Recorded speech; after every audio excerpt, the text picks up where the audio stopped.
Good evening, everyone. I am Dr. Surendra K. Singh.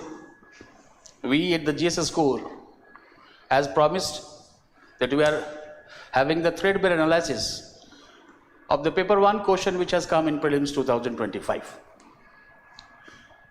The nature of the question and the range of the question which has been raised, which has been asked to you.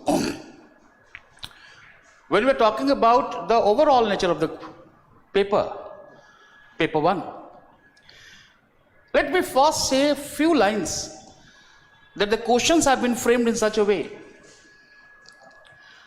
that it will test the candidate's overall aspect or every aspect of preparation and knowledge. It seems to be a blend of traditional as well as a contemporary kind of perspective. And yet another nature of the question which I could find out was that the question was not tilted as it has been in the last few years towards any one subject or any one discipline. It was no excessive tilt towards any one domain. It was a balanced paper across all the core subjects, either it be polity or history, geography, economics, environment, science and technology, and some questions from the currents. So it was basically very balanced across all core subjects. Though you need to also realize that the framing of the questions was very sharp. When I say framing of the question was very sharp, it required a conceptual depth, conceptual understanding, having a tilt, factual tilt, the nature of certain questions which have been there. This year paper also reflects a shift away from the surface level current affairs, as has been the nature. Few direct current affairs from the last 12 months have been asked, though the more focus has been on the themes, mechanisms, and a multi-layer relevance. For example, if I pick up one or two to make you more comfortable so that you can understand it better, that the examples, questions on carbon markets or space policies, they required understanding, not just recall. Rote preparation is gone. Only mug-up kind of perspective, that is gone. The conceptual understanding, as you all know, in the last few years, and when we have looked at either the prelims or mains or anywhere, we are finding about how the conceptual dimension or conceptual domain is becoming more important. So the rote knowledge is gone. And when we rate the paper, or if I rate the paper, I'll rate the paper from moderate to difficult in terms of difficulty. It is not because of the rare topics, but it was due to the close options, subtle traps in the statements which have been there.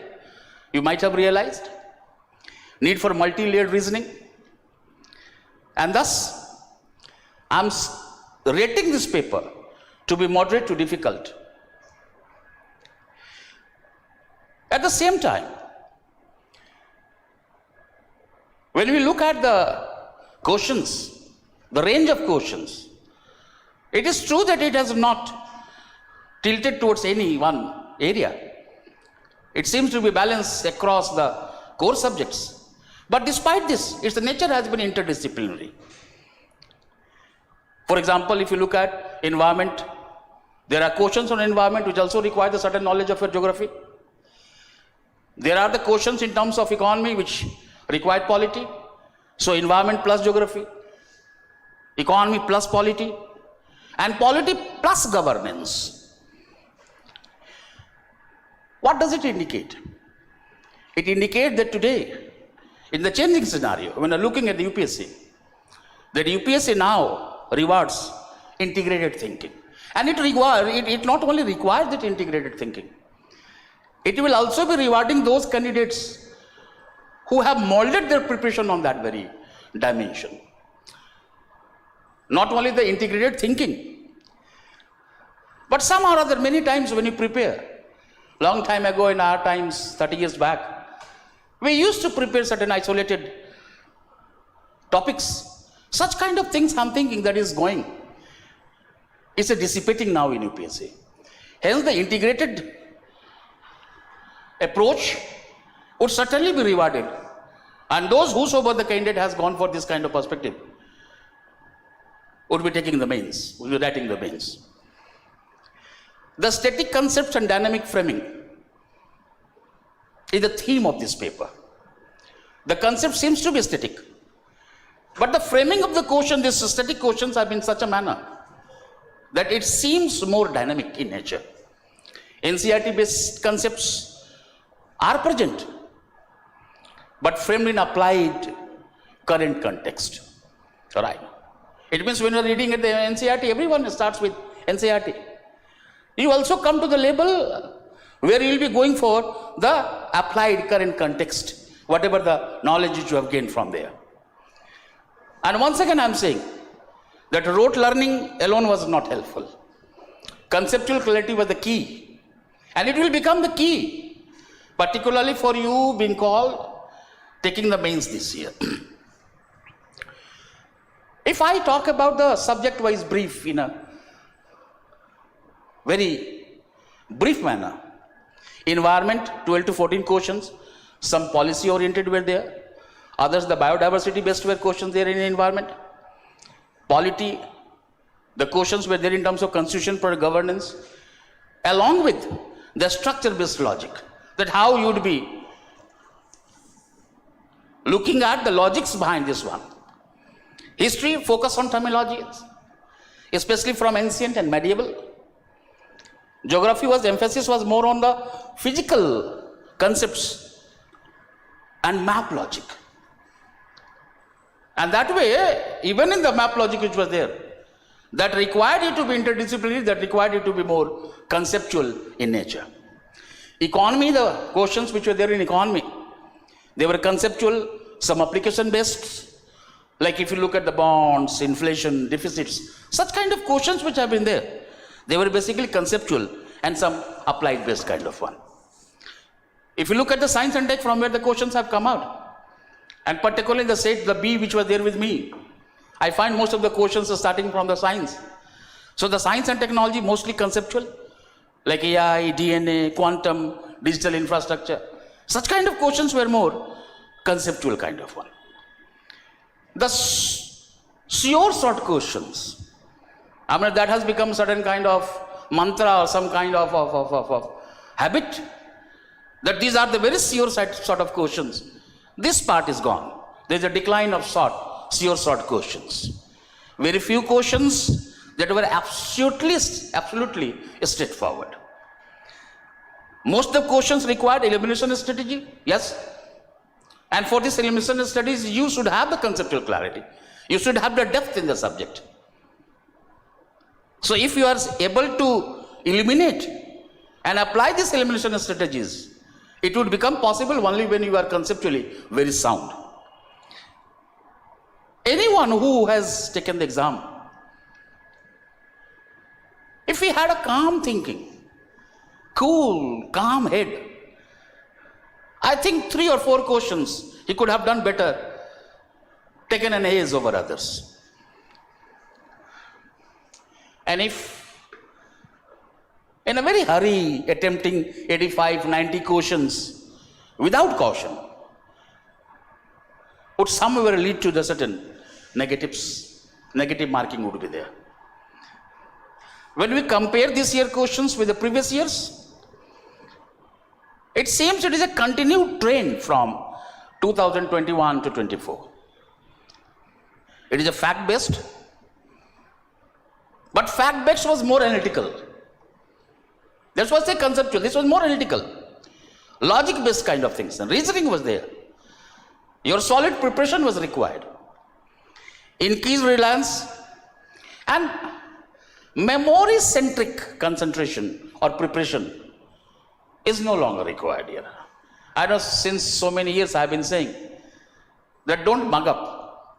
Try to go to the groove, to the essence of the things which you are reading. Try to go behind the lines, not read between the lines.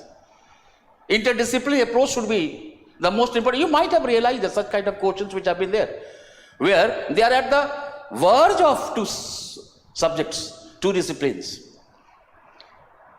And in this very perspective, your mugging up habit may have given you A's on a few questions, 4 or 5 questions, but not much, not beyond that one. So the memory-centric preparation is no longer sufficient to qualify prelims and to write mains. What is the takeaway for the aspirants? This is the one perspective that needs to be talked about in our discussion. If anyone who has 85 to 90, 85, let me say it, he should directly start his mains preparation without delay. Because if you are looking at the last year cutoff was 87 for 98, approx 88. So in and around 85, I think this would be the cutoff of this year 2025. So anyone who is approaching that one, or anyone who is there, or anyone who is crossed that one with reliable sources, all right? Then you keep the question paper somewhere else in your room and you start your preparation. Do not waste your time. You do not have much time. Paper 1, 2, 3, where the certain kind of current questions could be asked, certain interdisciplinary perspective could be raised, applied dimensions could be there. Develop the concepts and try to relate with the applied one. Basically revise the paper 2 and paper 3. Because it seems they are more current affairs written. They are heavily tilted toward the current affairs, and they may tilt toward the current affairs. At least the nature of questions in the prelims which have been there, it has shown the days for all those who are in around 85, directly start preparation of mains, but do prepare the mains in that manner, interdisciplinary, conceptual kind of perspective. Drop this rot kind of learning, mug-up habit kind of perspective. Applied dimension would be taken note of, because now what would be the days? The morning has shown it. The prelims, when you have taken it, this morning has shown that what is going to happen in the mains, which is my analysis. Focus on optional paper, essay, start preparing, because these are the two subjects, these are two areas which will basically be not only helping you, but also be making you to have the ranks. So now this is the time to actually go through your optionals, the essays, and focus on the conceptual understanding, focus on the structure of the writings, the point-wise synopsis of the areas, themes, and more focus on the enrichments are there, in terms of optional particularly. Ethics and essay, you must start early this year. I don't know, this is my assumption that this year the mains competition would be a bit tougher. That interdisciplinary approach, that way, the questions which have been asked in the prelims, such kind of trend would be there in terms of the mains as well. And now those who will be taking the examination next year, for the future aspirants, let me make it very clear to you, dear, that now the UPSC, it seems, is testing how you think and not just what you know. Knowing is something. Thinking on that knowledge what you have gained is the most important one. That's why once again I am saying that now it seems that UPSC is more interested in testing how the candidate thinks, not only what does he know. Preparation should be conceptual, not just content heavy kind of one. Conceptual understanding is the key to your success, dear. You might have realized it. Integrated approach should be focused by you in terms of your prelims in the future. It should not be subject silent kind of one. That's why I said that when you are looking at the question, the nature of the question or the paper was balanced across the core subjects. Once again I am saying that the core subjects were there in terms of polity, history, geography, economy, environment, ecology, science and tech. So that way, it should not be subject siloed. Rather, it should be integrated. And consistent reading, consistent preparation is more important for the future aspirants. Not at the last moment, revise the last minute focus kind of perspective. No, be consistent. That would be the dimension that has to be talked about. So this should be the strategy for the future preparation. And once again, saying, all those candidates, dear students, if you are in around 85, all right, with the reliable sources, you have tested it. Please do not waste your time. Keep the question paper there. Let all the discussions die over there. That how much you have done, or the room partner, your friend. No, drop it. If with the reliable sources you find that you are in around 85. I know sometimes I was talking to so many people and teachers, and I said that I think anyone who has a 80 should start preparation for this one. In a more safer side, if you are saying about in around 85, then you are sure. Keep that question aside now, and you start your preparation.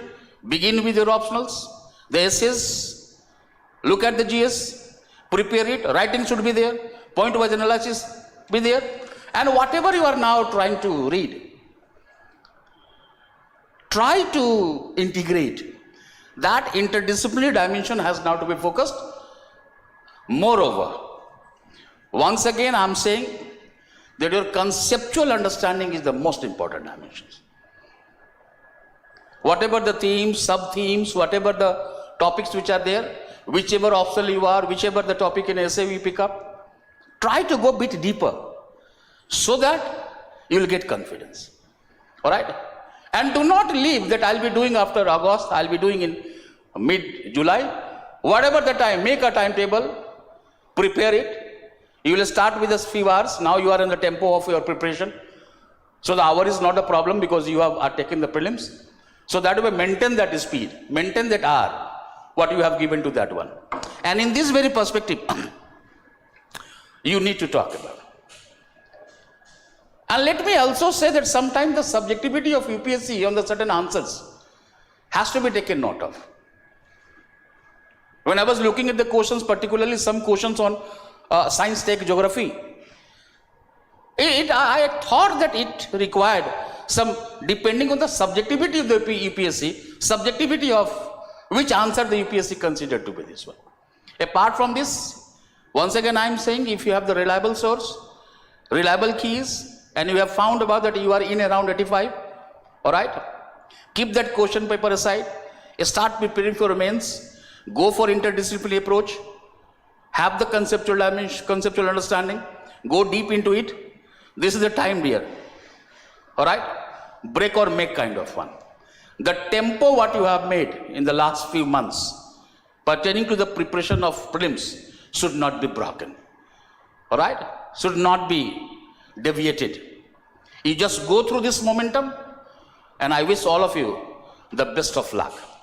All right, for this, those who will be taking the mains. All right, if anyone has any kind of problem, even wherever you are, whatever the subjects you have, whatever the things which you have problem in a GS and other kind of perspective, I, on the behalf of GS Score, I invite all of you to come. All right, it does not make any difference you are from which institute, which you are from where. If any difficulty is there, we are here to help you out. But these are the assessments which I have done. These are the certain strategies which I did. And the entire team is after you, and they'll be looking after your need. Once again, I'm saying good luck. All right, thank you.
Okay.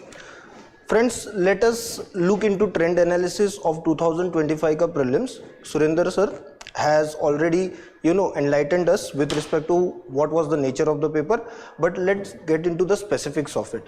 Okay, so if you have a general observation, if you take into consideration general observation of this year's paper 1, I would say, then what do we see? First and foremost, the paper was of moderate to difficult. Matlab, the difficulty level was it ranged from being moderate to more difficult. All right, easy type of questions I will say were less. Dekho, if you look into the paper of this year, one observation that I had and other faculties also had ना कि ऊपर से देखने में the paper was easy, ठीक है, but there were specifics because of which, there were words because of which ना you needed to know exact information, you needed to have higher conceptual clarity, and that is why what we sense is कि many students might have got some of the questions right which otherwise they could have attempted correctly. Lekin because of that catchwords or because of that hook words, now what basically happened was they got tricked. In that way we are saying कि the paper is from moderate to difficult in level of difficulty. Second is we see a strong integration of static and dynamic. Okay, so there was a time in UPSC when you would focus on static syllabus separately and dynamic syllabus separately. Now that time has basically gone, and we are basically providing you this trend analysis so that you can understand on what basis you have to, the students who will be appearing next year, on what basis you have to create your outlook towards studying.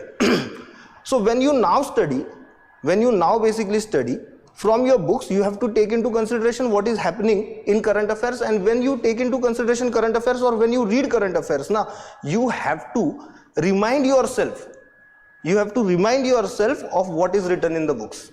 Only then an integrated approach could be built, and only then what can happen is you will be able to score your marks in prelims 2026. Third, environment and politica, I will say number of questions have increased a bit. Fourth, economy and geography needed greater analytical depth. In fact, they have provided this year calculation wala questions in economy. ठीक है, what does that mean? They want you to get enrooted. They basically want you to get enrooted in the concepts of economy. All right, when I say enrooted into concepts of economy, that means you actually have to know how a particular term in economy is derived, or how calculations related to that term are reached to. That is what UPSC is demanding from you. That is what basically UPSC is demanding from you. It does not mean that it has become difficult. It means that your focus of study has to be navigated well. That is what it means. Moving on, subject-wise weightage. Okay, subject-wise analysis or weightage, what we see is ancient and medieval, easy to moderate. Now this is good. This basically is good. For a very long period of time, now what we have seen is, or what we had seen was, कि ancient and medieval में से questions तो आते थे, but the questions were such कि it seemed that UPSC did not want you to attempt them, or UPSC wanted you to be confused in the examination hall through ancient and medieval India. Now that is not the case. So ancient and medieval India have come to the level, I will say, of polity where you can basically attempt by having certain minimum level of knowledge. अगर आपने कुछ basic books पढ़ी है तो obviously Piyush Kumar sir will talk about them. So if you have read those books, तो it will be sufficient enough to confidently attempt some questions. ऐसा नहीं है, पहले की तरह नहीं है कि ancient and medieval India at one point of time ना it was like जैसे टेस्ट क्रिकेट में होता है ना ball outside the line of off stump. It is not like that now. You can attempt those questions. So that is a good sign, positive sign. Polity application based questions have increased. Theoretical questions, what we see is theoretical questions have reached a certain limit. ठीक है, and it has been happening now for some times. Now it has been happening कि theoretical questions से UPSC दूर जा रहा है, and we see this in this year's paper also, in 2025 का prelims paper also. Economy, again, as I as we have already discussed, conceptual questions and numerical questions. 2 numerical questions have been provided in economy. They are not difficult as such, but आपको concept पता होना चाहिए, उस concept का formula पता होना चाहिए. All right. Science and tech questions majorly were oriented towards current affairs.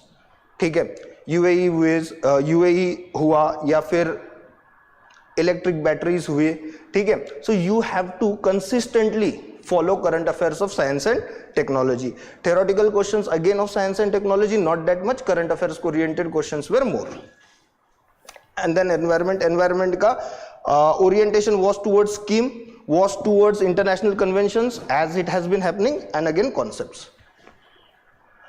Okay, so what do we see? What difference do we see with respect to the paper of 2025 when we basically compare it to the earlier years? First thing, roll back to traditional MCQ structure that has happened. ठीक है, only one statement is right, only 2 statements are right. That type of questions have appeared in the examination, but there is a limit for it. ठीक है, मतलब it has not been a bombardment of sorts of those types of questions. So question ka structure, based on questions ka structure na, there is diversity, and that is good to see. That is basically good to see with respect to this year's paper. So it gives a level playing field to everyone who is comfortable in different formats of the questions, I would say. ठीक है.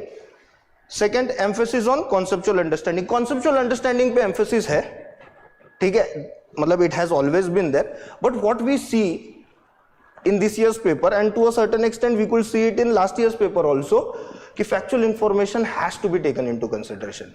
ठीक है, तो factual information which for some years from the point of view of prelims ना it was on the back foot, वो वापस आ गया है. तो now concept and factual information both have to be focused upon. So for students as well as for teachers now, the hard work will increase from next year. New trends में what we see is sports related themes were considered for making the question. So sports related question what we see is they have appeared in this year's prelims examination. Okay, year on year comparison, 2024 का paper was moderate, 23 I will say very difficult. हम लोग इतना ही देखते हैं. 24 and 23 के comparison में ना what I will say is paper is easy. I will say in comparison to paper of 2023, it is bit more difficult when compared to the paper of 2024. So it lies between 23 and 24. Okay, strategy and takeaway for next year's prelims na, do not just collect factual information, concentrate on concepts also. Facts are important, but सिर्फ facts पे focus मत करना, ठीक है. Don't just focus upon facts. Second, focus upon PYQs for framing a strategy towards logical elimination. तो logical elimination कैसे करना है, how logical elimination has to be worked out now, for that PYQ analysis is must. Even this year the questions that have been framing of the question has not differed, ठीक है. So if you had for this year's examination, if you had done your PYQ analysis well na, so on the basis of that analysis also you could answer many questions. Okay, study polity, economy, environment, science and tech, I would say in an integrated manner. Segregating the subjects in the beginning may be important, क्योंकि आपको एक subject में ना internalize होना है. But after certain level of understanding, now what you have to basically do is you have to take into consideration different subjects. You basically have to take into consideration different subjects with an integrated approach. For example, a law related to environment has to be taken into consideration both from the point of view of environmental necessity and the way in which a bill is passed in India. So polity and environment both will come into consideration. ठीक है, उसी तरह से a law related to suppose creation of any organization or institution, there you have to take into consideration, you have to basically bring together the knowledge of polity and the knowledge of governance. Only then what will happen is you will be able to answer the question, because if you see the statements that are provided, so you cannot totally say कि ये statement जो है ना it belongs to it belongs to the subject of polity or this statement belongs to the subject of environment. ठीक है, तो एक ही question में they have provided statements and each of the statements what we see is they are oriented towards different subjects. They are basically oriented towards different subjects, and in some statements what we see is we were not able to figure out, or even students were not able to figure out कि subject कौन सा इसमें assign करे, subject इसमें कौन सा assign करे. तो that will be difficult to comprehend also and to answer also if अगर आपने सिलोज में अपना पढ़ाई किया तो don't do that. ठीक है, move towards an integrated approach. Okay, so this was it with respect to the trend analysis of 2025. Now let us go to the questions themselves.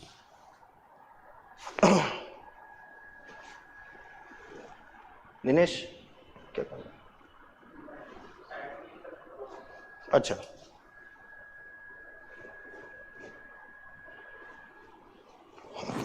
ठीक है. So first and foremost, now what we will do is we will go through the questions of polity, Indian polity.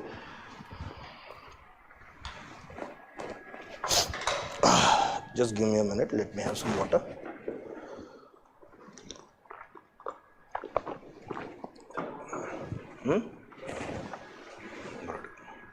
एक minute, मैं questions तक let me reach.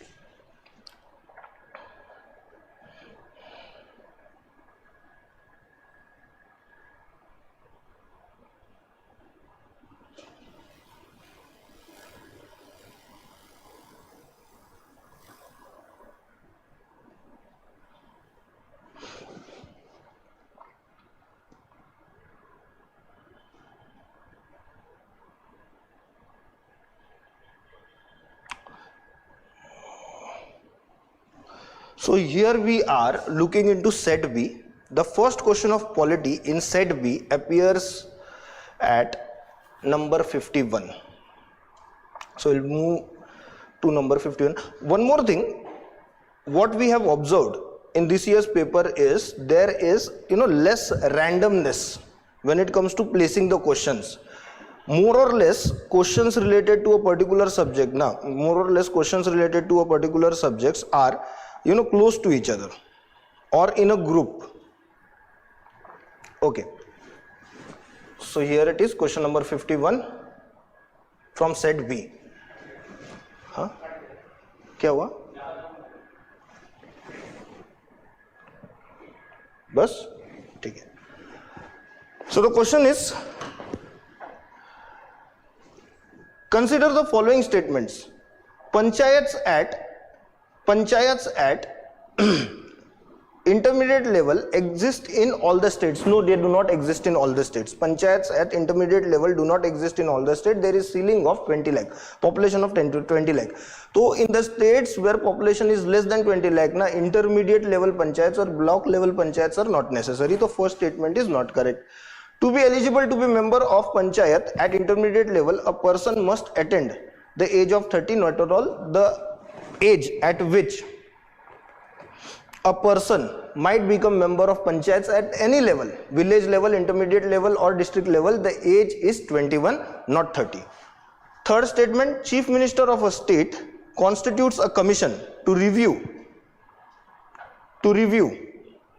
the financial position of the panchayat at intermediate level and to make recommendations regarding distribution of the net proceeds of taxes and duties liable by the states between state and panchayat at intermediate level.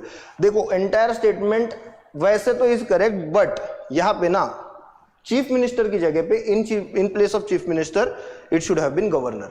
So it is governor who constitutes state finance commission, not the chief minister. It is governor who constitutes state finance commission. So all the three statements are incorrect, but please remember what they have done here is they have asked which of the statements are incorrect, is or are incorrect. So which of the statements are incorrect? It is 1, 2 and 3. The answer therefore will be D. As I told you, यहाँ पे it should have been governor and यहाँ पे it should have been 25 years. All right. यहाँ पे ceiling of 20 lakh, population of 20 lakh. ठीक है. Let us move ahead now.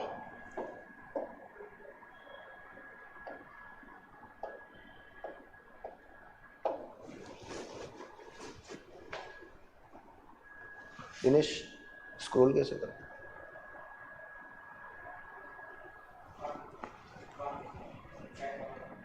अच्छा अच्छा अच्छा ठीक है. Let us go to question number 50. No, 52 nahi, 52 is IR. I will be doing that in some time, don't worry. Next question is question number 66. Next question is question number 66. Let us go to question number 66.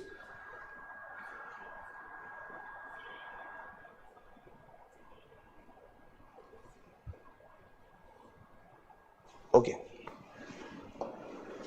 The question reads, consider the following statements regarding the pardoning power of the President of India. The exercise of this power by the President can be subjected to judicial review. Yes, Supreme Court has already stated on it.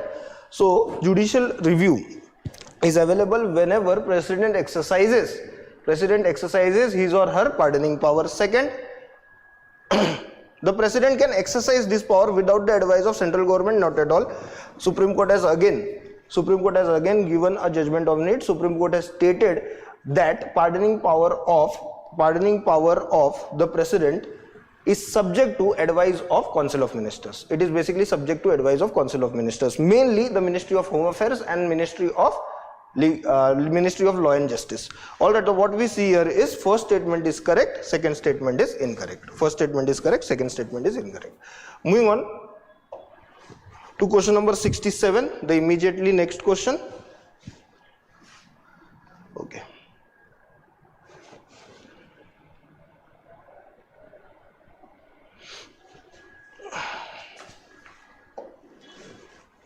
Consider the following statements. On dissolution of House of People, the Speaker shall not vacate his/her office until before the first meeting of the House of People after the dissolution. Absolutely correct. Absolutely correct. With the dissolution of Lok Sabha, the office of Speaker does not get dissolved. When does it get dissolved? It gets dissolved one evening before the next Lok Sabha meets. ठीक है, one evening before the next Lok Sabha meets. We have discussed it in our prelims probables. So first statement is absolutely correct. Second statement, according to the provisions of the Constitution, a member of the House of the People on being elected as Speaker shall resign from his or her political party immediately. Nahi, this is one of the recommendations provided by law commissions, but ये सही नहीं है. This statement is not correct. ठीक है, Speaker remains member of the political party to which he or her belongs. Alright, this happens in Britain, not in India. So second statement is incorrect. Third statement, Speaker of the House of the People may be removed from his/her office by a resolution of the House of the People passed by majority of all the then members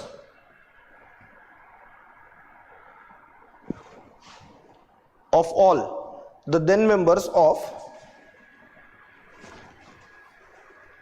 the House, provided that no resolution shall be moved unless at least 14 days notice has been given of the intention to move the resolution. Absolutely correct. Absolutely correct. So third statement is correct, first statement is correct. देखो third statement ना, the procedure they have provided you in detail.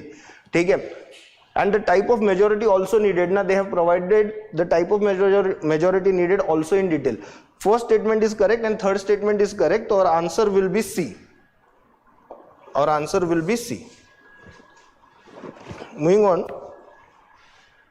to question number 68. Moving on to question number 68. Now this is a very interesting question. This is one of the twister questions. Okay. Consider the following statements. If any question arises as to whether a member of the House of People has become subject to disqualification under the 10th schedule, the President's decision in accordance with the opinion of Council of Ministers shall be final. Absolutely wrong. Who will decide? With respect to House of People, na, it is the Speaker who will decide whether the person has attracted disqualification on the basis of defection or not.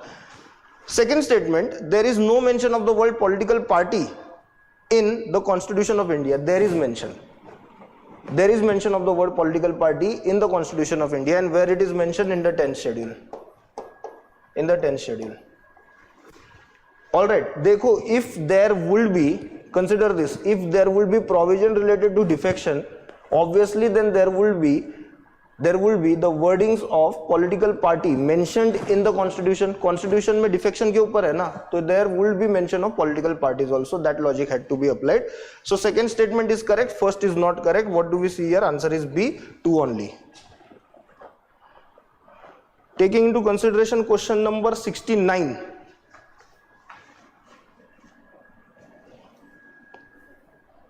Oh, sorry.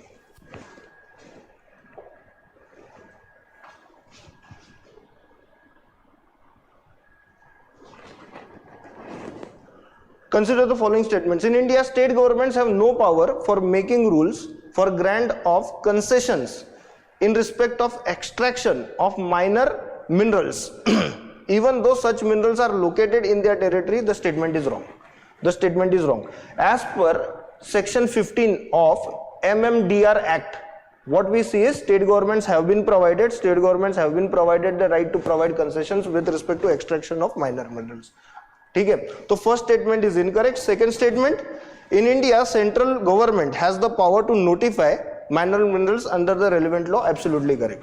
Central government will notify what are minor minerals, so that is the power belonging to the central government or the federal government. State governments though have the right to provide concessions. So first statement is wrong, second statement is correct. So our answer will be D. Our answer here will be D. All right, moving on to question number 81 now. Moving on to question number 81.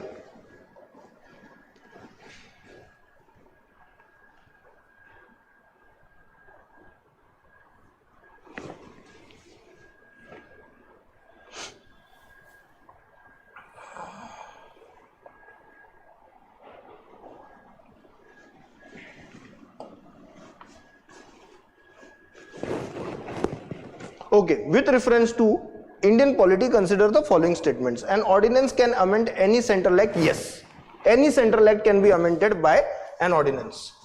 First statement is correct. An ordinance can abridge a fundamental right. No. Fundamental rights can be touched only through constitutional amendment, and ordinance cannot be used for constitutional amendment. ठीक है, Constitution is very certain about it, and Supreme Court has also made relevant judgments with respect to it. कि through ordinance constitutional amendment cannot be done, and if constitutional amendment cannot be done, obviously you cannot touch fundamental rights. ठीक है, तो ordinance cannot be used to abridge or touch fundamental rights in any way. An ordinance can come into effect from a backdate. Yes, there can be retrospective implementation of ordinance, no problem with respect to that. So what we see is statement 1 is correct, statement 3 is correct. Our answer is C. Our answer is C. All right, moving on now guys to question number 82. 82 I will say is a mix of geography and polity, but let me take let me take it up.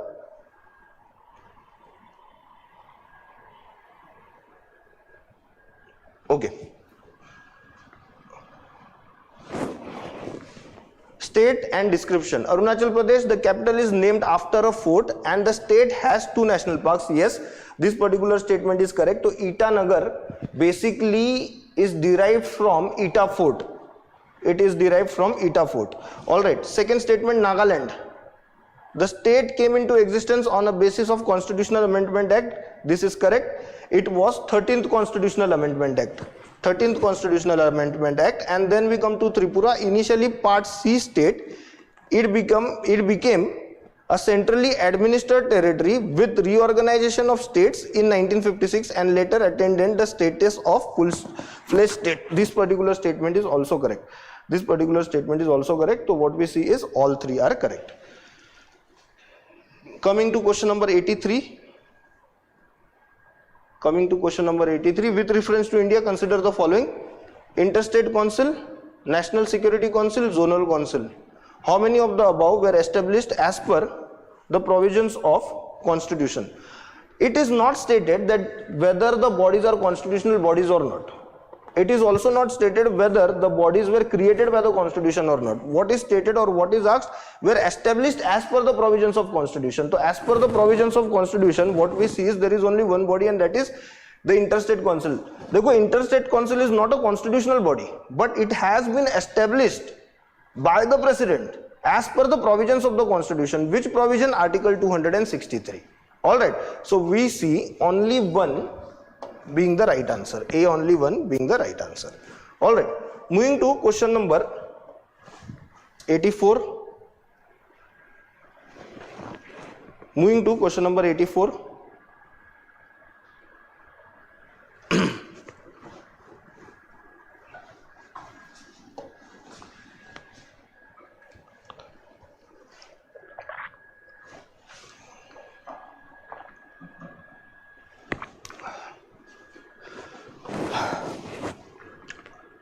Consider the following statements. The Constitution of India explicitly mentions that in certain spheres the governor of the state acts in his her own discretion. Yes, the Constitution provides for, explicitly provides for certain discretions.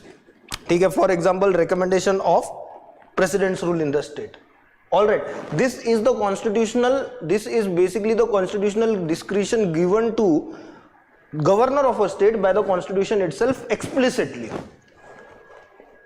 Second statement, the president of India can on his or her own reserve a bill passed by state legislature for his her consideration without it being forwarded by the governor of the state. Absolutely correct.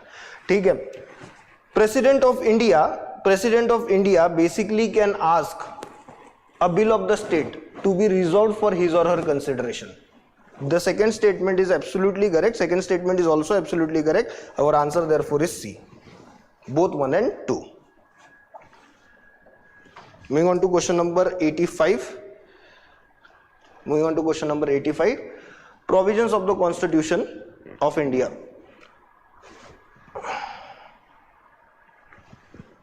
Separation of judiciary from executive of the state. Separation of judiciary from executive, directive principle of state policy. Absolutely correct. So separation of judiciary from executives is part of directive principles of state policy. Article 50. So first pairing is correct. यहाँ पे we have to look into pairing ना. First pairing is absolutely correct. Second,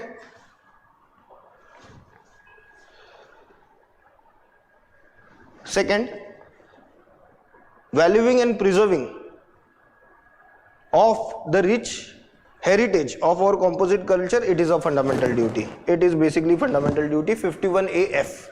It is 51AF. Prohibition of employment of children below the age of 14 in factories, it is a fundamental right. It is a fundamental right under Article 24 of the Constitution. Under Article 24 of the Constitution. So all three are paired correctly. Our answer therefore is C. All three are paired correctly. Our answer is C.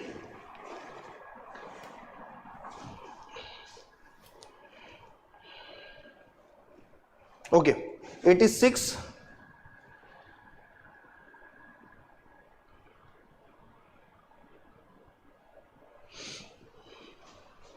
Question number 86.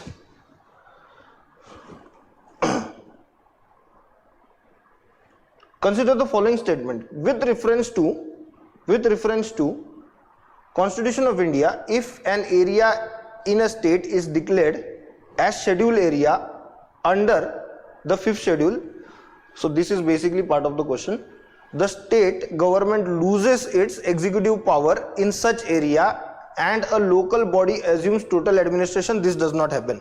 Yes, there is some decentralization of power. If an area is declared to be an area under 5th schedule, what will happen is, to an extent there will be decentralization of power, no doubt about that, no doubt about that. But it does not mean that the state government will lose total control over that area. This is correct with respect to schedule 5 areas also and schedule 6 areas also. So first statement, this should have been statement 1. This is part of the question. All right. So first statement is incorrect. Second statement, the union government can take over the total administration of such area under certain circumstances on the recommendation of governor. There is no such provision. There is basically no such provision in the Constitution.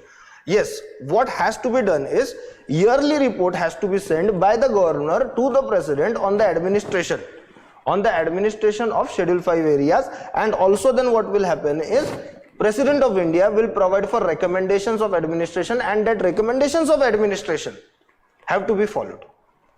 Okay, so what we see is answer is D. Answer to the question is D. Moving on to question number 88. Question number 88 पे चलते हैं. Consider the following subjects under the constitution of India.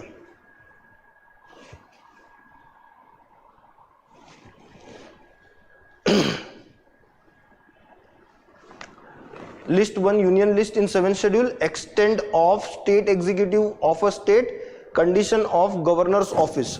For a constitutional amendment with respect to which of the above ratification by legislature of not less than half of the states is required before presenting the bill to the president for his or her assent. देखो 368 provides two types of procedures for amendment, one without states getting involved and other with state getting involved. मतलब in the second type of amendment, now what do you need? What do you basically need? You basically need at least half of the states to approve the bill, at least half of the Vidhan Sabhas to by simple majority approve the bill.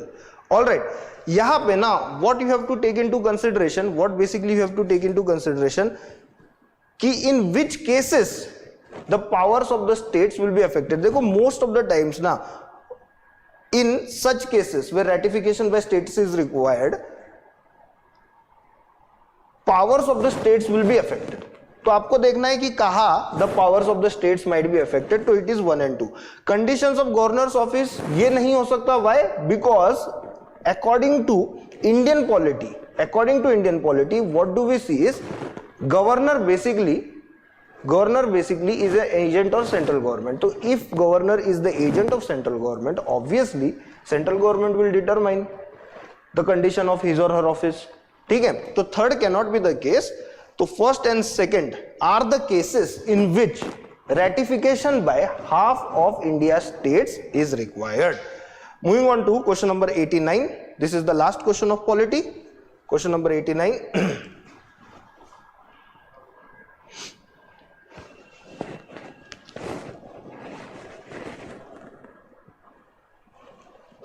With reference to Indian polity, consider the following statements. The governor of a state is not answerable to any court for the exercise and the performance of the powers and duties of his or her office. Yes.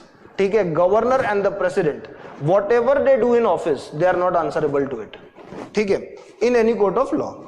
No criminal proceeding shall be instituted or continued against governor during his or her term in office. Yes, second statement is also correct, and it is also correct with respect to the President of India. Criminal proceedings cannot be initiated. Civil proceedings can be initiated with the notice of 2 months period. Statement 3, members of state legislature cannot be liable for any proceedings in the court in respect of anything said in the house. This is also correct. This is parliamentary privilege available to the members of parliament also and the members of state legislature also. So this is also according to judgment given in the PV Narasimha Rao case. Okay. So 1, 2, 3, all the statements are correct. What we'll do is we'll mark D as the correct answer. We'll basically mark D as the correct answer. So that is all from polity. Now what we'll do is we'll look into the questions of international relations and miscellaneous. Just give me a minute. And after me, we will see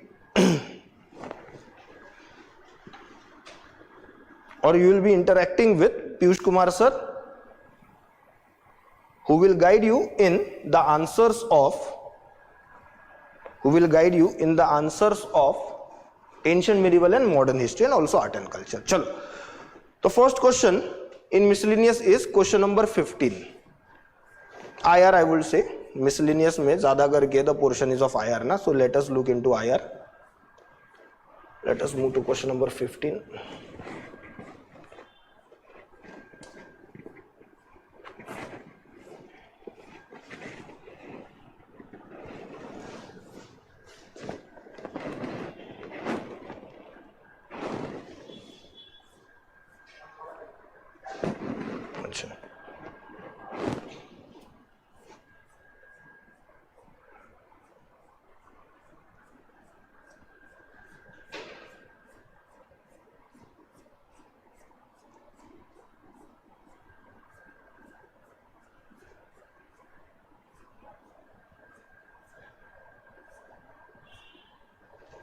Okay.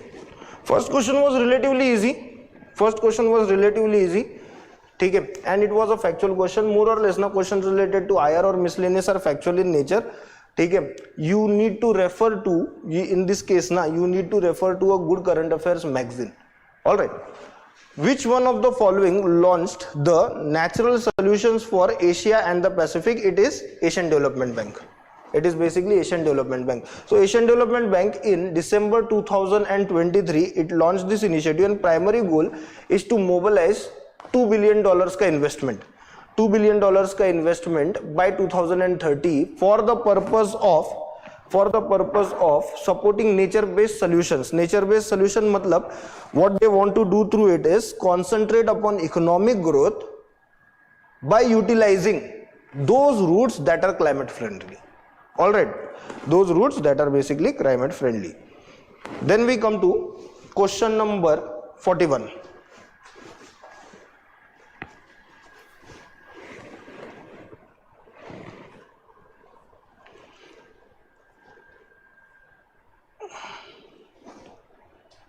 If you have any doubts, please mention your doubts in the comment section. We will reply to them. And if you intend to meet me or any other faculty, तो we are there with you. आप आ सकते हैं हमसे मिलने के लिए. If you are not in Delhi, we can also have telephonic conversation. Resolution of your doubt is of primary importance, whether be it in person or through telephonic conversation, whatever. ठीक है. So, what they are asking is, consider the following statements. Statements they have basically provided the names of countries: Austria, Bulgaria, Croatia, Serbia, Sweden, North Macedonia. How many of the above are members of North Atlantic Treaty Organization? Now, why is it important? Why is it basically important? It is important because NATO has been heavily involved, not directly involved, but heavily involved in other ways when it comes to Russia-Ukraine conflict. All right, Russia-Ukraine conflict. Also, it has been in news because of the statements that President Trump has been making with respect to NATO, be it more contribution from other members, be it making statements that are directed towards United States quitting NATO. All right, तो इसमें से कौन-कौन है members? तो at present Bulgaria is the member, Croatia is the member, North Macedonia is the member, and Sweden is the member. So we have Bulgaria, Croatia, Sweden, and North Macedonia. 4. All right. So we will go with B. Only 4. We will go with B. Only 4. Then taking into consideration question number 52. Now 52 is about BIMSTEC, and we have stated in our class कि BIMSTEC पे question आएगा.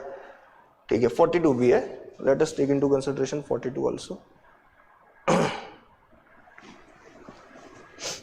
अच्छा, this is related to, अच्छा 42 is geography. I'm so sorry. मैं serial wise देखने लगा.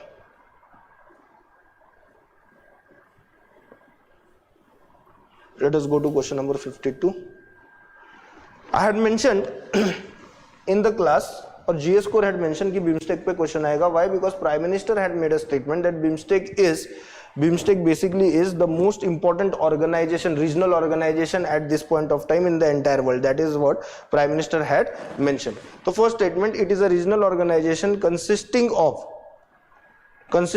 7 member states till January 2025.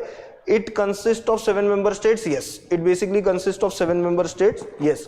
So which are the member states? So Bangladesh, Bhutan, Nepal, India, and Sri Lanka. These are basically from Asia. All right. From East Asia, South Asia, these are basically from South Asia. From Southeast Asia, we have Thailand, and we basically have Thailand. Thailand and Myanmar. ठीक है. So South Asia से again I repeat, we have Bangladesh, Bhutan, India, Sri Lanka, and Nepal. And from Southeast Asia, we have Myanmar and Thailand. So first statement is correct. It came into existence with the signing of Dhaka Declaration 1999. Nahi, Dhaka Declaration is related to SAARC, and that was also not in 1999. It was way before that. But Dhaka Declaration is related to SAARC. With respect to BIMSTEC, it is It is Bangkok Declaration 1997, not Dhaka Declaration. ठीक है. Third statement, Bangladesh, India, Sri Lanka, Thailand and Nepal are the founding members. This statement is not correct.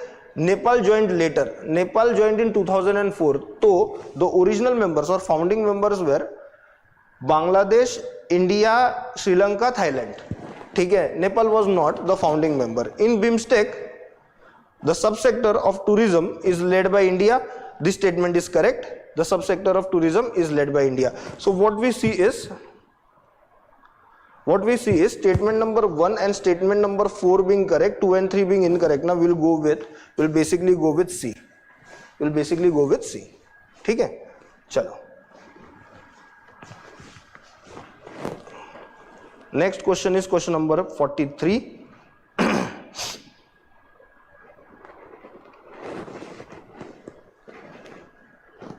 Sorry, not 43, 53.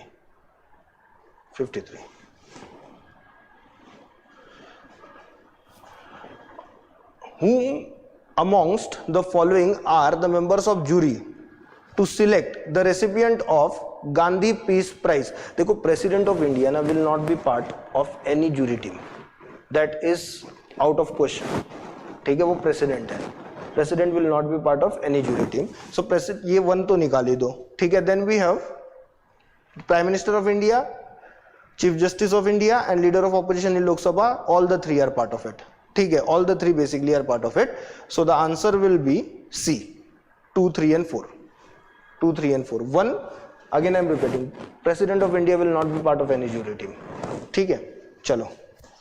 Let us move on now to question number 56. Question number 56.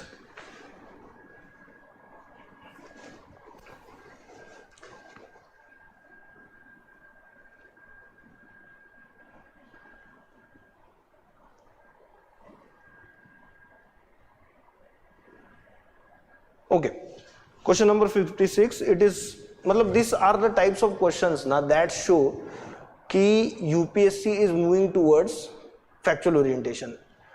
In the last decade, if UPSC had to ask कि भाई 2026 will be International Year of Women Farmers, so what they will do is they will add some concept with respect to that. This will be part of the question जहाँ पे ये एक statement होता. This will be one of the statements among other statements जिसके basis पे question will be made. Now they are not doing this. ठीक है. They are orienting in some questions ना, they are orienting totally towards factual information. Don't worry. ठीक है. इससे घबराना नहीं है. ठीक है. If you analyze the way in which it is asked ना, you will be able to figure out or you will be able to predict कि वो लोग क्या पूछने वाले आगे. So let us look into it. International Year of Women Farmers 2026, absolutely correct. ठीक है. International Year of Sustainable and Resilient Tourism, this is also correct. It was proposed by Uzbekistan. And it was later adopted by the other countries also. International Year of Peace and Trust 2025. International Year of Peace and Trust 2025. This is based on the resolution passed by United Nations General Assembly. This is based on a resolution passed by United Nations General Assembly. And third match is also correct. So International Year for Farmers, Women Farmers 2026, International Year for Sustainable Development and Resilient Tourism 2027, International Year for Peace and Trust 2025, this is correct. Last, International Year of Asteroid Awareness and Planetary Defense 2029, absolutely correct. All the four are correct. Okay, and all the four have been adopted by United Nations General Assembly. Here the answer will be D. Now coming to BRICS, again BRICS was something ना जिसके बारे में we were repeatedly saying कि question इस पे आएगा. Reason for that was many new members of BRICS, many new members were added to the BRICS. That is the reason. First statement, 16th BRICS summit was held under the chairship of Russia in Kazan. Absolutely correct. This statement is absolutely correct. No question about it. It was held it was held from 22nd to 24th October. ठीक है, 22nd to 24th October, and in that particular summit decision was taken to add new members. Indonesia has become a full member of BRICS. Yes, Indonesia has become full member of BRICS. The theme of 16th BRICS summit was strengthening multiculturalism for just global development and security. This is incorrect. This is incorrect.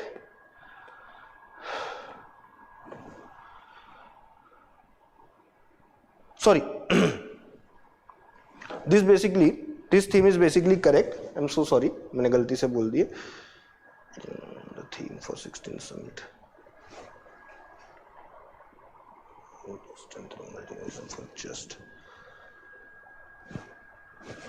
global development and security. Third statement is incorrect. I'm so sorry. Third statement is incorrect. Third statement is basically incorrect.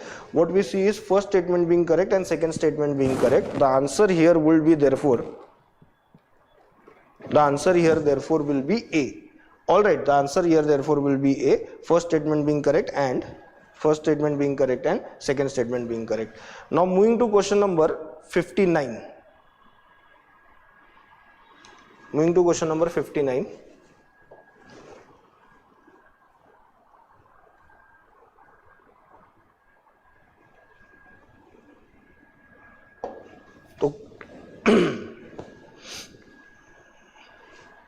Sports पे question आ गया. Now start reading the sports page of newspaper. बहुत बच्चे पूछते हैं sports page पढ़ना है नहीं पढ़ना है. बिल्कुल पढ़ना है अभी से.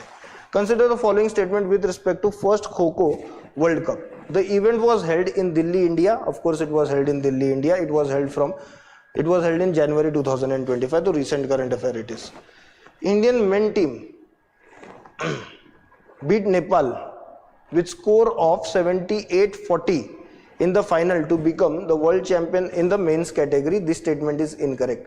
ठीक है, this statement is incorrect. और पता है what is incorrect in this statement? The margin of win. किसने जीता कितने हारा, that is correct. The margin of win. So that is how specific UPSC has got into. ठीक है, that is how specific UPSC basically has got into. Indian women team beat Nepal with the score of 54-36 in the final to become the world champion in women's category. This again is incorrect. What UPSC has done is it has interchanged. Men's team actually won by this difference and women's team won by this difference. ठीक है, that is what UPSC has done. That is what UPSC has done. तो यहाँ पे only one statement is correct and therefore our answer will be A, only one. ठीक है. Let us move to the last question from my side, and that is question number 60. Again a question from sports.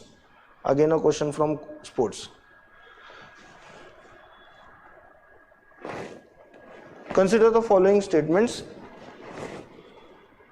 In the finals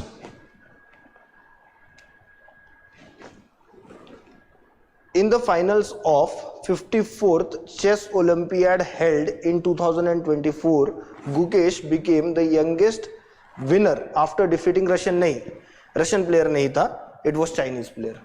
ठीक है, Russian player नहीं था, it was Chinese player. तो first statement is wrong. Second statement, Abhimanyu Mishra, an American chess player, holds the record of becoming the world's youngest ever grandmaster. This statement is correct. This statement basically is correct. So what we see here is second statement being correct and hence our answer will be option B. ठीक है, तो that was all from my side. If there is any assistance required, so you can connect with me either offline or in online mode. Now Piyush Kumar sir will take up history. Please be free to ask your doubts and all the best for your mains preparation. Those appearing next year, please concentrate on your UPSC preparation in an integrated manner. That is, दोनों देखना है, prelims और mains दोनों एक साथ ही पढ़ाई करनी है. Thank you so much. Bye.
Okay, good evening everybody.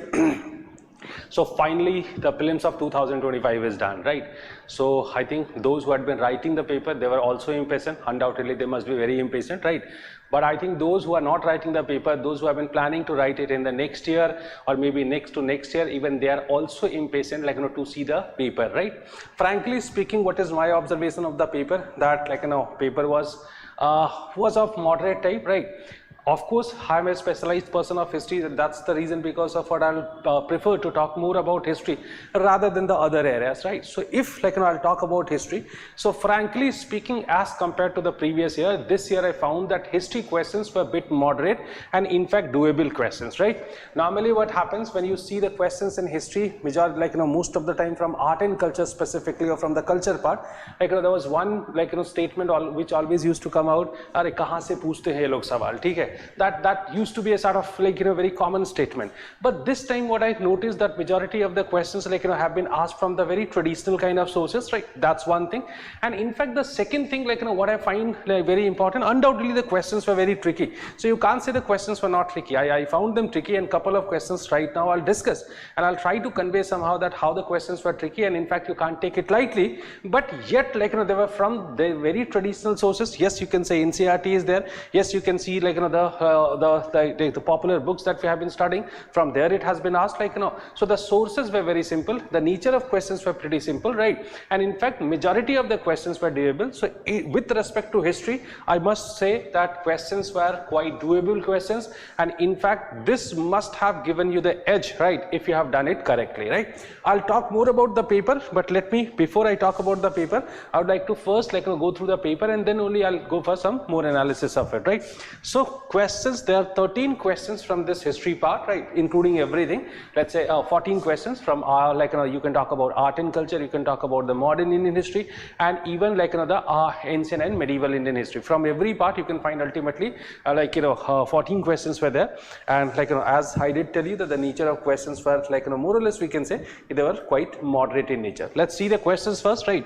This is the first question. Consider the following statement about Raja Ram Mohan Rai, and there are two statements which have been given. What are these statements? The first statement is, he possessed great love and respect for the traditional philosophical system of the East. Now this is, like, again I should say that this is a conceptual question, right? So if you know Raja Ram Mohan Rai, if you have studied about Raja Ram Mohan Rai, like, you all know that Raja Ram Mohan Rai was a person, was a philosopher who was greatly influenced by the Indian philosophical tradition, and in fact he was, like, very much inspired by the Vedantic philosophy, and that is the reason because of what he preferred to translate like Upanishads into Bangla. That is the, like, these are certain information you must be having, and that's the reason if this statement is there, as, like, you may have some counter arguments also in your mind while writing the examination, but then it is, like, if you'll see it from the pre-perspective, you can find that he possessed great love and respect for the traditional philosophical system. The way I told you that he was inspired by the Vedantic philosophy sounds correct, right? So as far as this first statement is there, like, it is correct. Coming to the second statement, he desired his countrymen to accept the rational and scientific approach and the principle of human dignity and social equality of all man and woman, right? So when it comes to, like, the second statement, again it is very straightforward sentence. You all know that Raja Ram Mohan Rai is considered to be the father of Indian modernity, right? He is considered to be the forerunner, the first person who led the foundation of modernity in India. So I think, like, if you know about these kind of statements, like, it sounds very correct. So he is known for his rationalism, like, and scientific approach, and in fact that is the reason because of what his view on the religion and everything used to be very different from the others, and that is why both the statements are correct, like, so the first and second, both 1 and 2 are correct. So that is why, like, we can say the C is the correct answer of this particular question. Let's go to the next one, right? Okay, so as far as this next question is concerned, so next question is Consider the following subject with regard to non-cooperation program. Now, this one was bit tricky question, right? And that's why I told you that there were certain questions which were tricky. There you could have committed certain mistakes, right? So this question is saying that this is non-cooperation movement, like a non-cooperation movement. But mind you, they have asked you about the program, right? They haven't asked you that what exactly or how exactly the things have taken place in non-cooperation movement. What are the things which were part of the non-cooperation program? And that thing is like, and I found tricky, because when students said, they said ki nahi, like when it comes to specifically the second statement, observance of the strict non-violence, majority of this students or the aspirants have found it as incorrect, which is wrong, right? Again, see the statement, the boycott of law courts and the foreign clothes. That is very much correct. From the nature of this movement, it is a non-cooperation movement. So in that case, if they are deciding not to go to the law courts and the foreign clothes, I think there is no problem with that. That is why it is called as non-cooperation. When it comes to the observation of strict non-violence, yes, it is the part of the program. It is the first All India Gandhian movement. And I hope you can understand that if it was the first All India Gandhian movement, the way Gandhi had planned not to go for this movement along with the peasants and the lower level people, rather he had been planning it with the help of the middle class, those who could follow the non-violence. And that is the trick of this question. So yes, as far as the observation of non-strict violence, strict non-violence, that is correct. Yes, it was part of the program. Then it comes to the retention of titles and the honors, without using them in public. I think this statement is very different. Any person, can understand that this is a wrong statement. Nobody would be talking about retention. If they unko nahi karna hai ye, to wo unke bare mein baat nahi karenge. But then it is definitely not part of the program. And the this one, establishment of panchayats for settling dispute, that is correct. These two statements are complementary to each other. At one hand, they have been saying boycott of law courts and the foreign clothes. On the other hand, they have been saying establishment of panchayats for the settling disputes. So अगर आप ये कर रहे हैं, अगर आप law courts को violate कर रहे हैं या उसको आप avoid कर रहे हैं, तो उस case में you needed a system, you needed a mechanism to resolve your disputes, and how or what system or what institution could be the best replacement or alternative for this. Undoubtedly, this would be the panchayat. You all know that Gandhi ji was one of the great supporter of the Panchayati Raj system, and that's how he said we should go back to our traditional system, that we can somehow reduce our dependency over the British institutions. That was the idea, and that is how it was a suggested thing. But what you need to remember here, it is not written in most of the books, that's why you may confuse, but then it is the correct one. So there were three statements, right, which are correct. How many are correct? So there are three statements are correct. That's how you should see it. Let's move to the next question. Okay, very important question. The irrigation device called as Araghatta. Okay. Now, what is the problem that I found in this question? Araghatta. Now, it is a very popular term. I think wherever you read, find whatever source you read, ultimately you find about Araghatta. It's a Sanskrit word, and in majority of the Sanskrit writings in the ancient times, you can find, ancient and early medieval times, you find the references of this, and it used to be one of the very popular channel for irrigation. Fine. That is how it is very important. One of the versions of this could be noticed in the medieval period also, that is called as either Rahat or the Persian will, which is the English translation of it, right? So there were certain modifications done by the Turks in this system. That's why it is being called as Rahat, and that was translated into English as Persian wheel. So I hope you can find the connection. Now Araghat, as I told you, it is a Sanskrit word, and there are it is ultimately made of two words. What are these two? Ara and Ghatta. Fine. I think that can make you the meaning of this or the this answer correct. Ara means spokes and the Ghatta means the earthen pots. I think answer is answer can be derived from here only. So Ara means spokes, right? A large wheel that earthen pots tied to the outer ends of its spokes. Okay? So it's large with earthen pots, that is one thing, and the spokes, these are two things. I told you that if you understand the literal meaning of this particular term, you could have answered. What is the problem here? Now if you'll see it, you can find that majority of the statements are very close to each other, such as a water bag made of leather pulled over a pulley. That is that used to be a feature, but it used to be a feature precisely of the Rahat, not of Araghat. That is the point to be noted here. The next one, a larger earthen pot driven by the bullocks. That system also used to be like, it was also being used in the ancient times, and it was like, pulled by the bullocks. So something, a very similar system was there, but then unfortunately it is not arrogant. A large water bucket pulled up by the rope directly by hand. It is so incorrect, right? So these three are very close to each other. You might get confused, but the answer is B, what you need to remember. Okay, let's move to the next one.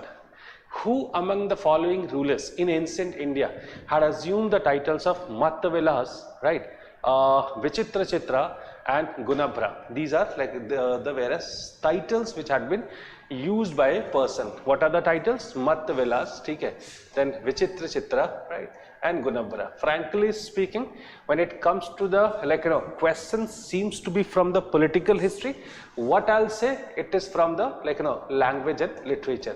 I always used to say one thing, as far as this language and literature is considered, it is very, very, very important, and that's the reason because of what you should study it very seriously.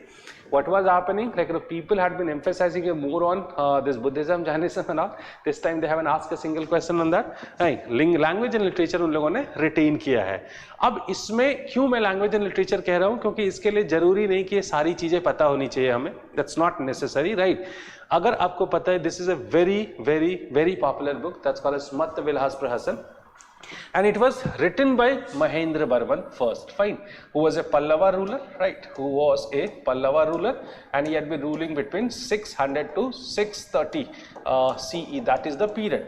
And this person was a great patron of art, great patron of language and literature, great patron of even culture also, and that is where numbers of developments took place under him when he was ruling in South India. So I hope the only information that Mattavilas Prahasan is written by Mahendra Barman first was sufficient enough to answer this question. तो जरूरी नहीं कि इसके लिए आपको बहुत political history जानना था. एक छोटी सी information that is related to language and literature could have helped you to solve this particular question. So again, I'll keep this particular question in the easy category. It was not very tough because I keep on saying language and literature important है भाई, उसको करके रखिए, ठीक है. Let's move to the next question. Simplest question, ठीक है, no confusion at all. पुराने टाइम की याद आ गई जब इस टाइप के क्वेश्चंस हुआ करते थे और हम जब प्री लिखा करते थे, तो we used to go for reading these kind of information or collecting these kind of information. It's a simple thing. अभी भी हम उसको पढ़ते हैं. Fayan, the Chinese pilgrim, traveled to India during the reign of. So this person had been traveling to India somewhere between 399 to 399 to 414, right? 399 से लेकर 414 सी तक जो है century तक, this person was traveling into India, right?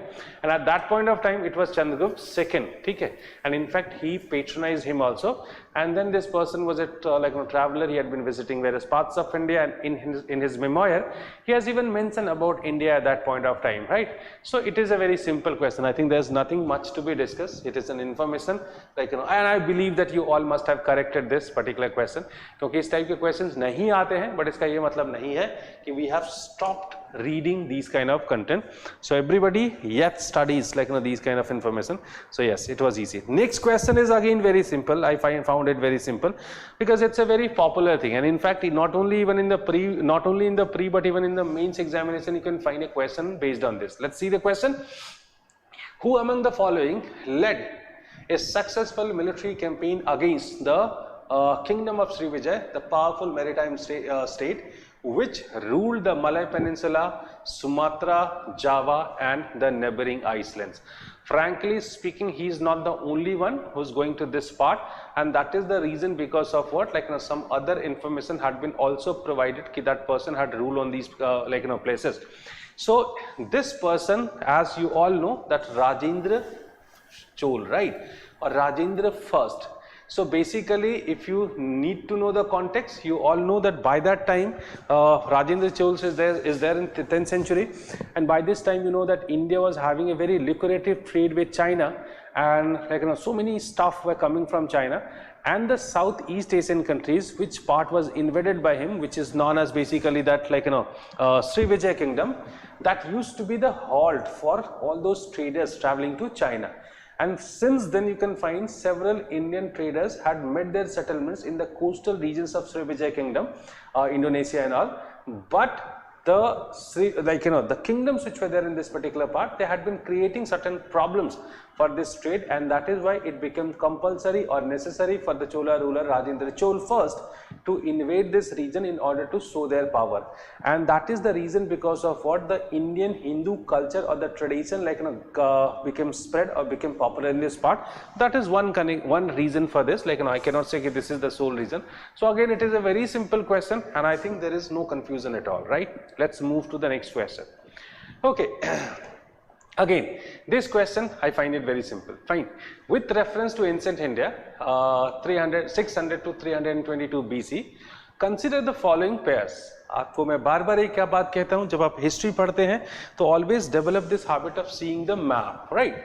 If you have been seeing the map, like while reading it, frankly speaking, either it is going to help you directly in the history paper or sometimes indirectly in the other parts also. So it is asking about a couple of states of the Mahajanpadas which were there in various parts of Indian subcontinent and what rivers were flowing through that region. So ये कभी किसी किताब में आपको तो नहीं मिलेगी कि अगर किसी किताब में directly ऐसा कोई list बना के दिया हुआ है.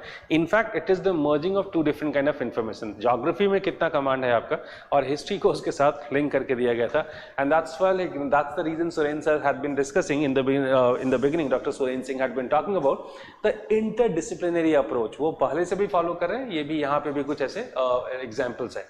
Now, if we'll talk about this question, so it is talking about Asmak, that was also called as Asak. So there were two Mahajanpadas in Deccan, you know, Avanti and Asmak or Asak, right? So these were two Mahajanpadas in Deccan. So look at this, it is Asak and the river which has been there, it's Godavari. So it is in Deccan and Godavari flows through this particular part. So it is quite logically that it is a correct statement, right? Next one is Kamboj. Kamboj is there in the northwestern part of India, Indian subcontinent, sorry. So that is precisely there in Afghanistan, but some part of Pakistan is included here, right? Some parts of Pakistan are included here. On the other hand, if we'll talk about the Bipasa or it's written Bipas, but normally it is Bipasa, right? So Bipas is the older name of river Beas, and it flows through Himachal and Punjab. So there is no question that this river must be flowing through Kamboj. That is why this is incorrect. The next one is Avanti. Avanti is there in the western Madhya Pradesh, right? And Mahanadi that flows through Odisha. I think again there is no connection, right? So it is very easily, मतलब अगर आपको पक्का नहीं भी पता हो, roughly उनके locations पता हो, तब भी आप ये सही कर सकते हैं. So of course Avanti is there is no connection between the two. Kosal and Saryu. Saryu, you know, it flows through Ayodhya and all, and Kosal is the place from which is on the foothills of the Himalaya in the Nepal or the Tarai region, and undoubtedly the Saryu comes out from this. So from knowing the location of this, you could have made it correct. So only two pairs are correct. It's a very simple question. Okay. Next question. Again, it is from an institution. The first Gandharva Mahavidyalaya, a music training school, was set up in 1901 by Vishnu Digambar Paluskar. It's a very famous person, right? Vishnu Digambar Paluskar. And in fact, the way Hindustani classical music was gradually getting institutionalized over the period. So as a result, what happens, of course, certain institutions were also started. Now, Gandharva, you know that there is a Veda also with this name, Upaveda, which is talking precisely about the music. Gandharva is also considered to be the deity for the music, and that is the reason because of what? In order to make the Indian music more lavish, more prosperous, one university was started by this particular person who himself was a great patron and follower of this music, was started by him. But that was the question is asking where exactly it was started. So frankly speaking, it was started in Lahore in 1901, and further it was shifted to Bombay in 1908, right? And for what reason they have asked this question, right now I'm not in a condition to tell you. Probably some logic must be there because of what they asked this question. So I think it is very simple question कि it was started in Lahore. But ठीक है, ये institution इतना popular है कि आपको इसके बारे में पता होना चाहिए था. Fine. Moving to the next question, right? Ashokan inscription suggests that Pradeshika, Rajuka and Yukta were important officers at. So they are saying that these officials were used at what particular level, and it is village, district and provincial administration or level of the central administration. Central administration तो खैर नहीं हो सकता है. sometimes you might get confused between the district level administration and provincial administration, right? It may be a bit confusing, but frankly speaking, all these three, like which are referred here, so they are very frequently being mentioned in Ashokan inscriptions, right? And in fact, very precisely, their work had been discussed in this, discussed in those rock edicts, fine. So if you'll see them, in that case, you'll find that they were basically associated with the district level administration. So Pradeshiks were basically the head of the, any unit which was close to district, right? Then an administrative unit which was close to district. Then it comes to the Rajukas. Rajukas, you can call him as a revenue officer. So basically all the important functions such as the surveying of land, the measuring of land, fixation of land revenue, all these things were being done by the Rajukas. And the Yuktas were those people who had been working as an accountant and treasurer, I can say, right? So these are the functions, and they were active at the district level. Uske niche ka koi level mein basically village mein government ki koi intervention hoti nahi thi. So the answer will be the B, that is the correct answer, that is it. Okay, fine. Let's move to the next question. Okay, fine. The Congress, okay, consider the following statements in respect to the non-cooperation movement. Again, I could not understand this logic. Frankly speaking, from the non-cooperation movement, they have asked so many questions this time. Okay? Why so many questions from one part? When you are making the questions, frankly speaking, there should be a sort of equal distribution in the syllabus, right? थोड़े art and culture के होने चाहिए, थोड़े modern India के अलग-अलग हिस्से से questions होने चाहिए. But then, this is UPSC, so they have great wisdom to see into these kind of things. Okay, fine. So the Congress declared the attainment of Swaraj by all legitimate and peaceful means to be its objective. That is correct, that Gandhi said that within a year they are going to attain Swaraj. But yes, this is also true. He never made the meaning of Swaraj very clear. So it is normally in the analysis it is being written that Gandhi had been doing it quite desperately. Why? Because Gandhi wanted majority of the people to participate in this movement, because until and unless they would be soon a sort of bigger goal, they won't or Gandhiji won't be able to secure the greater participation of the masses. That is the reason he had been giving this particular logic. So he talks about the Swaraj, right? Then it comes to within a year. And then it was to be implemented in stages with civil disobedience and non-payment of taxes. Frankly speaking, civil disobedience is nothing but the non-payment of taxes. Matlab, one of the forms or the models of civil disobedience is non-payment of taxes.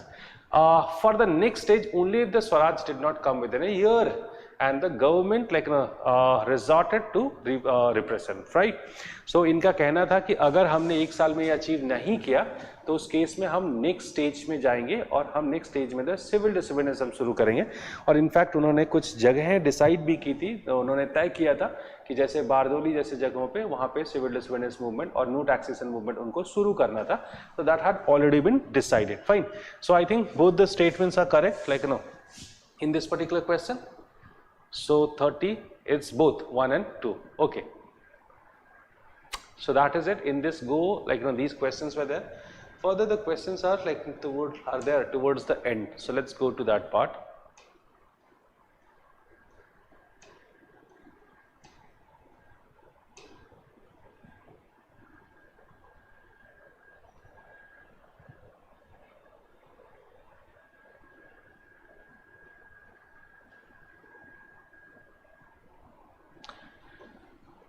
Okay.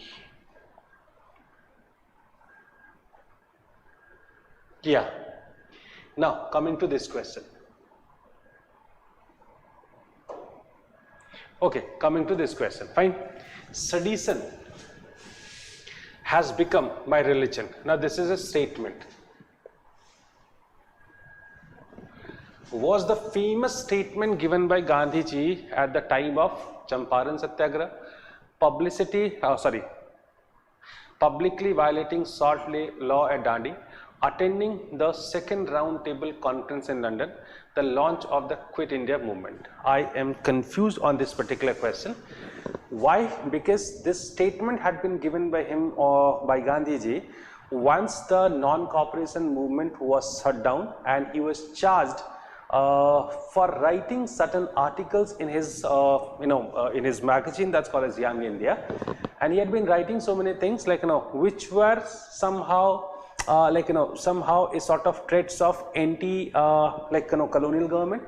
And in fact he was charged basically under under section 124A of Indian Penal Code. And as per that, he had been writing so many such articles which were showing some sort of disaffection for the colonial government or for the British government. That is the charge on him, right? And while the trial was going on in at Ahmedabad, and during this particular trial he gave this particular statement. That is the correct information which is there. But somehow it is so unfortunate that there was no such options appear here, such as Champaran Satyagraha. As I told you that he had been writing certain articles in Young India because of what the sedition charges were there. Now it has no connection with Champaran Satyagraha. Then it is Dandi. Again, Dandi is happening, is taking place much later, 1930. Attending the second roundtable conference, even after that, the launch of the Quit India movement, 1942. So ये सब बाद के events हैं, और ये कैसे possible है, तो पता नहीं मुझे, but I believe that probably this is also one mistake or a repetition of a mistake. As last year, in the last year question paper also some such mistakes were there because of what certain questions were removed. So I believe something has to be done here, right? So basically I have given you the explanation, and as per me this question is not appropriate. Fine, let's move to next question. The famous female figurine known as the dancing girl found at Mohenjo-daro is made of. This is question, these kind of questions are normally being called as the halwa, right? Because when you start reading IBC, I think this is one of the information that you know. Of course it is bronze, so there's nothing, no much discussion is needed. Okay, fine. Next question. Who provided legal defense to people arrested in the aftermath of Chauri Chaura incident? Okay, it is a question hardcore based on the facts. Either you know or you do not know, right? और थोड़े बहुत मुझे लगता है कि हम उस पे जा सकते थे, guess work में जा सकते थे. Let's see it. So basically, what is Chauri Chaura incident? So people the police fired on a mob in Chauri Chaura, that is in Gorakhpur district, and people retaliated. And after that, what happened? When they chased the policemen, so they locked themselves inside the thana or the police beat, and finally the aggressive mob burned the police station, right? This is what had happened, and I believe that 22 or 23 people died in this Chauri Chaura incident. And after that, it is so popular that after that, ultimately the non-cooperation movement was shut down. That is how the things have happened here, right? So this you know. But then aftermath, what happened? Normally in the book it is not being written, but then what happened? Undoubtedly the colonial rule was very aggressive on this, and in fact they thought of taking very harsh step after it.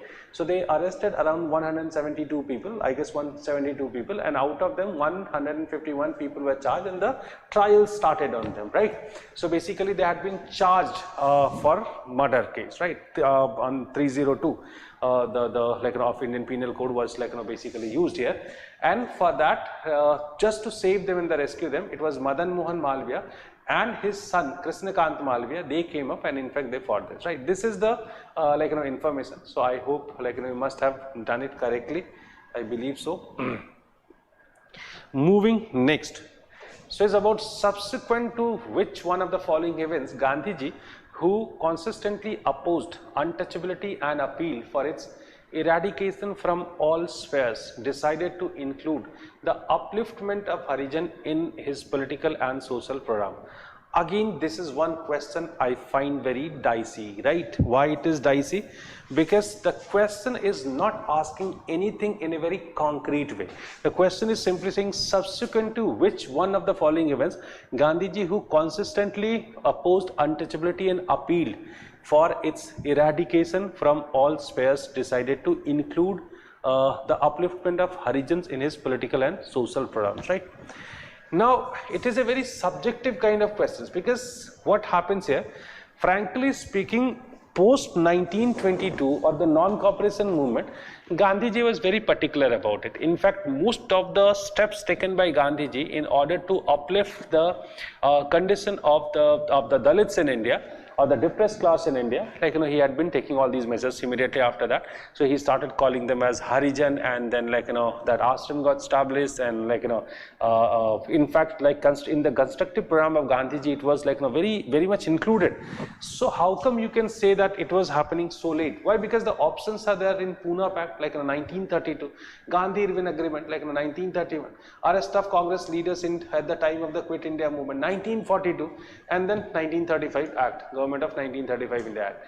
So ये ऐसा कुछ नहीं पूछ रहे कि exactly ऐसा कुछ हुआ. अगर सिर्फ गांधी जी के प्रोग्राम्स की बात है, so it must have started, like, immediately after this non-cooperation movement only.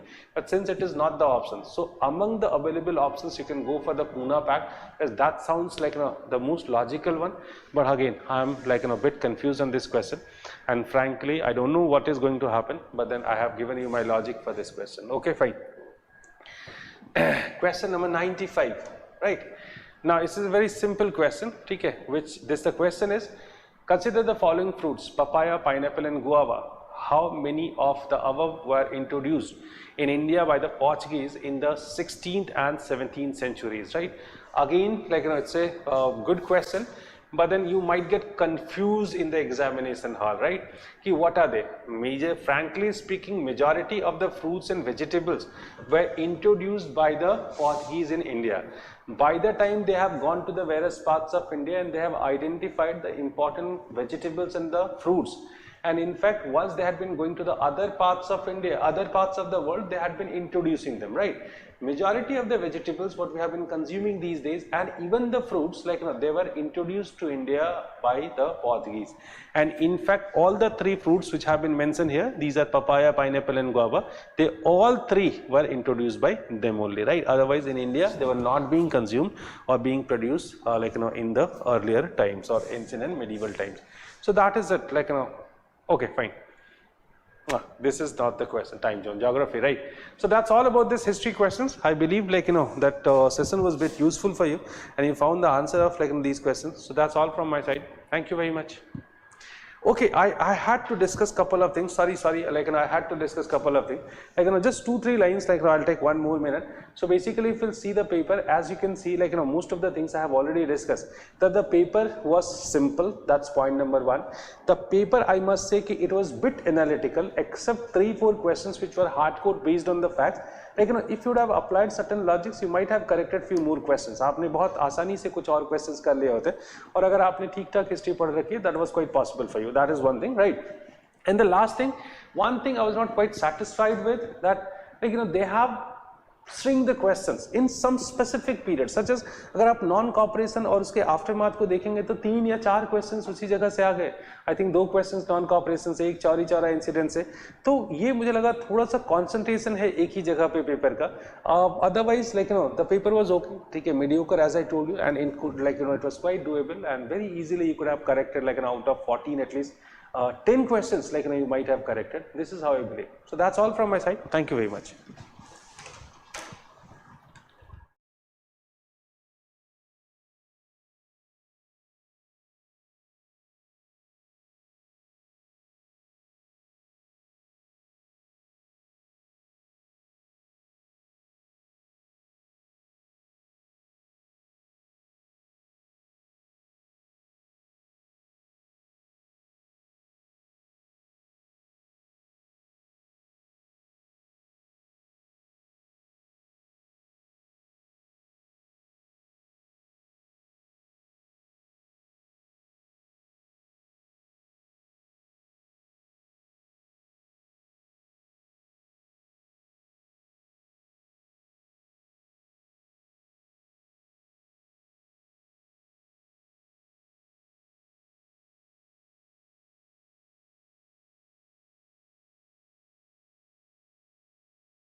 Hello everyone.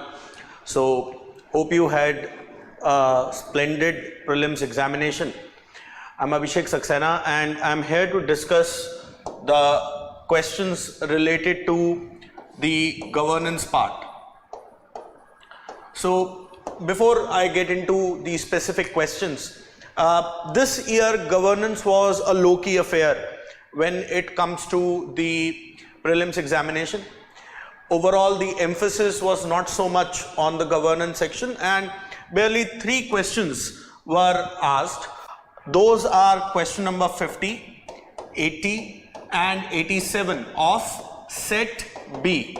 So you can very well guess the other questions as the paper becomes more public. Now, when it comes to the nature of the questions that were asked this time, they largely adhere to the classical pattern when it comes to the governance. There were 2 questions which were based on schemes and 1 question which was based on bodies. A fairly straightforward arrangement when we see the questions. The schemes that were taken were Rashtriya Gokul Mission, right, and the Pradhan Mantri Har Ghar Saurya Yojana regarding the rooftop solar plants and certain bodies and ministry mapping. So if you look at the ideas that we have been discussing through multiple of our prelims related programs, whether that is Target PT, Prelims Probable or the Prelims Test Series, when it comes to governance, I've always emphasized on the stakeholder mapping, wherein knowing the correct stakeholders help us decipher or help us examine the veracity of the statements which are given, whether they are correct or incorrect, as well as the features and the impact points, what a particular scheme actually strives to achieve, what is the target group, what is the intention. So largely if someone pays attention to all these points, one can easily answer these questions. The questions were on the simpler side, they were not very tricky in the classical sense. So let's see what UPSC asked this time from the governance section. So the first question that I'm going to discuss from the governance section is question number 50. It is regarding Rashtriya Gokul Mission. Let me read out the question for you. If you look at the formatting, it's a standard formatting. Which one is true? Couple of statements, both and neither. Okay, so no tricks when it comes to the formatting as far as the governance question goes. This one. Consider the following statements about Rashtriya Gokul Mission. It is important for the upliftment of rural poor, as majority of low producing indigenous animals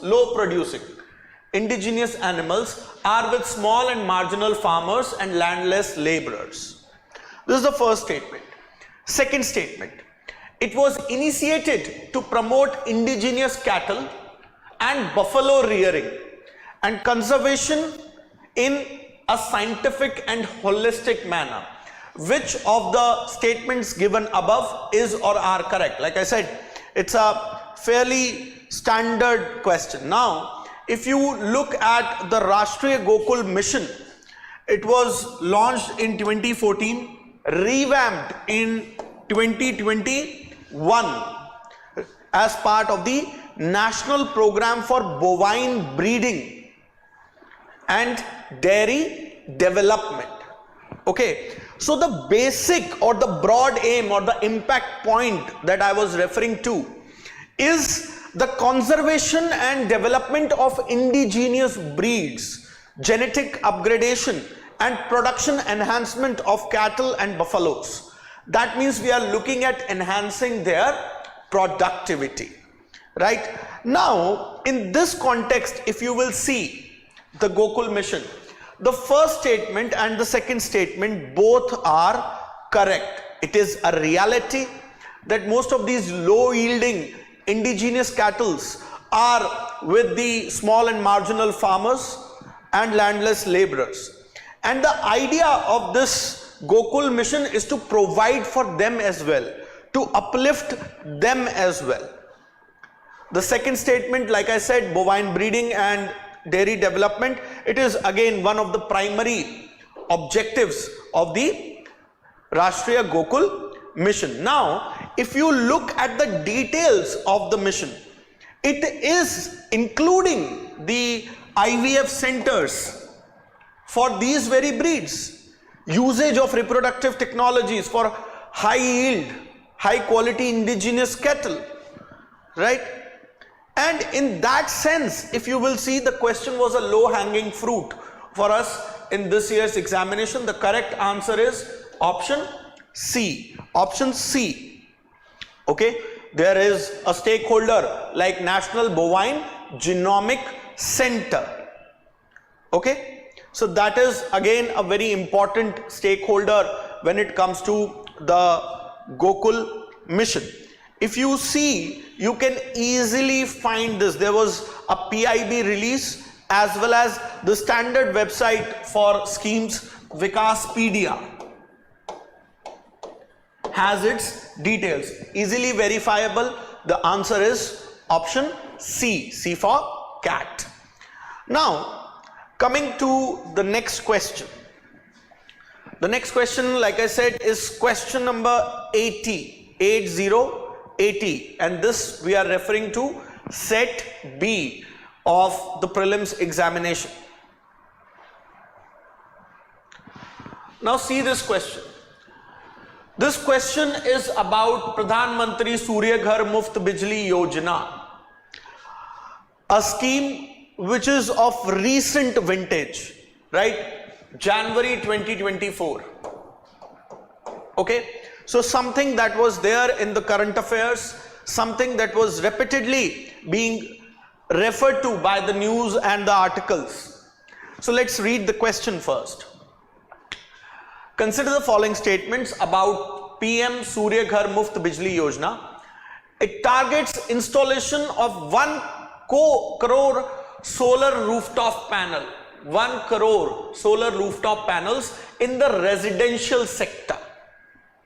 The Ministry of New and Renewable Energy aims to impart training on installation, operation, maintenance and repairs of solar rooftop systems at the grassroots level.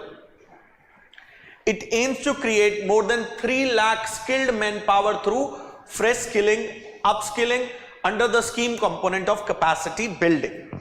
Now, if you will look at this particular question and now see the options. Okay, look at the phraseology of the question, how it is interestingly being framed through Roman numbers. That can get confusing. I know this is a very tiny thing, but some psychological aspects can really wreak havoc in the middle of the pressure situation of the examination. And it gives 1 and 2, 1 and 3 only, 2 and 3 only, and 1, 2 and 3. If you look at the answer, let's get to the answer first, then we'll deduce how we arrived at that answer. The answer is D, D for doll. Okay, so the correct answer for this question is D. Now, if you look at the very stated objectives of the scheme, it explicitly said, you know how government at present juncture likes to spell out the targets in hard data, in hard numbers. So the aim was 1 crore rooftop systems for households across India. Obviously, we are looking at solar, so we are looking at some sort of a sustainable energy. And the idea was that the surplus power can be sold to the grids. Indeed, the key stakeholder for this particular program is the Ministry of New and Renewable Energy. Now, interestingly, if you will look at the details of the program, the nodal ministry remains Ministry of New and Renewable Energy, right? So the idea was 300 units of free electricity per month via solar rooftop. It has a dedicated capacity building component, and that is what is being referred to in statement 3. So no rocket science when it comes to this question. It was just the objectives of this particular scheme that were to be known. One of them, of course, being the nodal ministry, that is new and renewable energy. So once you get this thing, and the capacity building part right, the rest of the answer becomes easier. Okay, again, the government website pmsuryaghar.gov.in is an excellent source to actually cover this scheme. It has all the details. Apart from that, we saw multiple PIB releases, articles across popular newspapers. So a fairly easy question again. The correct answer is option D. Option D. 1, 2 and 3. Now let us get to the last question which was asked. This year the number was a bit low. When it comes to governance, usually we see the number crossing 5, but that's what UPSC is, a bit unpredictable. So the next question and the last one for the governance section was question number 87, and again this question was around the stakeholder mapping.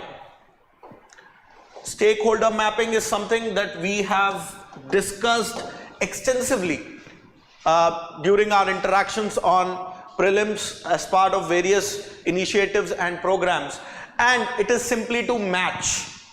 On one hand you have been given certain organizations, and on the other hand you have been given union ministry, right? And we have to check the correctness of the pairing that has been given to us. Okay, so the first one is National Automotive Board. National Automotive Board, and the ministry corresponding has been given the Ministry of Commerce and Industry. Even through logic you could have solved it, like FAME scheme, etc. Okay, so whenever we are talking about the heavy part of the idea, instead of correct match the following or identify the pairs, you have been given the mapping, the pairing, and you have been asked to select the correct ones. So it is rather Ministry of Heavy Industries and not the Ministry of Commerce and Industry. If you look at the National Automotive Board, it was set up as a think tank to promote research and development, innovation, and the policy guidance of the automobile sector. Next is the choir board. You would have seen the tableau in the Republic Day parade. Often there is a tableau of choir board, okay, something related to the coconuts. So the ministry which is given is the corresponding ministry in the question which is given is the Ministry of Heavy Industries. Now choir board, silk board, etc., these are not heavy industries. So by simple logic you can identify, even if you do not have the authoritative recollection of the mapping. So whenever you look at a choir board, it is largely the MSME, the Ministry of Micro, Small and Medium Enterprise. So that makes our first two pairings incorrect, right? Now coming to the third one, that is the National Center for Trade Information. Okay, so again Ministry of MSME, the pairing has been given, and this pairing is correct, right? Now the caveat was here. If you look at this center, Okay, the entire catch of the question is in third pairing. If you look at this center, it is a joint initiative of MSME as well as Ministry of Commerce and Industry. So if you look at this, it is Ministry of Commerce and Industry plus MSME. But the nodal aspect here is MSME.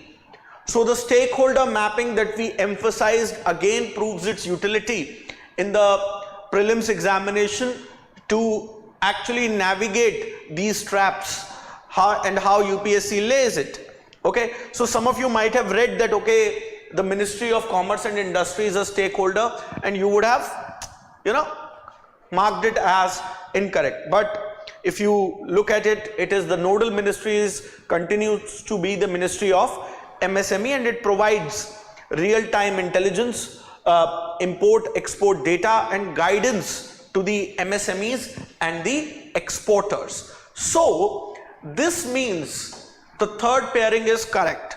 Now out of the three, if you see, two pairings have been incorrect, one pairing has been correct, and the format of the question, how many of the above pairs are correctly matched? Only one.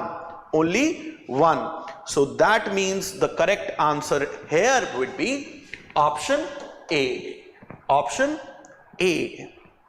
So that brings us to the end of the section on governance, and following will be the section on the economy portion. Quite an extensive, a lot of questions there, conceptual, factual, and a great mix. So stay tuned.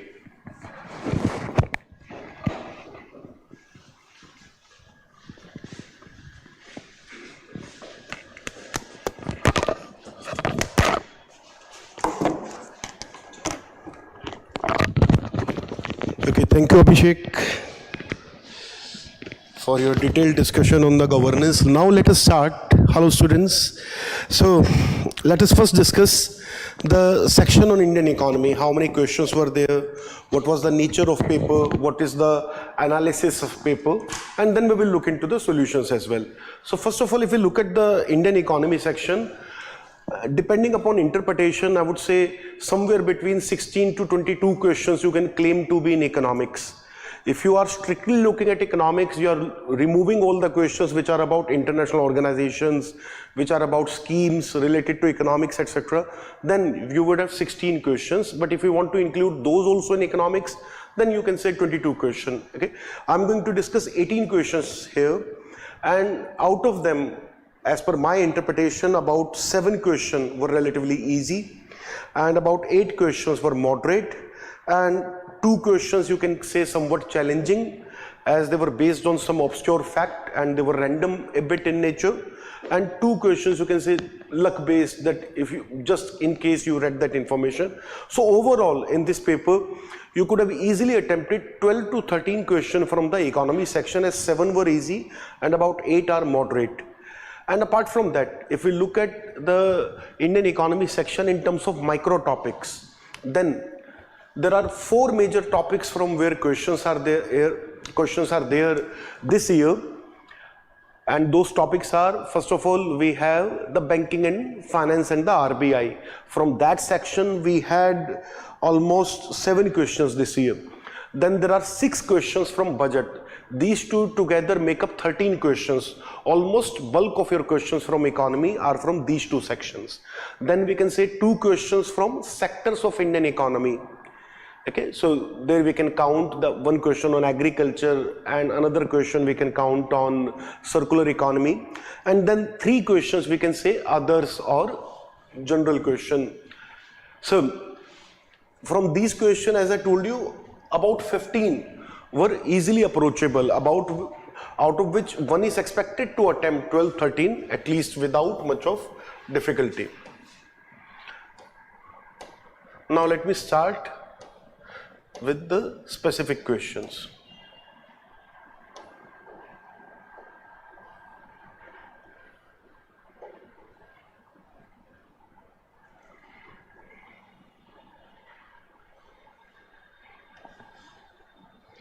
So, question number 31, as per our sequence and set, This is the first question from economy, and this is coming from the financial markets topic.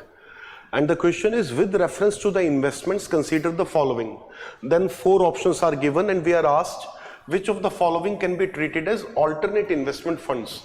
Alternate investment funds are those sources of money which a new company or startups can easily avail, whereas some of the financial sources are traditional sources, which are typically the traditional source on the basis of which companies receive financing. So these sources are bank loan, bonds, issuing public equity or stocks, etc.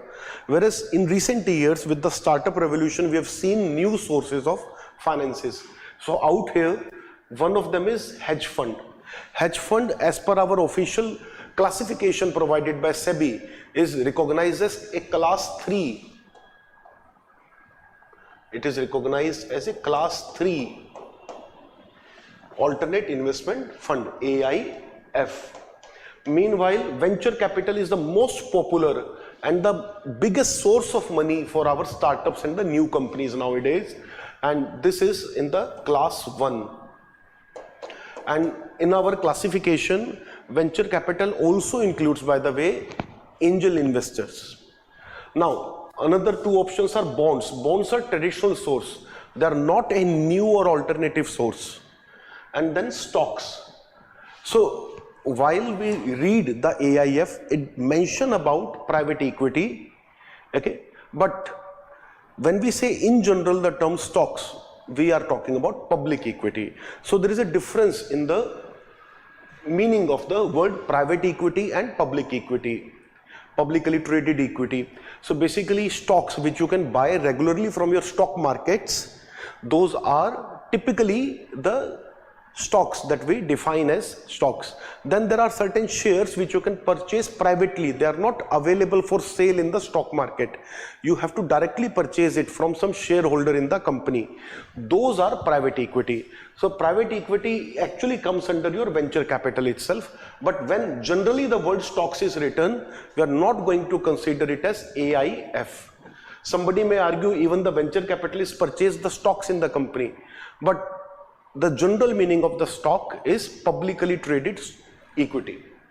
Answer should be 1 and 4 here.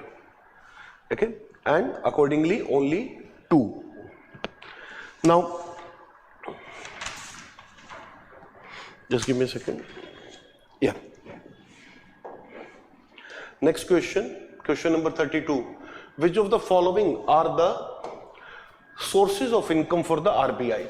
So for last 1 year, a topic has been in news, and that topic is surplus transfer from RBI to the government. And just 2 days ago, it was finalized for this year, and last year in the budget year also, RBI gave a lot of surplus to the government. So instead of asking a question on the surplus itself, or instead of asking on Bimal Jalan Committee, which is the basis of the surplus, they asked a simple question on the source of income. The idea is RBI transfer certain surplus, means RBI makes money out of which surplus money it can give to government. Fair enough. But here we are asking what is the source of money for RBI. अगर RBI को सरकार को पैसा देना है तो RBI के पास कहां से आता है? From where RBI earns first in the place. So this is your basic question. So RBI makes money from buying and selling government bonds. If you remember, when RBI sell or purchase bonds, it charges a small margin or a commission from the government. And apart from that, you have seen that repo rate is generally higher than the reverse repo rate as well. So even for short period when RBI is selling and reselling and repurchasing, then what is happening there? RBI charges you a higher rate of interest when it will purchase bond from you, but RBI will give you less interest when it will buy bond from you. So RBI gives you less interest but charges more. So this gap is a source of money for RBI. Buying and selling of foreign currency, that is also correct. Over time, dollar value and other foreign currency values change, and RBI also have reserve, they also increase in value. So in that sense, this is also a major source of income for RBI or profits for RBI. Then pension fund management is wrong, because this process is done by PFRDA. Provident Fund Regulatory Development Authority. So we have another organization. Then lending to private companies. I think most of the students would have been able to identify this easily. This is a function of banks, not RBI. And then printing and distributing currency notes. This is also a source of money for RBI. So 1, 2 and 5, these are the sources of money for RBI. Whereas your 3 and 4, as I told you, these functions are performed by other organizations. So answer should be D in this case. 1, 2 and 5. Next question, 33. Yes, so here it is a factual question, and the question was expected actually, but they asked again in a very different way. So topic we could predict. So when we were discussing with students what are the predicted questions, what are the expected questions, we were talking about there can be a question about RBI surplus transfer. So they asked a related question to it, and it's an easy question. Then here something was expected on ED.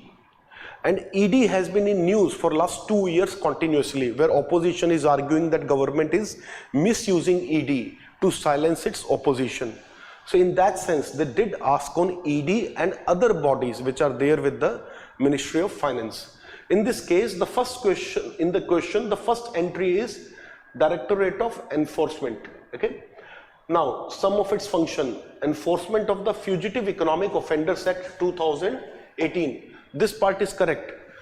Enforcement Directorate is responsible for Fugitive Economic Offenders Act implementation. However, it does not come under Internal Security Division.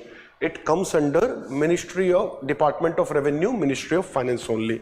So, in this case, the first option is wrong because its department is given under a wrong ministry. Next, Directorate of Revenue Intelligence. So it enforces the provision of Customs Act. So basically this enforcement Directorate of Revenue Intelligence, if you look at this organization, then this is part of CBIC, Central Board of Indirect Taxes. Okay. So this is part of CBIC, and under that it is responsible for Customs Act. So this is correct, and it is also under Department of Revenue, Ministry of Finance. So your option number 2 is correct here. This is not technically an economics question, it is more of a governance question or structural question. But nonetheless, since all these bodies are about the finances, taxes, governance, etc., governance of economic functions, so hence we are considering it as part of economics. The next is Director General, okay, of, no, entire question is not visible, so let me bring it up. Directorate General of Systems and Data Management.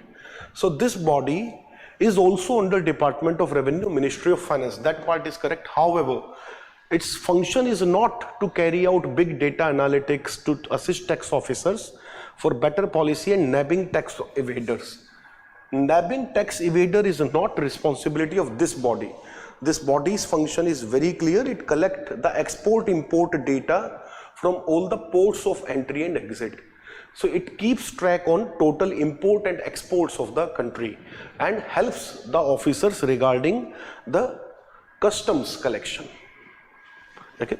So this third is also wrong because the second column is not correctly matching. So in this case, basically 1 and 3 are wrong and only 2 is correct. So your answer should be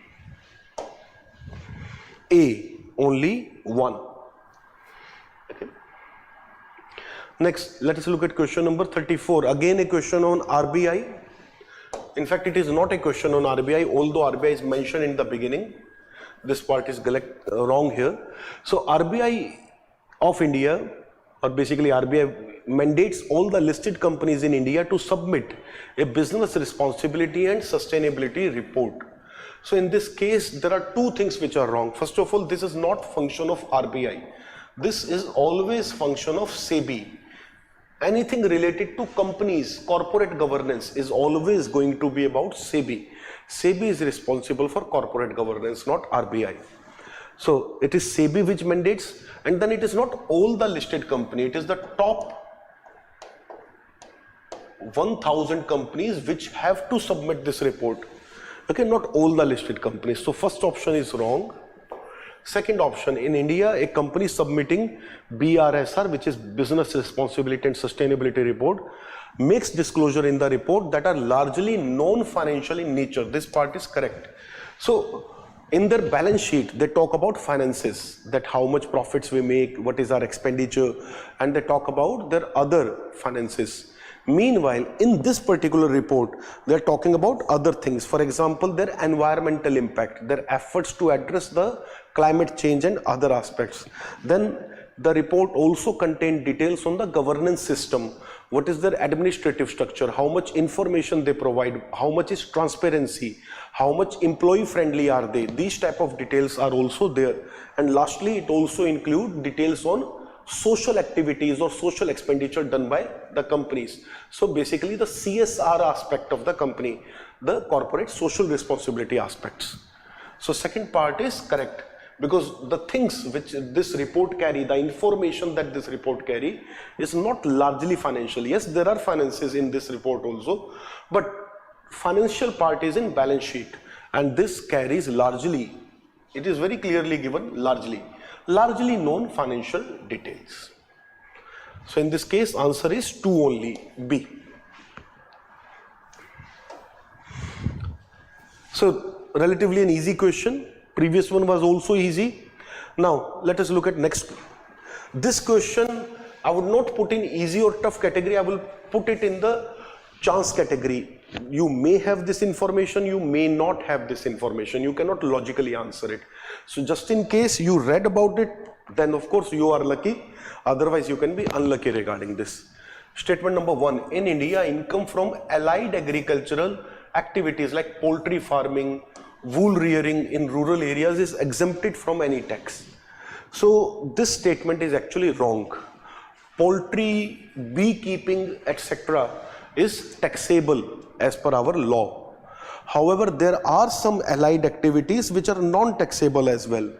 Okay, for example, growing tea, growing coffee, okay, and there are many other commercial crops and other commercial agricultural activities which are non-taxable. For example, even if you receive rent on your agricultural land from another farmer who is taking land on rent for agriculture purpose, that is also exempted under agriculture income.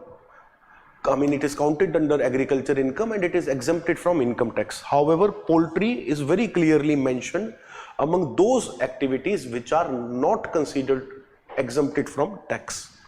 Okay, wool rearing is also not exempted, and likewise I told you beekeeping is also not exempted. Dairy farming also is not exempted. They all come under taxes. Then in India, rural agricultural land is not considered a capital asset under the provision of Income Tax Act 1961. That part is correct.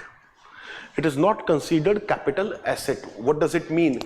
Mean you sell or buy agriculture land, and if you are a farmer, then the capital gains and other income tax provisions will not apply on those certain transactions. Okay. So only statement 2 is correct. So answer should be D. Statement 1 is non-correct, but statement 2 is correct. 36. Now this is also purely a factual question. Again, this is somewhat of a luck based question. You may get it, you may not get it. Okay. So in 2023, India joined the Mineral Security Partnership. That part is correct. Second, India is a resource-rich country in all the 30 critical minerals it has identified.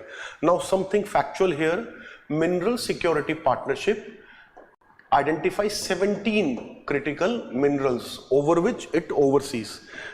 Meanwhile, India has identified 30 critical minerals as per its internal system. The question or the point is saying that India is a resource-rich country in all the 30 critical minerals. Actually, this is wrong. In fact, India is very poor when it comes to the availability of critical raw materials. or critical minerals. So India does not have majority of rare earth metals. Recently we found lithium and there is some cobalt deposits. There are a handful of other things, but India is generally highly deficient in the critical minerals. So this part is correct, that we have identified 30 critical minerals, okay? But we are not resource rich in that. So second option hence is wrong. Third is a factual point that in 2023 we amended the rules. So that part is correct. That part is correct because we amended it in order to join this agreement. So in this case 1 and 3, C will be the answer. Then 37. Consider the following statement as regards return from an investment in a company. Generally, bondholders are considered to be relatively at lower risk than stockholders. That is correct. Bondholder is someone who has given money as a loan to the company, and equity holder is someone who is partner in this company, who is joint owner of the company. So when you are owner of the company, whether you will get certain share in profits or whether you will make money is not guaranteed, but as a lender, your payment is generally guaranteed, that you will get your money back with interest, unless company engages in a fraud. But even if company is doing okay, it is not yet guaranteed that people who are equity of the company or people who are partner in this company, that they will profit or not. So relatively lower risk than stockholders. That part is absolutely correct. Second, bondholders are lenders to a company, whereas stockholders are its owners. This is what I was explaining when I was trying to give you an idea of the statement 1. So statement 2 is perfectly correct and it is explaining statement 1. Then there is a third statement 2. And by the way, in our test series this year for PT, we did include these type of questions where there are 3 statements, and the statement number 2 and 3 is about explanation of statement number 1. So this question type, in fact, for our students who would be watching this video, they can very easily identify that we did provided practice for such questions to our students. Third, for repayment purpose, bondholders are prioritized over stockholders by the company. That is correct. First, whenever company make profit, it will give money first to the people from whom loan is taken, and then only money is given to people as dividend who are partners in the company. So all the 3 statements are clear, and 2 and 3 perfectly explains the statement number 1. Okay, so in this case it should be A. Both are correct and both of them explain. Next question, 38. Consider the following statement. This is a factual question, and if you are keeping watch on the newspaper regularly, you would have been able to notice it. India accounts for a very large portion of all the equity options contracts traded globally, and thus exhibiting a great boom. That is correct. Equity contracts where you are buying stocks in the company, but equity option contracts, there you are not buying the stock or selling the stock. In those cases you are buying a future delivery commitment. Okay, so those are equity option contracts, and in India there has been a 5-fold growth in last few years. So in India there has been such a massive growth that now India has a very significant share in the total international such contracts. However, this is very risky and common people should not be getting into it. Okay, very recently SEBI also suggested small investors to keep away from options. Just last week, in fact, India's stock market has grown rapidly in recent past. That is correct, and it was in news that we have overtaken Hong Kong during this process. So India is one of the largest stock market in the world. Okay. Third, there is no regulatory body either to warn the small investor about the risk. This is wrong. SEBI time to time make policies to make entry into such option trading difficult, and It is there to protect the interests of small investors. So it is wrong to say that we do not have a regulatory body over here. SEBI looks into it. And by the way, why suddenly there is 5 times growth in the options? So this is because of increasing popularity of investment apps that people now have in their mobile phones. For example, there has been massive increase in the trading through Grow app. So you might have heard the name of this app. So there is a, if I'm not wrong, it is, I think, written like this. Okay, Grow app. So I've not used it, but it is a very popular app and people are expected to be aware of it. Then Jiro Dha, and there are many more. So these have, because it has become very convenient, very easy to invest now in options. So hence the volume is increasing very fast. This is because of the new apps which have made the process very easy. Meanwhile, as I told you, the third part was wrong. Okay, 1 and 2 are correct. A. 39. Consider the following statement. Circular economy reduces the emission of greenhouse gases. So what do we mean by circular economy? First of all, circular economy is about recycling. So if you have heard of this statement, if you have ever read about it, it is about recycling, reuse. Okay, so make, use, reuse, that cycle it talks about. So it reduces the emission of greenhouse gases. That is correct, because we are not going to increase production unnecessarily and we are going to reuse the old components. So yes, it definitely will reduce greenhouse gas emission. Then circular economy reduce the use of raw material as input. That is also correct, because we are going to use the scrap material, we are going to use the wastage also. Hence, we do not have to use fresh raw material. We can also recreate, we can also restore the existing old products as well. Recycling, restore, okay, reuse. These are the 3 R of circular economy. Then third, circular economy reduces wastage in the production process. So this is also correct in general, because statement is not very detailed and nothing as such is wrong also. We have to consider it correct. However, generally when we talk about reduction in the wastage, it is post-production. Once we have produced something and then people are going to use it again and again, so in that sense it is going to reduce wastage. During the production system, reduction wastage is there because we are talking about efficiency, reusing the scrap metal that is wasted in the process of production. So yes, in general this is correct. Okay, so all 3 are correct here.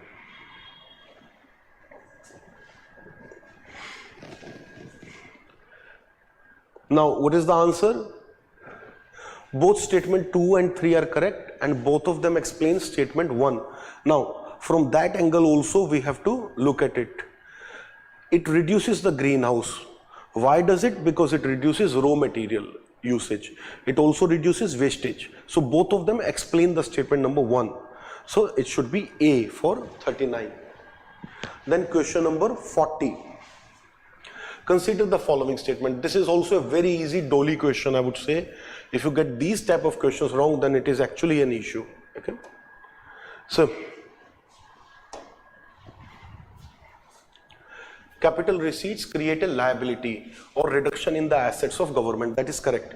In the capital account of the government, this is a question from the budget segment. In the capital account, there are 2 sources of money. One is to borrow, and the other source of money of capital receipt is disinvestment. That government is not borrowing, but it is selling some of its assets. It is selling shares in the PSUs. It is privatizing some government companies. So that is disinvestment. From that also government can earn money, but that is not your regular receipt. It is a one-time capital receipt. So either borrowing or disinvestment. That is what is written as a reduction in the asset of the government. That is absolutely correct, and it's a well-written, correct statement. It either creates a liability or creates disinvestment. Borrowing and disinvestments are capital receipts. So very clearly now it is given here. So 2 is also correct. Third, interest received, so loan create a liability of the government. This is wrong. Interest is never part of capital account. Interest is treated in your revenue account. Okay? In capital account, we only include those entries which either create a liability or reduce assets, as exactly written in the statement number 1. So, if I take a loan from someone and I continue to pay my interest on it, then my liability will remain the same. My liability will neither increase or decrease. For example, I have taken 1 lakh rupee as loan, okay, and on 1 lakh rupee I have to pay 10,000 rupees or 9,000 rupees per year as interest. If I pay 9,000 rupees every year as interest, then my liability will remain fixed. It will always be 1 lakh rupees until I continue to pay the interest on it. So it neither decreases your liability or increases it. Hence, it is not part of capital account. It is part of revenue receipts. So, third is wrong. 1 and 2 are correct. So answer should be 1 and 2 only, A. Now, our next question would be 71 in this set.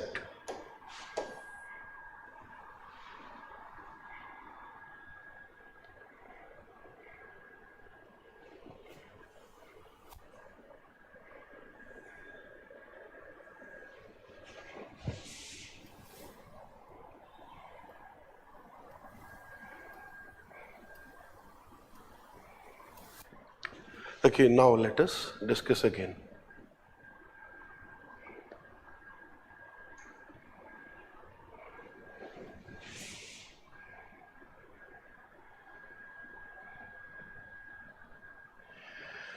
So, this question number 71 would be our next question.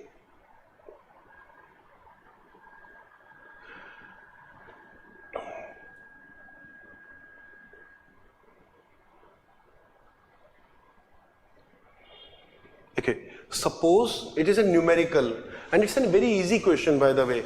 Some of the students who might have unnecessarily got into panic by looking at numbers that we have to calculate something, if they would have tried this question, this is not a tough question. Although there are some numbers, but you do not have to do detailed calculations and you do not have to get into numerical as such. Yes. So, yes. Government expenditure or revenue expenditure is RE is 80,000. Everything is in crore. We do not have to say crore every time now. This is our regular expense, revenue expenditure, expenditure in the current account or revenue account of the government. Then revenue receipts. These are 60,000. The difference between revenue expenditure and revenue receipt is revenue deficit. If we reduce revenue receipt from revenue expenditure, we get revenue deficit, which is 20,000 crore here. Okay, my income is 60,000, my expenditure is 80,000. So how much deficit I have? कितना पैसा मेरे पास कम पड़ रहा है? I'm short of money. How much short I am? For that we have to deduct my income from expenditure, and I will get the deficit. This is the gap which I have to cover. This is the deficit. So in this case, 20,000 crore is our revenue deficit. Very easily from these two numbers we can identify that. Then it also shows borrowing of rupees 10,000 crore. Borrowing is a capital account entry. So capital receipt. We have only one capital receipt information as 10,000 crore. And interest payment of 6,000 crore. Now interest payment is not a separate entry.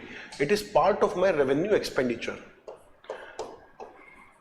When I pay interest, it is considered as a regular expenditure, part of my revenue expenditure. So this 6,000 crore is part of 80,000 crore.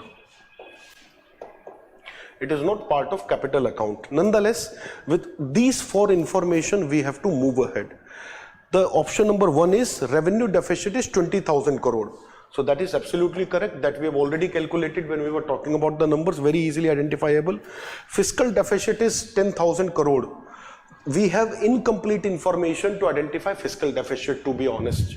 But if I have to calculate just from the given information, then since I do not have entry on capital expenditure,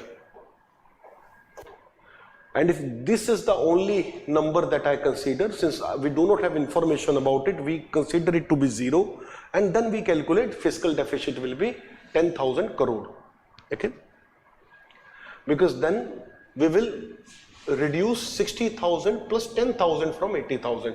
The gap will be fiscal deficit. And fiscal deficit is basically the borrowing that we are doing. So this borrowing itself is always the fiscal deficit. So from that we could answer it, although we do not have enough numbers otherwise. Third, primary deficit is 4,000 crore. So formula for primary deficit is your fiscal deficit minus, or basically borrowing minus interest payment. Borrowing minus interest payment. This is a clear formula which students are expected to know, and we've always explained these type of things in the classroom as well earlier. So fiscal deficit is 10,000, which we have just identified, and interest payment are 6,000. So when we reduce 6,000 from 10,000, we get 4,000. So primary deficit is 4,000. All 3 are correct here. I hope this is not very difficult for you guys to figure out and to solve. So are we having any doubt, any questions here from the students who are online right now?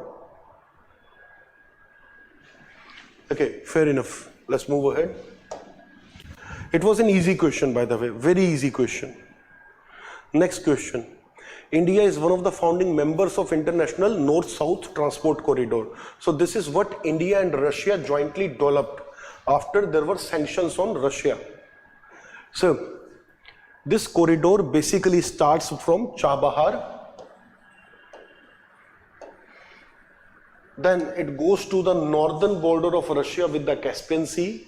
From Caspian Sea, it moves into the territory of Kazakhstan, or basically Central Asia, we can say in general. So it starts from Iran, then it goes into Central Asia, and eventually it reaches Russia, and from Russia to Europe. This is the route. So from Chabahar, the road route is there. From India, if we want to send something, first of all, sea route until Chabahar.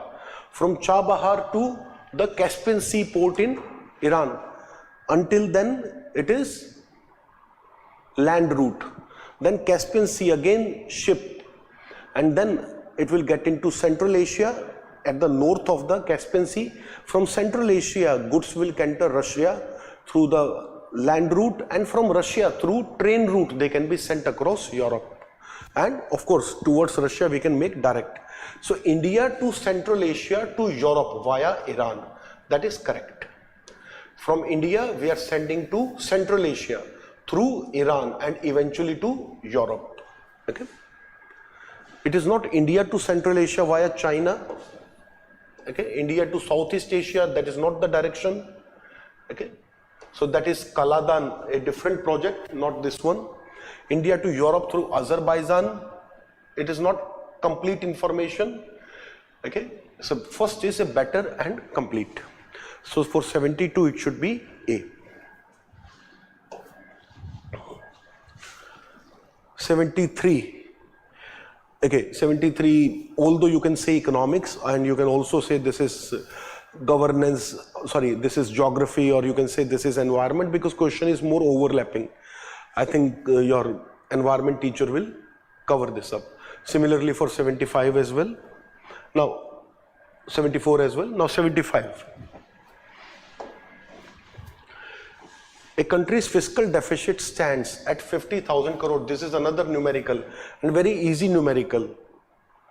We are directly given fiscal deficit at 50,000 crore. it is receiving 10,000 crore through non-debt creating capital receipt. That means disinvestment. In the capital account, we can receive money from two sources, either borrowing or selling of asset.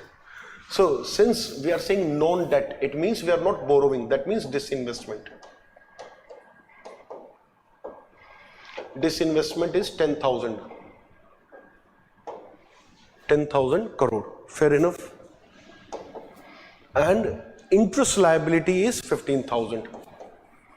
Interest payment from this country are 1,500 crore, not 1,000, sorry, 1,500 crore. Now what we have to identify, what is the gross primary deficit? So in order to calculate primary deficit, which we did in the previous question also, what we have to do? We have to simply reduce interest from the fiscal deficit or borrowing minus interest. So we will reduce 1,500 from 50,000. So that will be 48,500 crore. So A is your correct option. It is very easy actually. Okay. Unnecessarily students were panicking by looking at numericals, but when they asked for numerical, it is very, very easy numerical. 76 is a factual question about the 15th Finance Commission.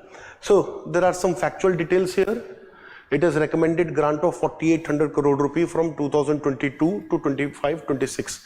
So that is correct. It is over 4 years and 1,200 crore rupees each year is to be distributed to states to enhance the educational outcomes. Okay, so that is correct. 45% of the net proceeds of union taxes to be shared with the states. This is wrong. This is 41%. And students are expected to know this. This is a very well-known fact. Finance Commission is an important topic, and 41% is one of the first point that we read about Finance Commission. Then rupees 45,000 to be kept as performance-based incentives for states carrying out agricultural reforms. That is also correct. Okay, just give me a second here.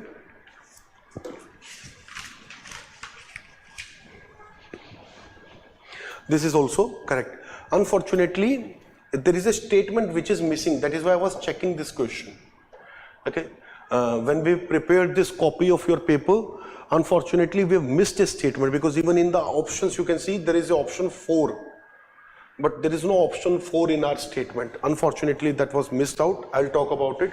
In the option number 4, we have it reintroduced tax effort. It reintroduced tax effort as a criteria to reward fiscal performance. Okay, so basically there are two concepts here. One is vertical devolution, and then there is horizontal distribution. Vertical devolution from center, how much states will get. The first 3 points were about that there are some grants. For example, this 4,800 crore. Then 41% is the state's share in the central taxes. Then some 45,000 crore rupees incentive. Fair enough. This is basically the vertical distribution. Center state ko kitna dega, how much center will give to state. That is vertical devolution or vertical distribution. These are vertical. But there is a fourth statement about horizontal. Now let's say center as a whole gives $90 billion to the states. But how much Maharashtra will get, how much UP will get, how much Goa will get or Haryana will get, that is dependent on a formula for horizontal devolution. The statement was asking whether tax effort is part of that formula or not. Did 15th Finance Commission included it? Answer is yes. It is reintroduced as a criteria. So the states which are able to collect more taxes are also rewarded better. Basically, states which have lower fiscal deficit, center gives them certain incentives. They are rewarded for their good performance. If you want to see how we distribute money between the states, so for that we have a clear formula. Okay, For that, we have a clear formula where your tax effort, for example, has a 2.5% weightage. Similarly, for income gap, there is 45% weightage. States which are poor, where per person income is less, 45% is weightage of that. Means poor states are likely to get more money compared to rich states. Then 15% is your weightage based on area. Because more area a state has, more infrastructure it has to maintain, and public services it has to maintain. Then population is another 15% criteria. And then there are more points like demographic performance. So south states or southern states had a problem earlier. They were arguing that when you reward on the basis of population, income gap, we do not receive enough money. It is the poor states in eastern India who get majority of money. So reward us because we have been able to control our population. We have done well. You should not punish us for that. That's why demographic performance and tax effort, these are given 15% weightage. This is criteria where south states have an edge and they get little bit of extra money compared to other states. So there was change in the formula this year. So this is about question number 76. Answer is 1, 3 and 4. C in this case. Next. How many times I have told students that World Bank structure is very important as a topic, and UPSC tend to even over ask this topic. Okay, very easy question by the way. So IBRD, the original body which was created under the Bretton Woods Agreement, okay, International Bank for Reconstruction and Development. What are its features? First, it provides loan and guarantee to middle income countries, correct? If it would be middle income countries only, then this was wrong.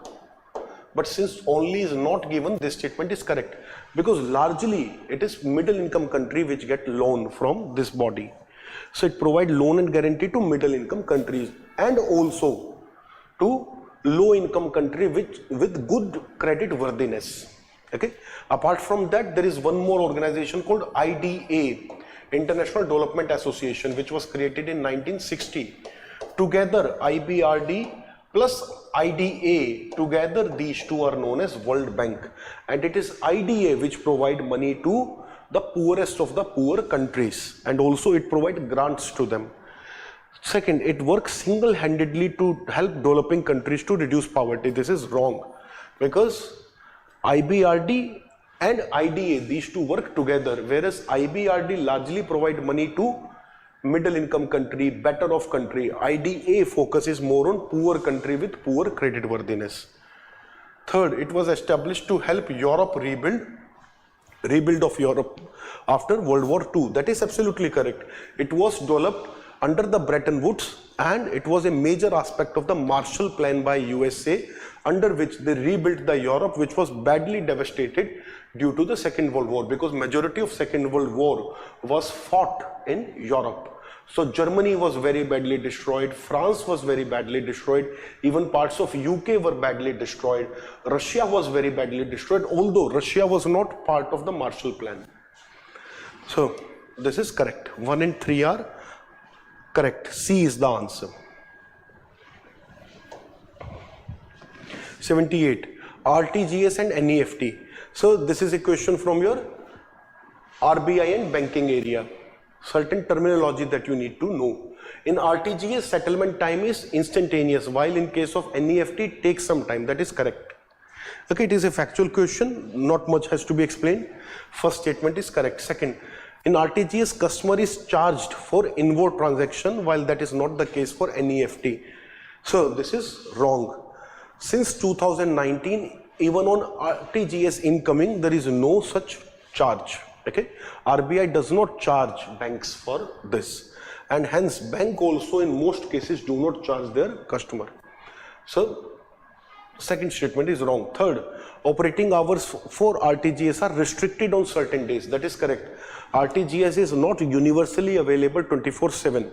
It is now available after the banking hours. It is now available on Sundays, but on certain days it may not be available.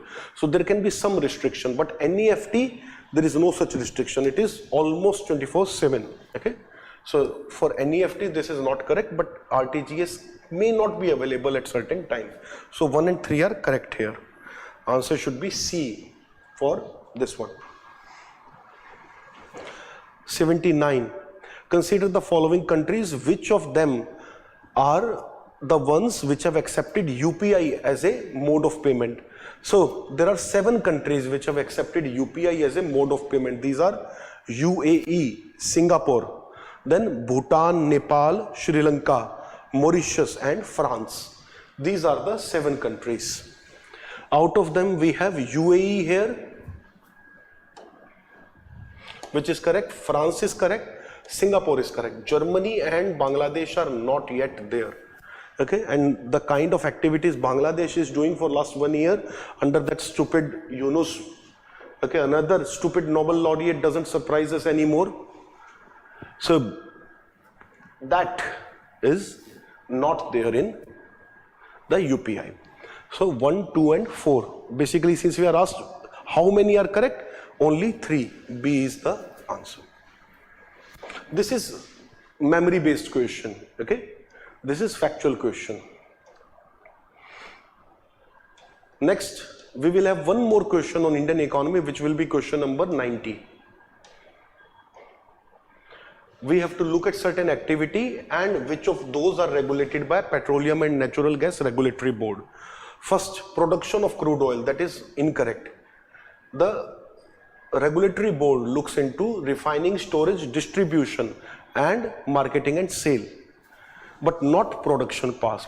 So first is wrong, 2 and 3 are correct, refining, storage, distribution of petroleum. Third, marketing and sale of petroleum product, that is also correct. Fourth is wrong again, production is not one of its job responsibility. Okay, it doesn't look into it. So answer should be only 2B, where 2 and 3 are correct. With this, we have concluded our section on Indian economy, and we now will be starting with the geography section with Prince Sir. Thank you. He'll be joining just now.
Hello everyone. So I hope that you must have done the UPSC Prelims paper, both paper 1 and paper 2, and I hope that all of you must have done the paper well, and most of you must be hopeful for writing this year's mains examination. As far as this year's GS paper 1 is concerned, GS paper 1, the first hand itself appears to be moderate, but as the things will settle down, obviously it is on the tougher side. And as I always used to say it in the classes and in all the forum, that sitting outside and analyzing is something different from the real situation when you were in the examination hall. So definitely the question was on tougher side. So if some of the students are not getting much, don't get disheartened, because this is not the time for just go for the judgmental that I am not getting 105, 110, 100, so I have not done well, because the question is highly conceptual and the question that is factual is very factual, and also the question is, you can say, is not the purely conventional, it's a mix. So from my side, the question is on the tougher side, question paper. In fact, after going through the GS paper 2, the CSAT, most of the students' viewpoint is that CSAT is very tough, especially the mathematics part. So again, that will play a very important role in your overall prelims qualification. Now, I am here to discuss the geography component, and this year in geography there are around 15-16 questions, and 2-3 questions are very much overlapping in environment, in agriculture, in economy. That is why we have picked up 13 questions of the geography. So there are 13 questions from the geography, and here we are going to take up the set B. So the questions that we are discussing is of the set B. Now out of the 13 questions, the general pattern remains same, that out of 13 questions, 4 questions are from the maps, and the remaining 9 questions are from the concept. But what is different in this year, that is unusual, in a way it is something that is different from last 4-5 years, at least geography questions, that out of these 13 questions, 12 questions are from the world geography, and only 1 question is from the India geography. So India geography has been completely ignored. In fact, the very surprising thing is that the 4 questions that has been asked, the map based question, all the questions are from the world mapping. Of course, those who have attended the classes are those who have the class notes. So luckily majority of the map based questions we were able to pick up, we already have covered in the classes, but it's not going to happen every year. But yes, of course, this year जो आपके map के question आए हैं world mapping के, the world mapping question we have covered in the classes, it must be in your class notes. But the 4 questions were from the world mapping, and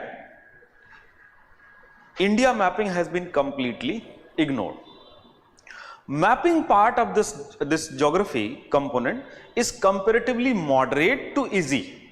So ये जो 4 questions हैं आपके, these were happens to be the moderate, and also you can say it is a easy.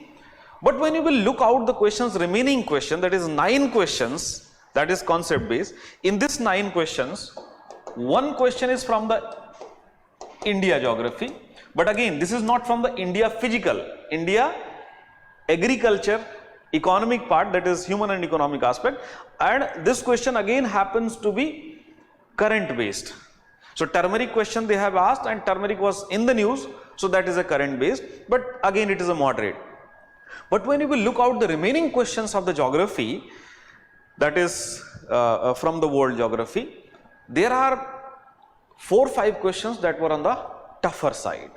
So we will start the discussion, and in that discussion itself we will look out that which question happens to be the tougher and which question happens to be the moderate. Again, this moderate and tougher is not based on the content or from where it has been asked, because once the paper has been done, as I said, that once the paper has been done, you have come out of the examination hall. So for me, it is very easy to make you understand that this is the reference. But in the actual examination hall, with the content that you have, because we cannot expect that everyone is of the geography optional. So the kind of content you will have for the GS geography, is it possible to apply those concepts within that 30-40 seconds, read the question, apply the question, and ultimately arrive at the answer. So based on that, I will say that whether it is a moderate or tougher. But based on the content sources, you might feel that is a very easy question. So please be very clear that the questions are not very easy. The first question is, scientific studies suggest that there is a shift in taking place in the Earth's rotation axis. So it is from the general geography. So question from the general geography where we talk about the rotation, revolution, but again it covers the climate part. In climate, there is a very important aspect, that is the climate change. Now when we talk about the climate change, there are 2 major causes of the climate change, or we divide the causes into categories. One is the natural causes, man-made causes. In the natural causes of the climate change, there is a very famous concept of the Milankovitch cycle. Now this question has been picked up from the Milankovitch cycle. So from that perspective, I have put up this question on the tougher side. But yes, this is a question that can be doable based on the other discussions that we generally have. Like the very first discussion, the explanation is, solar flares and associated coronal mass ejections bombarded the Earth's outermost atmosphere with the tremendous amount of energy. Now this comes very easy statement. Most of the students must have known to this. In fact, if you will open my class notes in the climatology, the first page itself you will find where we talk about the evolution of the atmosphere. In the evolution of the atmosphere, you will find that the earliest atmosphere has been taken away, swept away. So the atmospheric changes, earliest atmospheric changes has been caused by the solar flare. So definitely it's a correct statement. And solar flare does plays, because we have the hotspot phenomena, solar hotspot phenomena, this sunspot phenomena that takes place. So, the general cycle is around 11-12 years. So still solar flare plays very important role in the general change of the temperature. So of course it's a correct statement. The second statement, that is statement third, as the Earth's polar ice melt, temperature बढ़ेगा, तो definitely there is a change in the mostly the melting. So because of the rising of the temperature, ice will melt. Once the ice will melt, it will turn out to be water. Now what happens to the water? This question is based on that. But again, it's a question of, first statement is from the general geography. Second statement is from the climatology, general geography. Third statement is from the climatology and the ocean. Now that is why this question becomes very difficult. So in simple, you can say that it's a very simple, but it's a very difficult. So oceanography concept, as the Earth's polar ice melt, the water tends to move toward the equator. In oceanography, you must have studied the ocean current, and in ocean current, you must have fair enough idea that the water is not simply moving like that, or water is not stagnant, that more water has been added in the polar area, so the water will start moving toward the equator. There will be a possibility of rising sea level more in case of equatorial area, but again that is associated with the general obstruction in the surface ocean current, the general obstruction in the deep ocean current. So the oceanic movement, the water movement is very complex on the surface. This is not as simple. So this is a incorrect statement. But yes, solar flare has some role in case of change in the rotational axis. Basically, Earth's rotational axis is tilted. So present tilt is around 23.5 degree, but this 23.5 degree changes. So the rotational axis will changes almost between 21 to 24 degree. So this 21 to 24 degree is part of that Milankovitch cycle. Now it is expected that it will take place, this change 21 degree to 24 degree, it will take place in 36,000 years. So we should not bother about it, but yes, it's a part of the general change in the climate on the planet. The second part is, not only this rotational axis angle will change, rather this rotation axis itself will change. So it is also rotating. Now this rotational axis is part of this rotation. So that takes place even, it takes longer time period, and combined effect that is going to happen is, like in the present time period, if you look out the general arrangement of the earth rotation and revolution, then you will find in the present time period we experience the winter, whether you talk about the summer or whether you talk about the winter. So generally we witness present time period summer season in the northern hemisphere when there is a aphelion, because general perception, general common sense will say that when the earth is farthest, it should have summer. Earth is farthest, earth is nearest to the sun, then it should have summer. But in reality what happens, when the earth is farthest from the sun, that is aphelion, then we are witnessing the summer. But when this will happen, that the earth rotational axis will changes and it will become 21 degrees Celsius, then that situation will change. So this is something associated with the general causes of the natural causes of climate change on the earth's surface. Now if you look out the answers, so what will be the answer of this question? Which are one of the following is correct? So both statement second and third are correct? No. Both statement second and statement third are correct? No. Only one of the statement is correct, right? And that explains the statement 1. So answer of this question will be the C. So C will be the answer. Only one of the statements, second and third, is correct. So second statement is correct, third statement is incorrect, and of course second statement is clearly telling the cause, explaining the statement number 1. Now moving to the next question of the geography.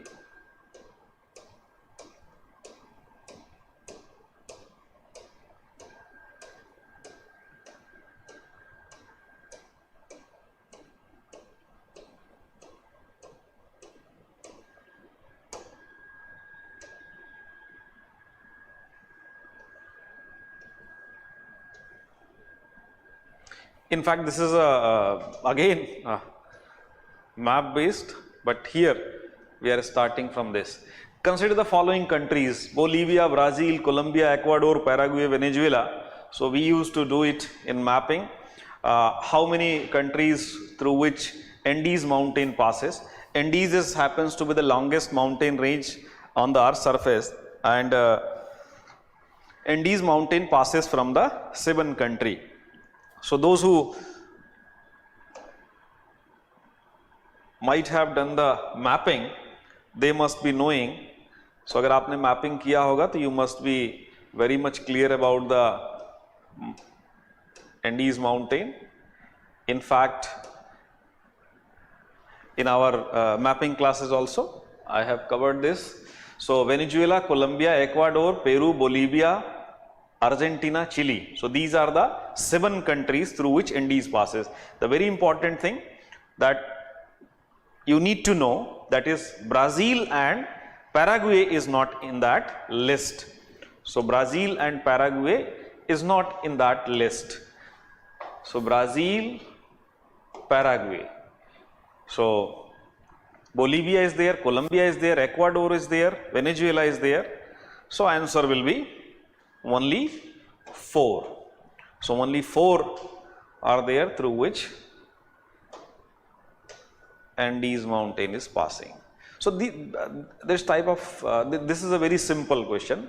It's an easy question, and if you will miss this question, if you are not able to do this question correct, definitely in this tight situation, like in the when you will have a very less score on board, and in that less score on the board, if you are committing some of the mistake like misfield, and you are not taking the catches, so obviously your chances of winning the match will go down. So very similarly, the easy questions when you will miss out, so definitely it is going to affect your overall chances of the selection. Now the next question is, again this question is a map based question, but in this map based question I will put up it a moderately higher side, because Tanganyika we used to cover. Question is asking through how many countries equator is through how many of these locations equator is passing. Now generally when we do the mapping part, so in mapping we used to refer the countries, the continent, we don't go in that deeper, but yes, in the country level, continent level we used to refer. Like when you are doing the Great African Rift Valley, you will have a fair enough idea that Lake Victoria, Lake Edward, so Lake Tanganyika is southern side, so this is not part. In fact, when we do the same,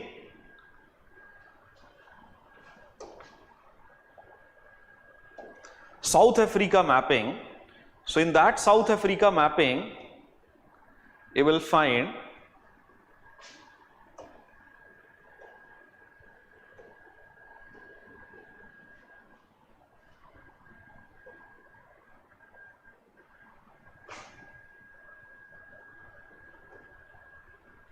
South Africa mapping.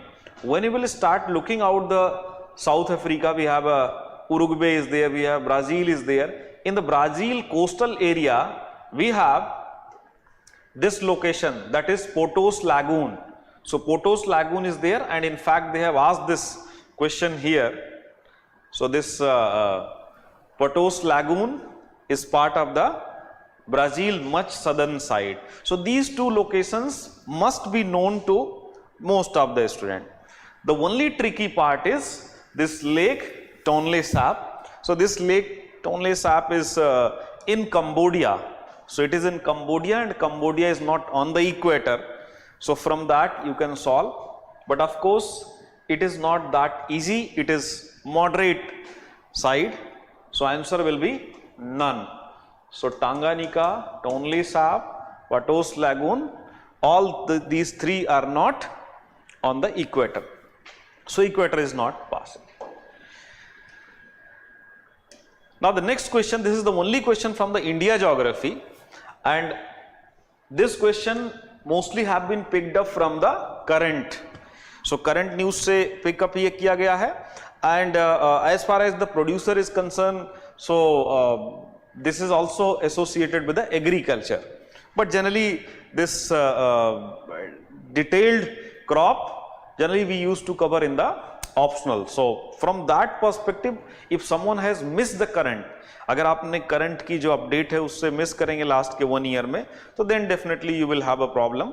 But if you are following the current specifically last 3-4 months, then you will find that there has been a lots of discussion on the sudden increasing prices of the turmeric. But again I will as I said that I will put up in the list of moderate because it has been discussed in the current.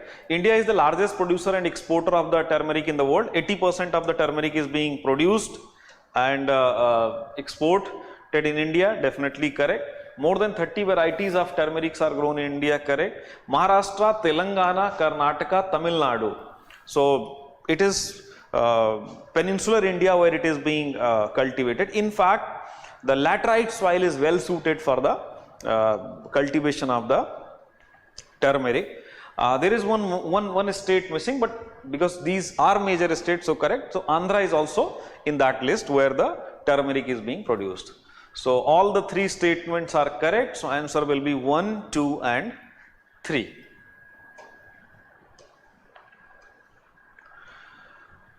Now this question is from the world geography and geomorphology topic. The belt of ancient rock from Brazil coast matches with those from the Western Africa. Yes, continental drift theory, Wegener have presented lots of evidences, geological evidences, correct. The gold deposits of Ghana are derived from the Brazil plateau when the two continents were side by side. So this statement is also correct. Now the interesting part is third statement. In fact, I used to suggest to the students also. The Gondwana system of sediments from India is known to have its counterparts in 6 different land masses of the southern hemisphere.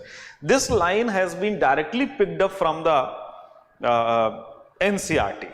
So this line has been directly picked up from the NCERT, and if you will go with that NCERT, so definitely third statement correct, answer will be C. So it is written as it is in your NCERT. The Gondwana system of sediment from India is known to have its counterpart in the 6 different land masses of the southern hemisphere. There also I used to suggest to my student, if you will go little bit deeper, if you will read the sentence, you can say more extensively, then you will find whenever the word counterpart is being used, first of all, that country should not be used. But in fact, if you will include more countries, so there will be more land masses. Like if you are bringing the discussion of New Zealand, then definitely the Sri Lanka will also be there. So there are lots of places in the southern side where we have a presence of Gondwana sediment. And when they are talking about the Gondwana sediment, it will not be always like it is written in the Tilite in NCERT. So they are not writing about the glacial deposits. They are simply writing about the Gondwana system of sediment. So if the examiner will pick up, if examiner is going with the NCERT, so if they will go with the NCERT, then definitely answer will be C. But if they will not go with the NCERT, they will go with the statement, so obviously answer should be 1 and 2. So there is some ambiguity, there is some ambiguity in this question, and this type of question regularly being asked in the geography. So my take is 1 and 2. So my take is 1 and 2, but yes, it is written as it is in NCERT. So if examiner is going with the NCERT, so it will be 1, 2 and 3. That is C. Moving to the next question, again from the world geography topic, climatology. So it is from the climatology topic, climate. The amount of dust particles in the atmosphere is more in the subtropical and temperate areas than in the equatorial and polar region. While teaching the climatology, I made it very clear. In fact, in the open session that we have done, there also I have suggested most of the students that are appearing this year that please focus a greater attention to the general topics of the climatology. General topics of the climatology like composition of the atmosphere, the distribution of temperature, distribution of pressure. Again, this question has been primarily associated with the composition of the atmosphere, particulate matters, aerosols. Now, like water vapor, the aerosols is associated with the source. So wherever there will be higher source, these materials will be present in the higher quantity in the atmosphere. So the amount of dust particles in the atmosphere is more in subtropical and temperate areas than equatorial and polar areas.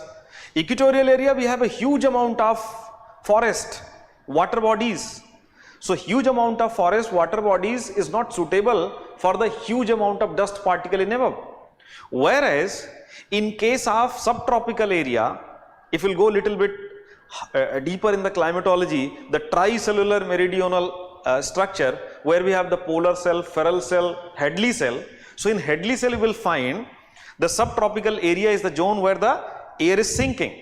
So the air that is rising from the equatorial area going toward the polar area is sinking toward the subtropical area, and when the air is sinking toward the subtropical area, it creates a very favorable ground for the formation of the desert. and the desert are mostly the hot desert. These are the great source of the dust particles, and these areas are having the strong dry winds. Wherever you will have the strong dry winds, that will be suitable for the distribution presence of the dust. So definitely the first statement is correct. The second is subtropical and temperate areas have less dry air. So as I said that subtropical area is having a very strong wind. So this is not the correct statement. This is definitely incorrect statement.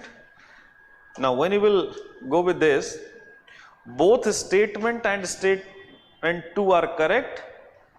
Both statement 1 and statement 1 is correct, but statement 2 is incorrect. So statement 1 is correct, statement 2 is not correct. So answer of this question will be C. But again, as I said, this question will be, of course it should be on the moderate side, but the reality is that it will be tougher side, because in the examination hall, if you have not thought in that direction, it will be little bit difficult, and it's quite obvious that might be you have gone for this A option, but of course answer will be C. Then again from the climatology and the general distribution of temperature. In fact, this is a repetition of the question. So last year also there was a question related to the temperature. This year also they are asking the question related to the distribution of temperature. In January month is the winter. So during winter in northern hemisphere, isotherm bend equatorward. So isotherm is bending toward the equator while crossing the land masses, and poleward while crossing the ocean. So the only thing that you need to understand, जो confusion आपका नहीं होना चाहिए, कि जब भी हम बात करें कि it is bending somewhere means lesser and bending away means higher. So means if they are asking bending toward the equator means where we have the low temperature, and bending toward the polar area where we have the higher temperature. So when you are drawing an isotherm is the line that is representing, it's an imaginary line joining the places having the equal temperature. So if you are joining the, let's say this is equator, and if you are drawing the isotherm of 5 degree temperature, 5 degree Celsius, so if it is a flat there is no variation, but if you are drawing 10 degree and it is behaving like something this, it's a 10 degree Celsius. So what you need to understand, that this will be the area where there is a higher temperature, this will be the area where we have a lesser temperature. So simply they are asking that winter month in northern hemisphere, isotherms bend equatorward while crossing the landmass and poleward while crossing the ocean. So it's a very easy concept that the land and ocean gets heated differently. Land gets cooled very quickly and gets heated up very quickly in comparison to the ocean, because the ocean will have a higher specific heat.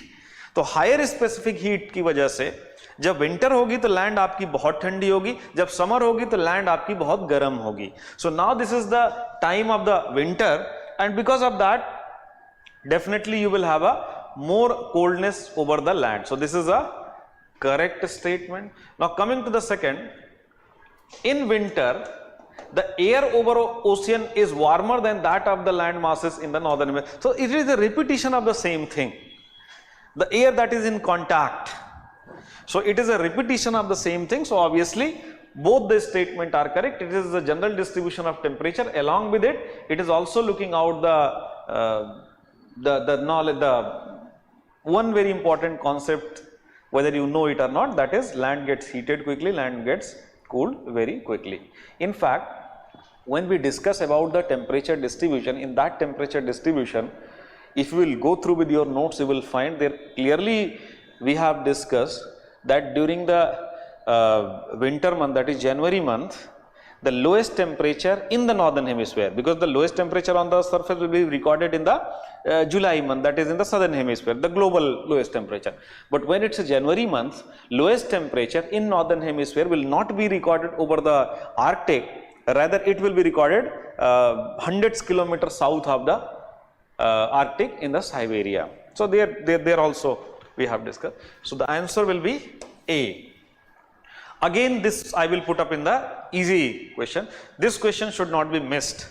तो ये question ऐसा है कि जिसे आप miss नहीं कर सकते हैं. So answer will be A. Next question is from the geomorphology. The geomorphology question, moderate question, rock का question है. In the context of effect of water on the rocks, chalk is known as a very permeable rock, whereas clay is known as quite an impermeable rock or least permeable rock. So obviously statement 1 is correct. Now when it comes to the chalk is porous and hence can absorb water. Porosity is different, permeability is different, but yes, porosity and permeability is very much associated. Porosity is gap and permeability is basically how the well connected pores are there so the water can penetrate. So porosity and permeability should not be considered in one go. In the discussion of the soil also we have discussed. So of course the chalk is porous. Any body that is having the porosity or porous definitely can absorb, but it is not mandatory. Like in case of clay, clay is porous. So it is not like clay is not porous, but of course the clay is not that much permeable. So clay is not at all porous is incorrect. So first is correct, second is correct, third is not correct. Both, only one of the statements, second and third is correct, and that explains the statement 1. So the answer of this question will be the C. So C will be the answer of this question, that is chalk is more permeable, clay is impermeable or least permeable. So answer will be only one of the statements, second and third is correct, and that explains the statement number 1. Moving to the next question. So again it is from the climatology question. So climatology question. Without the atmosphere, temperature would be well below freezing point everywhere on the earth's surface. The topic is general heating and cooling on the earth's surface, या आप कह सकते हैं heat budget का topic है. So this is from the topic heat budget. So without the atmosphere, temperature would be well below the freezing point everywhere on the earth's surface. It's a right statement, correct statement. If the atmosphere is gone, so atmosphere is regulator. So atmosphere is gone, everywhere there will be a ice, temperature will go down, and once the temperature will start going down, it will continue go down because sunlight will be reflected back. So yes, it's a correct. Heat absorbed and trapped by the atmosphere maintains our planet's average temperature, because our atmosphere is not having the true greenhouse, rather it is having some of the greenhouse gas effect, and more importantly it acts like a regulator. Some of the places heat is being absorbed, some of the places heat is being released, and in fact the places where there is a higher amount of heat, heat will be distributed. So there are different mechanism that is working in our atmosphere. So this statement is correct. Third statement, atmospheric gases. So there are lots of gases like carbon dioxide are particularly good at absorbing and trapping radiation. So it is the characteristic of greenhouse gases. So of course carbon dioxide is one of the greenhouse. In fact, the entire this discussion of the climate change, the global warming is revolving around the carbon dioxide. Other gases are also there, but from the atmospheric perspective, the most important gas that we are interested is of course the carbon dioxide. So all the three statements are correct. Answer will be C.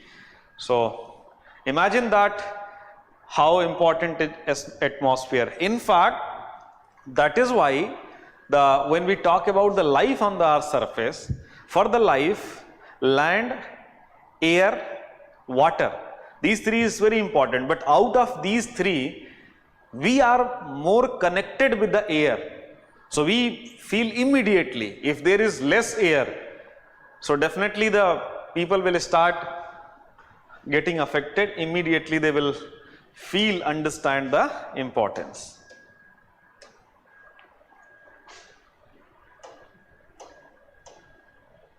Moving to the next question.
All right.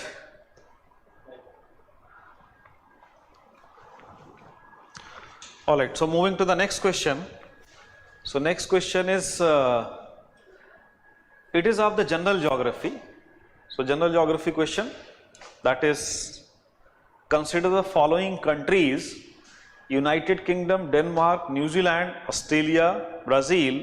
How many of the above countries have more than 4 time zone? Now again, this is a question where lots of subjectivity involved. The question is associated with the time zone, and the question is asking how many of the above countries have more than 4 time zone. As far as the main time zone is concerned, United Kingdom is having the main time zone, that is UTC, GMT.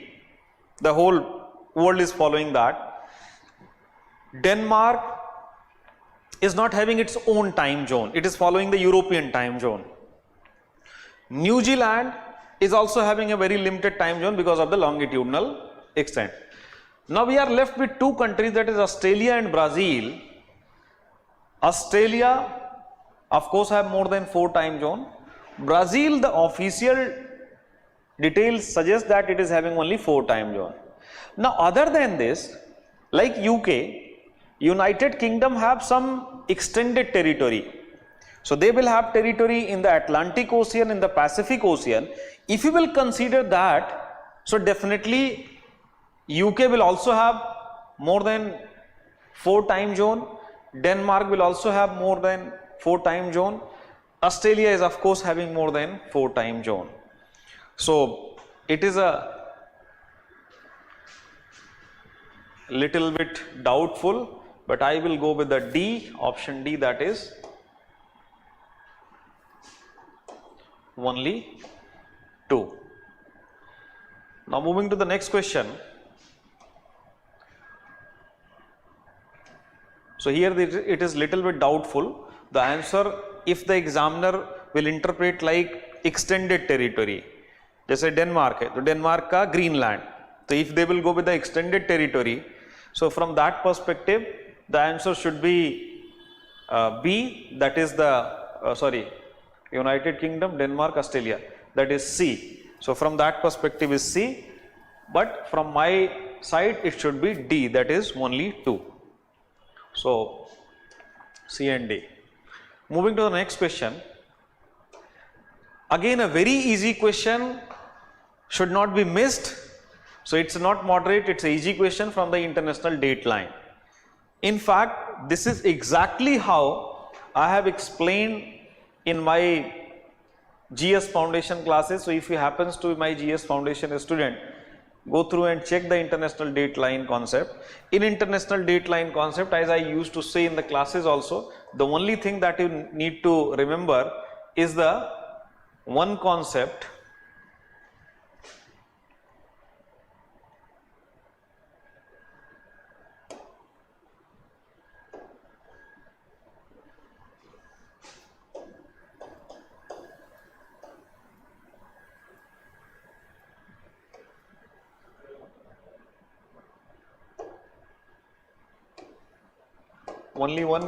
that is ideal.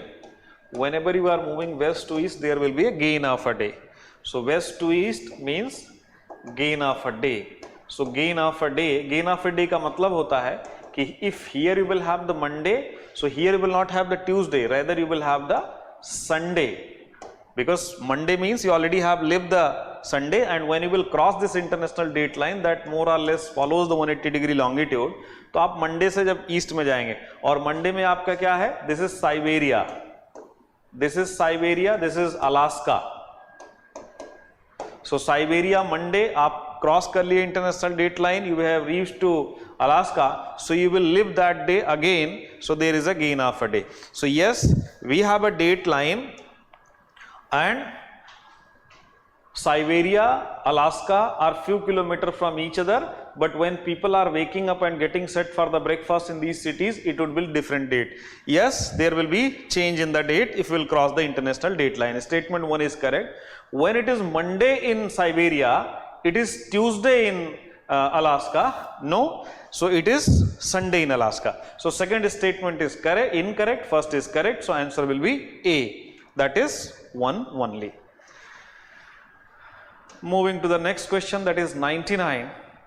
Again a very easy question, map based question. So this question is very easy and can't be missed by anyone. So Botswana is one of the leading producer of the diamond. Chile, lithium की बहुत EV vehicles की वजह से there is a lot discussion. We have a lithium triangle also, ABC, Argentina, Bolivia, Chile. So we have a Chile that is one of the leading producer of the lithium. Then Indonesia is also one of the leading producer of the nickel. So nickel is Indonesia, lithium is Chile, Botswana is diamond. So all these three are correct. Then we have the question number, last question, map based, again world mapping, but this is a moderately tough.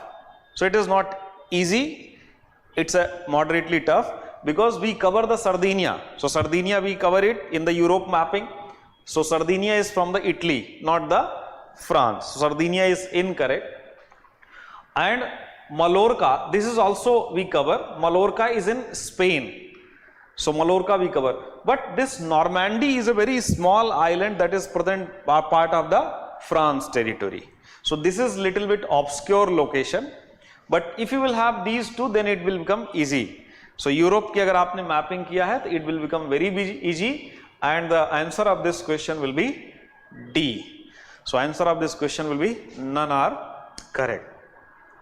So as far as the geography is concerned, majority of the questions were moderate, but yes, as I said in the starting, in the examination hall, definitely it will depend upon lots of factor. तो जितने भी आपने question किए हों, whatever the question you have done, don't think much, just carry on your preparation of the prelims. So that is from my side for the geography. Now stay watching the session, because the other subject, the remaining subject will be covered. So that's it from my side.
I'm audible?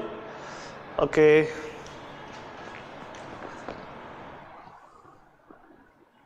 Okay. Okay. Hello everyone.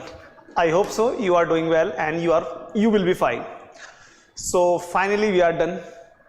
The whole thing, number of things we did for the exams and attempted patient,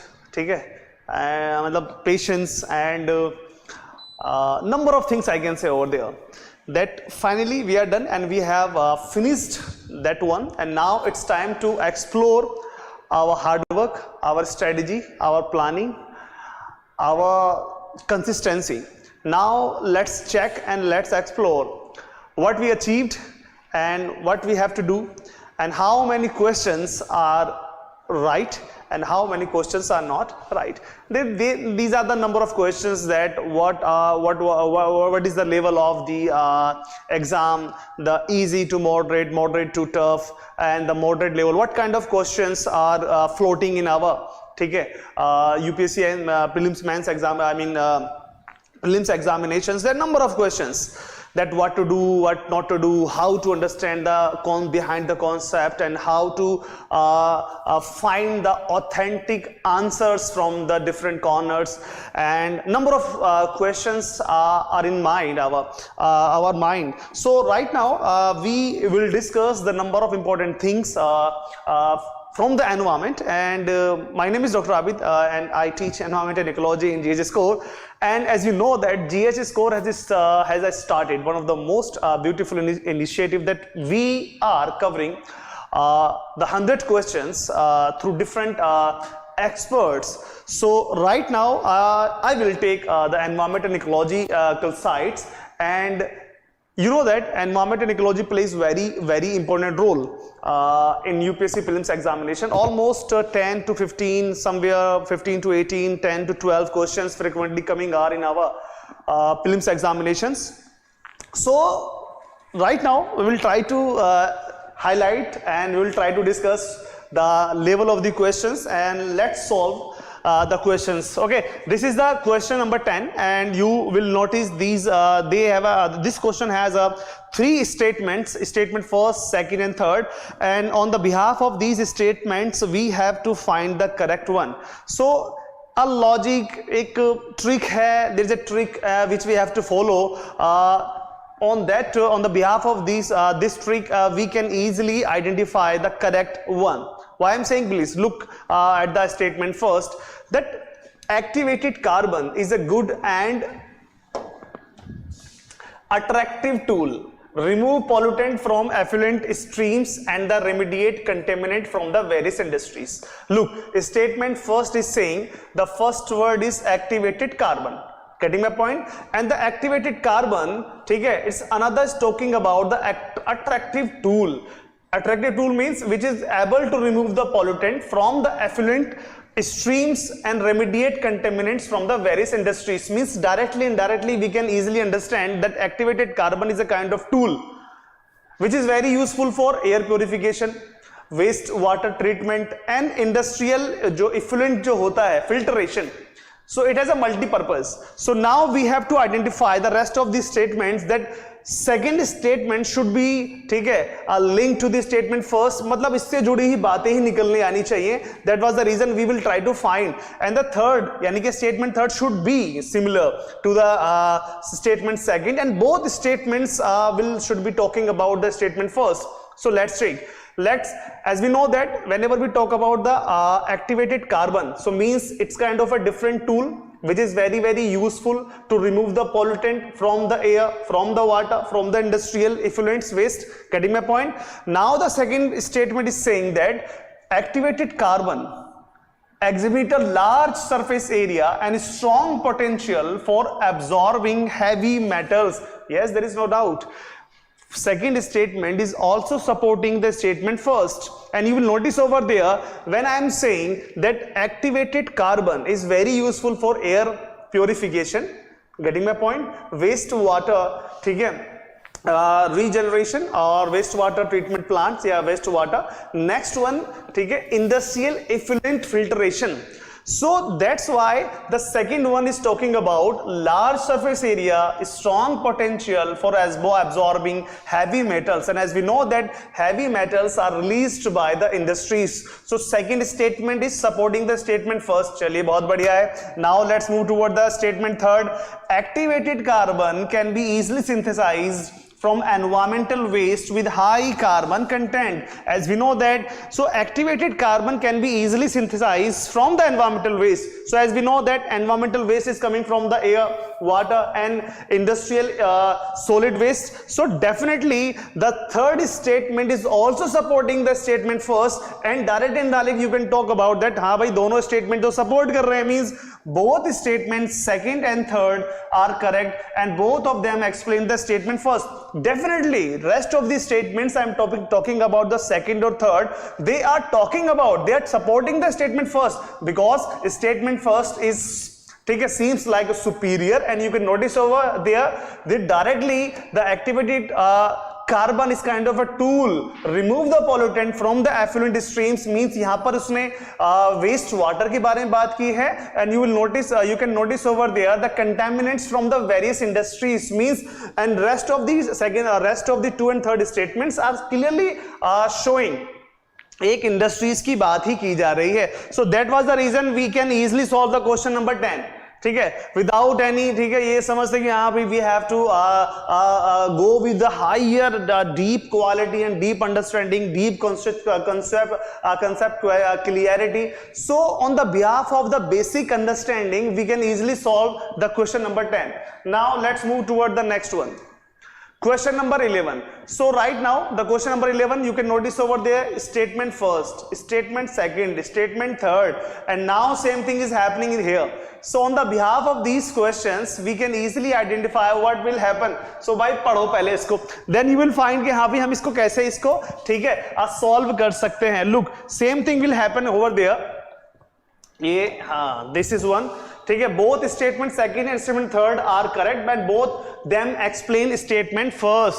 So right now you can see that studies indicate that carbon dioxide emissions from cement industries account for more than 5% of global carbon emissions. Getting my point? The first statement is indicating toward the CO2 emission.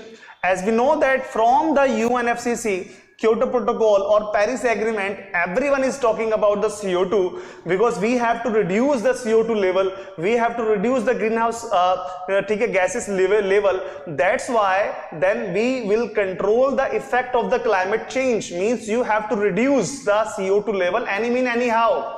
ठीक है, करिए आप इसे.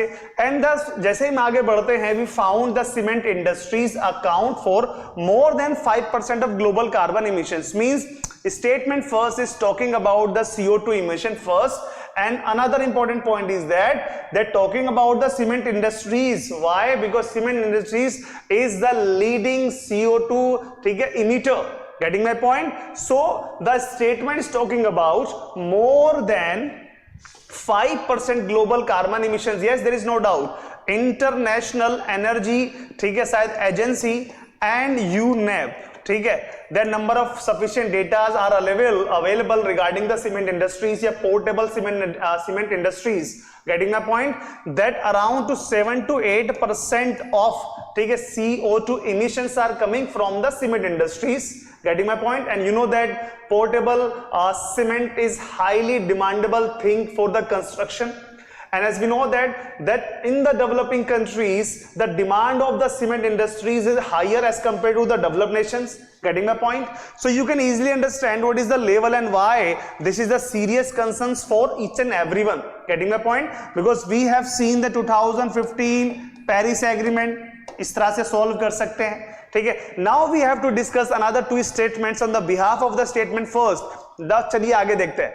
Next one, silica bearing clay is a mixed with limestone while manufacturing cements. Yes, there is no doubt limestone is the most important component of the cement industries. Okay, silica bearing clay means that you have to get the ठीक है, alumina, iron oxides, number of important things. Means whenever we talk about the limestones, means you have to decompose limestone to get the limes. Means it's very very important for the cement industry, is getting my point. So on the behalf of the first statement, I am saying that second statement, yes, statement second is directly supporting the statement first. ये बात clear है भाई, ठीक है, इसमें कोई ठीक है सोचने वाली बात नहीं है. Next, limestone is converted into lime, there is no doubt. Clinker production for cement manufacturing, which one of the following is correct in respect of the above statement? Means again I am saying that limestone play a very very important role for the cement industry, is getting my point. And you will find over there, हाँ भाई ऐसा ही तो है, there is no doubt. Means statement third is also supporting the statement first. हो गया, so question solved. Means now I will go with the A. I will go with A. Why? Because both statements, statement second and statement third, are supporting the statement first. Getting my point? Why? Because the number of data is highly available on the internet. You can easily find out that what is the status given by the IEA and UNEP. The UNEP is clearly indicating toward the China and India, that saying that China is the leading producer of CO2 emissions from the cement industry, and second one the India. Why I'm saying China and India are the two most important CO2 emitters from the cement industries? Because they are the developing nations. इन्हें चाहिए भाई development, ठीक है, इन्हें सड़क चाहिए, इन्हें bridge चाहिए, इन्हें कंस्ट्रक्शन इंफ्रास्ट्रक्चर सब कुछ चाहिए इन्हें. So that was the reason the demand of the cement industry is higher in, ठीक है, these two nations. And you know that both have almost 300 crore population out of the 800 crore population. So भाई है, ये तो है, रहेगा, there is no doubt. So now let's move toward the next one. ठीक है, हाँ, question number 12 पढ़िए भाई फटाफट, please read the question carefully. ठीक है, उसके बाद सॉल्व करते हैं. ठीक,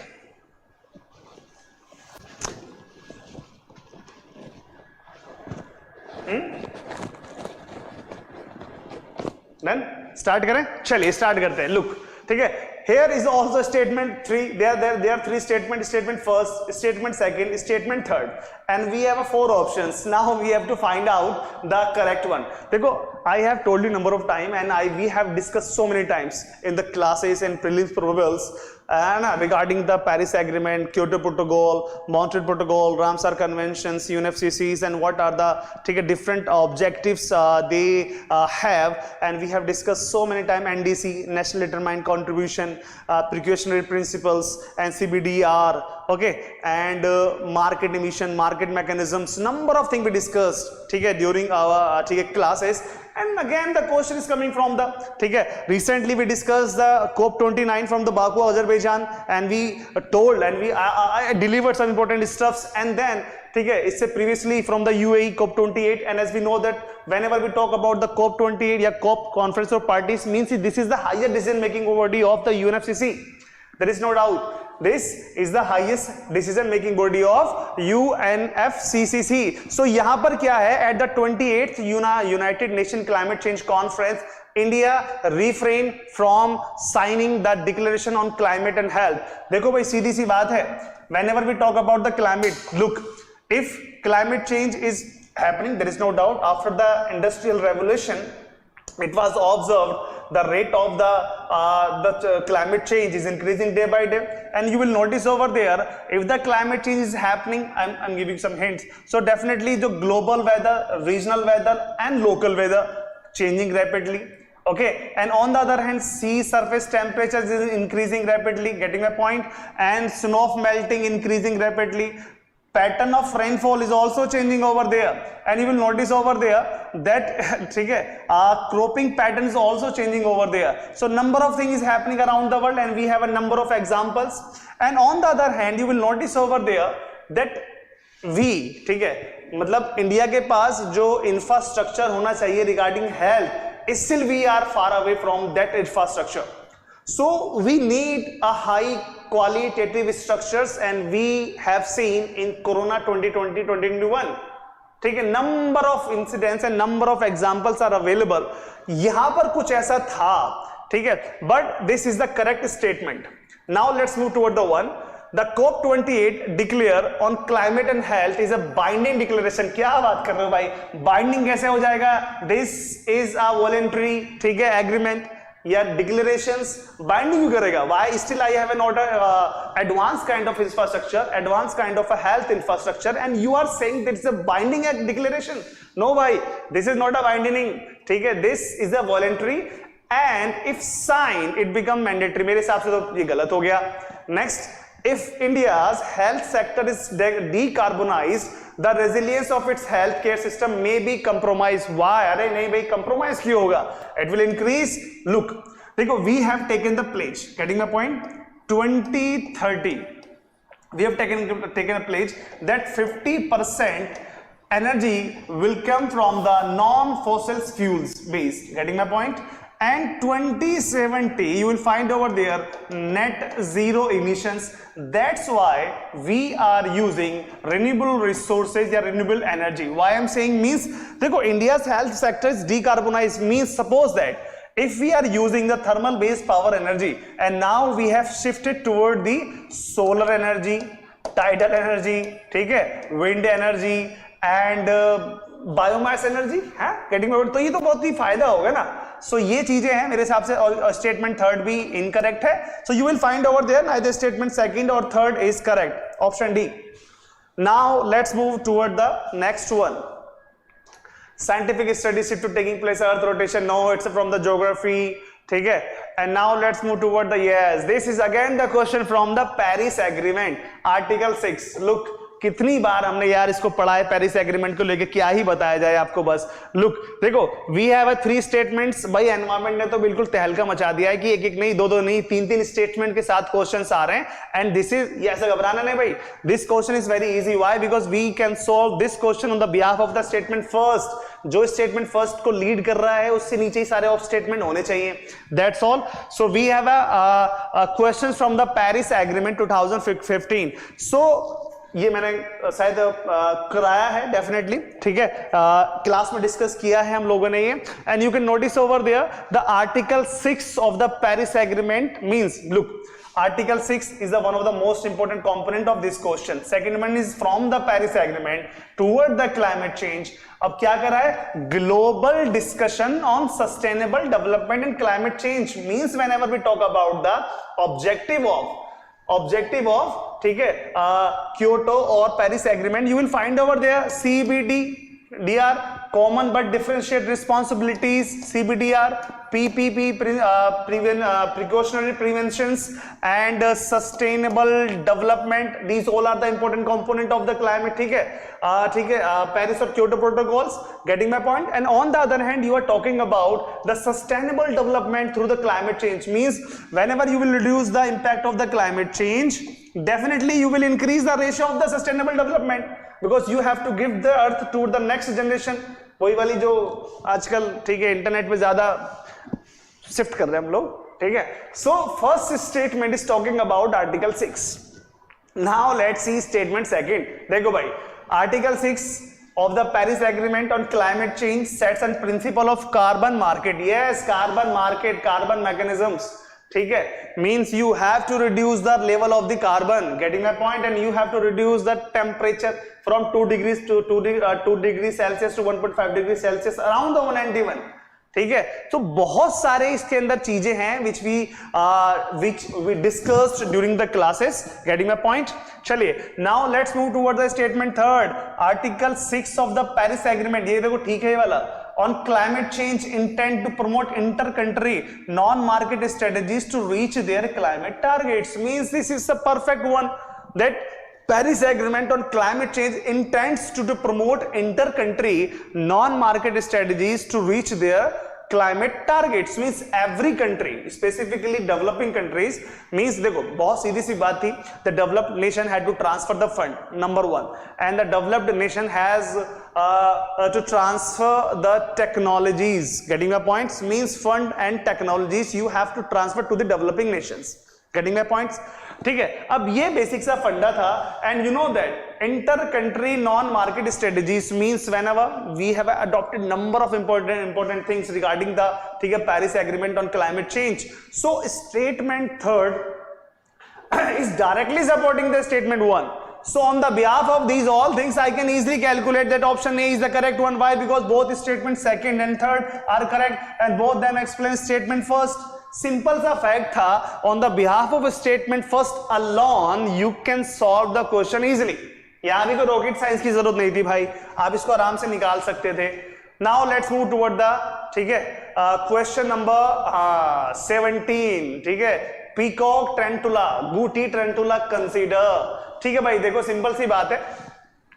the question is coming from the species, pure बिल्कुल करंट अफेयर बेस्ड क्वेश्चंस है, लेकिन this peacock tarantula was in news since 2019, just before the era of the coronavirus. Getting my point? Look, there are 3 statements and you have to find the correct one. Getting my points? So on the behalf of this statement, I can easily, चलो कोशिश करते हैं हम लोग निकालने की that हम कितना इसमें सक्सेस हो पाते हैं.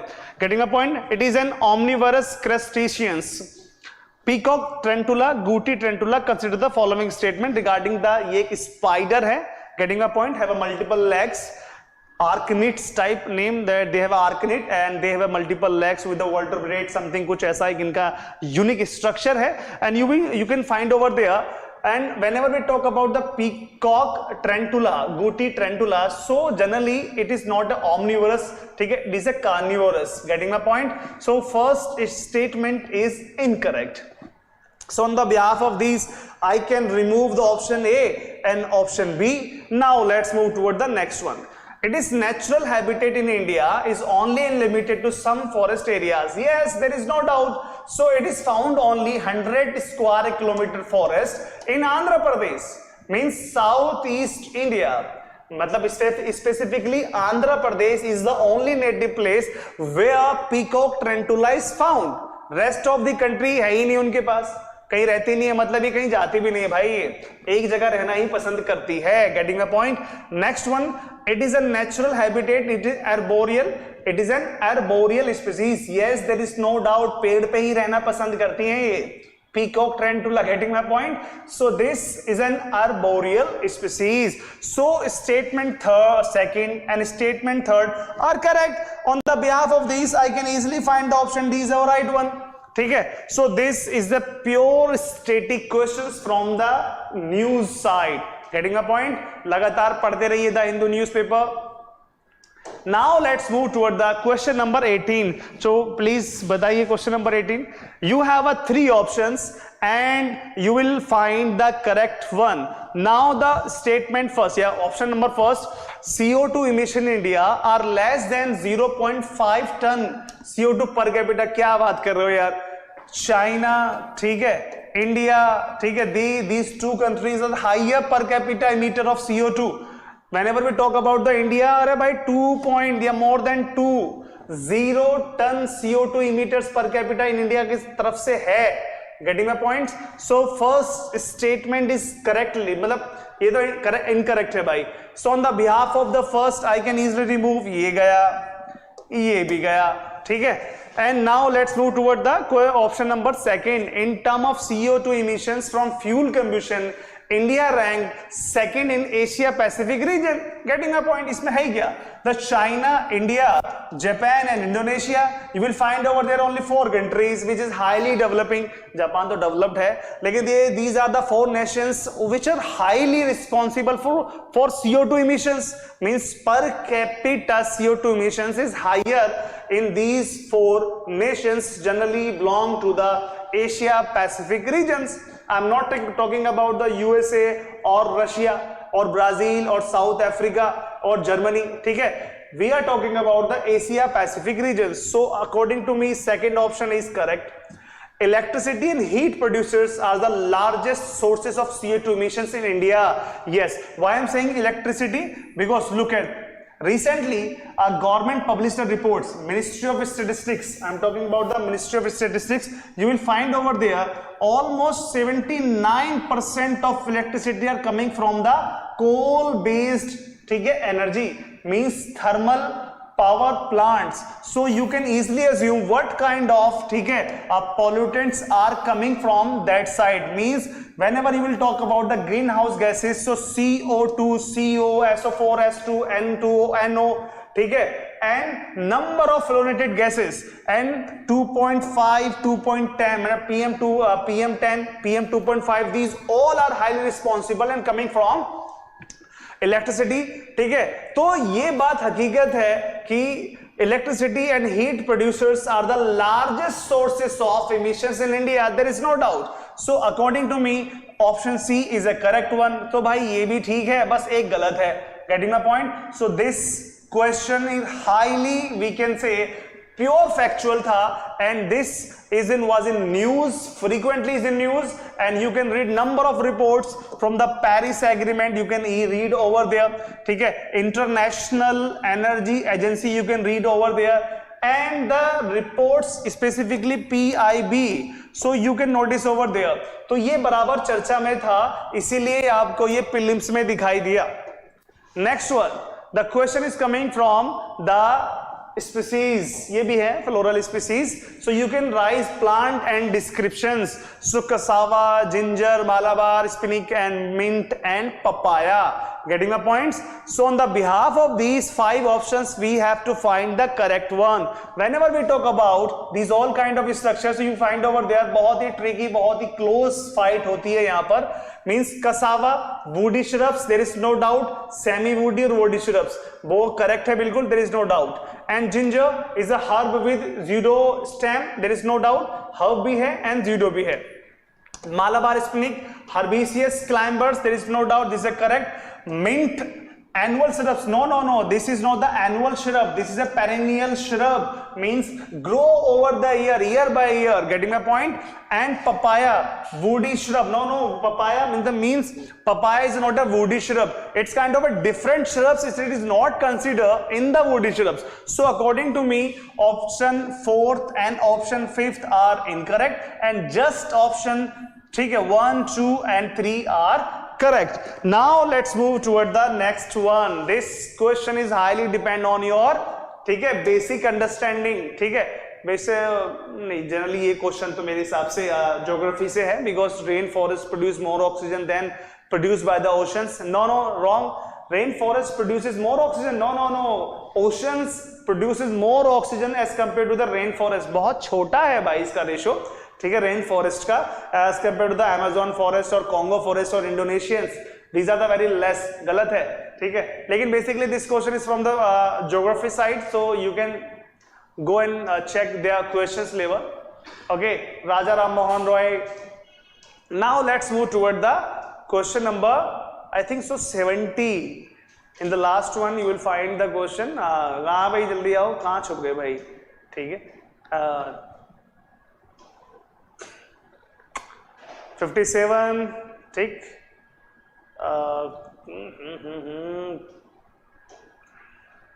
हाँ, ये रहा one of the most important questions from the, ठीक है, nature restoration law. Which organization has enacted the nature restoration law to tackle climate change and biodiversity loss? देखो, बड़ी सीधी सी बात है. Whenever we talk about the biodiversity loss, it is happening due to the deforestation. Getting the point? Because the demand of urbanization is increasing, because the population is increasing, and on the other hand you will notice over there the quality of life is increasing. ये कह सकते हैं standard of life ना, quality of life तो नहीं है, लेकिन standard of life is increasing. So when standard of life is increasing, so your demand will be different. ठीक है, you want a big house with a farm, with a tree and park, number of things you मतलब तुम चाहिए उस वक्त में. सो the question is that nature restoration law to tackle climate change and biodiversity loss, and this is one of the most beautiful initiative started by the European Union, and they have to achieve the target by 2030, because they have to restore almost 20% part of it for the ecosystem, for the biodiversity, from the land, from the sea. Getting my point? So this is one of the most beautiful initiative, and number of initiatives, ठीक है, have been started by the government of India, and you will find over there, हाँ हमें भी climate change को tackle करना है, and हमें भी biodiversity को restore करना है. Getting my point? Now let's move toward the next question. Budget from the economics and north south corridor, ठीक है. Major ethanol producers, Brazil, हाँ, the 73rd, ठीक है. Now let's solve the question number 73rd. So you will notice over there, ठीक है, देखो, whenever we talk about the ethanol, so national biofuel policy, I think 2018, और national, इसको दूसरा नाम भी जानते हैं, national ethanol policy 2018, and E10, E20, you will find over there ethanol blended with petrol, 20% coming from sugar, starch, etc, corn, maize, number of things are available. So इस बार UPSC ने not from the India, they use the term Brazil and United States, means they get the data from the Brazil and United States. One is the developing country and another is the developed nations, means you will notice over there are the two statements and you have to find the correct one. Getting my points? On the behalf of two statements we can easily solve the questions. देखो बहुत easy है. Look, of the two major ethanol producers in the world, the first is Brazil and second one is United States of America. The former produces more ethanol than the latter. यही गड़बड़ी हो गई बस. The former, ठीक है, more ethanol than the latter. अब you will notice over there of the two major ethanol producer in the world, Brazil and United State of America, the former produces more ethanol than the latter. भाई ऐसा है, ठीक है, ये ज्यादा produce करता है एज कंपेयर टू, ठीक है, Brazil. So on the behalf of second stage of the statement you will find over there UPSC ने यहां पर गेम खेला है, ठीक है, the former produces more ethanol, जबकि ये स्टेटमेंट थोड़ा ठीक है, करेक्ट हो जाता है. Unlike the United State of America where corn is the principal, sugarcane is the principal feedstock for ethanol production in Brazil. Yes, there is no doubt, as we know that America is known for corn and Brazil is known for sugar cane. ठीक है, they have a different uses due to their geographical, ठीक है, conditions. So statement second is a correct one. So you can easily correct by statement one is not correct but statement second is correct. इस तरह से हम इसको question को solve कर सकते हैं. Now let's move toward the next one. ठीक है, the World Bank, India become the first place where wet bulb temperature routinely exceed 350 degrees Celsius. अरे नहीं भाई, whenever we talk about the wet bulb temperature almost 35 degrees Celsius, which of the following statement best reflect the implications of the above said reports? Peninsular India will most likely, survival of animals, ठीक है. सो ये question solve करना है. Please read the question carefully, then we will try to solve the questions. So we have a, ठीक है, two important sources. Now let's solve the questions. Look, Peninsular India will most likely suffer from flooding, tropical cyclones and droughts. There is no doubt. Whenever we talk about the southern India, you will find over there every year 4 to 5 cyclones are coming in Bay of Bengal, ठीक है, and Arabian Sea. ठीक है, getting my point? ठीक है, recently Shakti cyclone is coming toward the eastern coast of India, and on the other hand you will find over there flooding, cyclones and drought. Whenever you talk about the disaster in India, you will find over there flood and drought. These two are the most prominent disaster of India, जो हमेशा साल भर रहती हैं. And another is tropical cyclone. And recent study shows that the intensification of the flood and cyclone and drought increase drastically. बहुत ज्यादा, मतलब serious एक मैटर है ये, ठीक है. So peninsular India will most likely suffer, ये फैक्ट है. And you can notice over there last year Wayanad, ठीक है, लैंडस्लाइड और कह सकते हैं flood, you can notice over there. So ये फैक्ट आ रहा है, there is no doubt. Next one, ये मेरे हिसाब से सही है. The survival of animals including humans will be affected at the shedding of their body heat through precipitation become difficult. Whenever we talk about that wet, ठीक है, bulb temperature will be greater than 35 degree Celsius, you will find over there WT generally we know that it's related to the heat and humidity. So what kind of heat human can absorb and what kind of the level of humidity human can adjust or ठीक है. So it represent that kind of things, means whenever WBT will be more than 35 degrees Celsius, so you will notice over there कि भाई यहाँ मुश्किल हो जाएगी, you will feel number of ठीक है problems. So ये basic सी फंडा था regarding the wet bulb temperature routinely. So according to me the second one is also correct, and on the behalf of the both statements we can see the statement C is the correct one. So, okay, so these all questions are from the environment and ecology. So maximum questions are ठीक है based on your ठीक है basic understanding, and the most of the questions are coming from the newses, specifically newspaper. If you are a daily newspaper reader, so definitely you can understand what is the level of the question. So basically the question level is from the easy to moderate and moderate to tough. So basically few questions have a very easy level and some questions have a very moderate and tough level. So some questions are pure static and some questions have a very tricky concept. So on the behalf of these important areas we can easily ठीक है solve the questions. और मेरे प्यारे दोस्तों यही है ठीक है लेवल यूपीएससी का, क्योंकि यूपीएससी हर साल सरप्राइज करता है अपने डियर यूपीएससी एस्पिरेंट्स को. ठीक है, so we discuss 10 to 12 questions.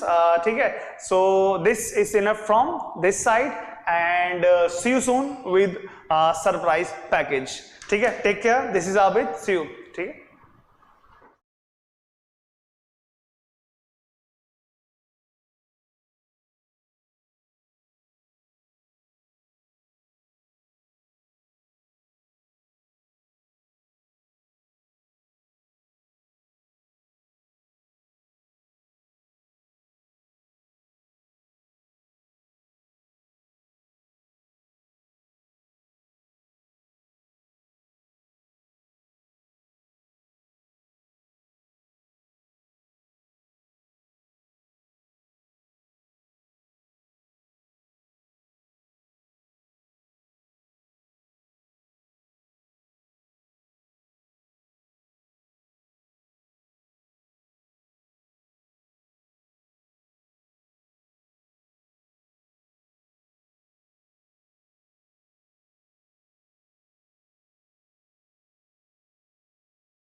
Hello everyone.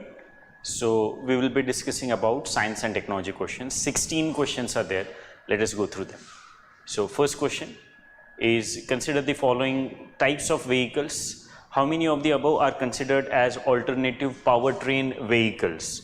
So alternative powertrain vehicles are the vehicles that have some alternative source of power, right? So all of these, that is full battery electric vehicles, hydrogen fuel cells, fuel cell electric vehicles, all of these can be considered as alternative powertrain vehicles. So answer of this question is C, all of three, right? Question number 1, answer is C. Next, with reference to unmanned aerial vehicles, UAVs. So this is very simple question. UAVs, consider the following statements. So first statement is, all types of UAVs can do vertical landing. All types of UAVs can do vertical landing. So that is not the case, right? There are UAVs that can carry out horizontal landing as well. That means the landing that is carried out by our regular aircrafts, right? So that is what is the first statement. First statement is incorrect statement. Not all UAVs will be carrying out vertical landing. First statement is incorrect. Second, all types of UAVs can do automated hovering. So this is again not the case, right? There are UAVs that are not related to, that do not showcase automated hovering as well, right? So second statement is also incorrect. Third, all types of UAVs can use battery only as a source of power supply. Again, not correct. There are UAVs that are powered by some other sources of energy, like they have, sometimes it is also IC, that is internal combustion engines are also there. There are solar powered UAVs as well, right? So all three statements are incorrect statements, and that's why answer of this question is D, none. Third question, in the context of electric vehicle batteries. Now the question framing is very important in the context of electric vehicle batteries. So today we have electric vehicles that are powered by lithium ion batteries. Today electric vehicles use lithium ion batteries. So in the context of electric vehicle batteries, that is lithium ion batteries, consider the following elements, and we are supposed to find out how many of the above usually make up battery cathodes, right? Battery cathodes are based upon the elements like cobalt, lithium and nickel, right? Graphite in lithium ion batteries is used as anode, it is not used as cathode. So graphite is incorrect, rest three are correct. Cobalt, lithium, nickel can be used as cathode, and that's why answer of this question is C, only 3. Question number 3, answer is C. Next, consider the following, how many of them contain plastic, right? So we are supposed to identify how many of these 3 contain plastic. So plastics is there in cigarette butts, right? In cigarette butts we have plastic. Then it is also there in eyeglass lenses, right? The lenses of eyewear also have the plastic. And then car tires, they not only use rubber, be it natural or synthetic, they also use plastic. So all 3 are correct, and that's why answer of this question is C, all 3. Question number 4, all 3 consist of plastic, and that's why answer of this question is C. Next, question number 5, consider the following statements. Coal gasification technology can be used in the production of how many of them, right? So the question is about use of coal gasification technology for the production of some products, and we are supposed to identify coal gasification technology is used in the production of which of these. Now first of all, what is coal gasification technology? As name suggests, in this particular technology we use coal as a raw material, and then coal would be heated, not burned, heated at very high temperature, so that it leads to production of a gas called as synthetic gas, which is abbreviated as syngas. And this syngas consists of carbon dioxide, it consists of carbon monoxide. Carbon dioxide is less, carbon monoxide and hydrogen are the prime constituents of syngas along with carbon dioxide.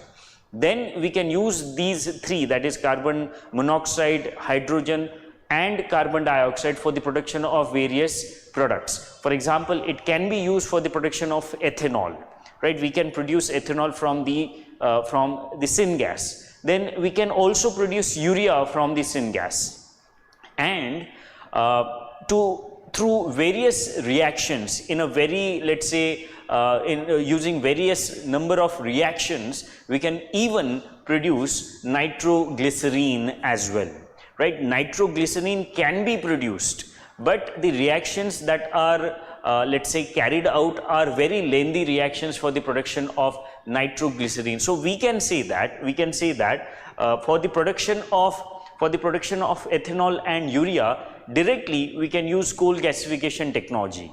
But now it is on the examiner, right? It is on the question setter who has set this particular question, because nitroglycerine can also be, because it is asking, can it be used? Can this technology be used? So if it is can, obviously yes, it can be used, right? Though remote, though indirect use, it can be used. And that's why right now we are going with option C, but this question might have a number of answers, right? So it may be the case sometimes you may come across only 2 as the answer. So only 2 is correct, right? But at the same time nitroglycerine is also used, and that's why the correct answer as per me is all of the 3, right? Answer is all of the 3. Question number 5, answer is C, right? So right now we are going with answer C.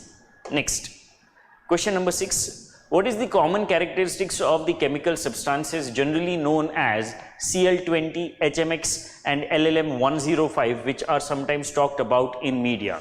right? So all these are talked about in the context of their use in the let's say missiles, and they are explosive systems, right? So these are explosives. These are explosives in military weapons, right? It may be the case that they are used in some other applications, but primarily they are explosives, and hence they often come in use in the context of developments that DRDO carries out, right? So question number 6, answer is B. Next, 7th question, consider the following statements. Which of the statements are correct? So first statement, it is expected that Majorana 1 chip will enable quantum computing, right? So this question was expected because Majorana 1 was launched by Microsoft only in the month of February this year. And that's why this question was expected. Yes, Majorana 1 can help us in the development of quantum computing. First is correct. Second, Majorana 1 chip has been introduced by Amazon Web Services. No, by Microsoft. Second statement is incorrect. Third, deep learning is a subset of machine learning, right? Very simple statement. Deep learning is a subset of machine learning. So first and third statements are correct, and that's why answer of this question is C. Question number 7, answer is C. 8th question. With reference to monoclonal antibodies often mentioned in news, consider the following statements. So again, monoclonal antibodies were in news because we were carrying out some experiments with respect to monoclonal antibodies for the treatment of Nipah, right? So that's why they were in news. First, they are man-made proteins. Yes, right? They are artificial proteins that we make in laboratories. First statement is correct. Second, they stimulate immunological function due to their ability to bind to specific antigens. Right, so that is also correct. Their prime use is to, let's say, fight antigens. And why they can fight antigen? Because they'll be able to attach themselves to certain part of antigen. Second statement is correct. Third, they are used in treating viral infections like that of Nipah virus. Correct. All three are correct, and that's why answer of this question number 8 is D. Question number 8, answer is D. D for Delhi. Next, 9th, consider the following statements. How many of the statements are correct? First, no virus can survive in ocean waters. No, that is incorrect. Viruses are also there in oceanic water. First statement is incorrect. Second, no virus can infect bacteria. This is again incorrect because we have bacteriophagous, right? Bacteriophagous is a virus that infects bacteria. Second is incorrect. Third, no virus can change the cellular transcriptional activity in host cells. They are meant to do so. Right, when they hijack the cellular machinery, they make sure that the transcriptional process of host cell is hijacked, is, let's say, changed. All three are incorrect statements, and that's why answer of this question is D, none. Question number 9, answer is D. So these are 9 questions. Then the next question is question number 54.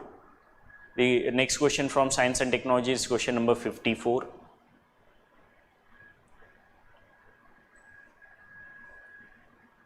So again, very simple question asked by UPSC. So GPS aided geo-augmented navigation, that is Gagan, uses a system of ground stations to provide necessary augmentation. Which of the following statements are correct in respect of Gagan?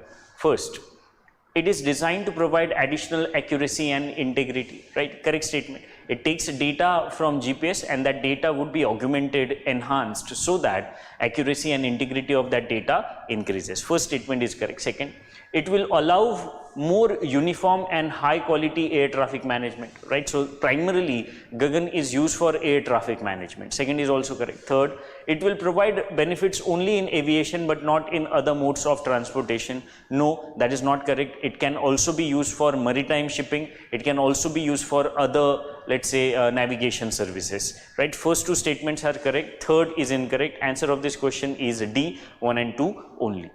54, answer is D. Next, 55. Consider the following statements regarding AI Action Summit held in Paris in February 2025. So again, current affairs based question.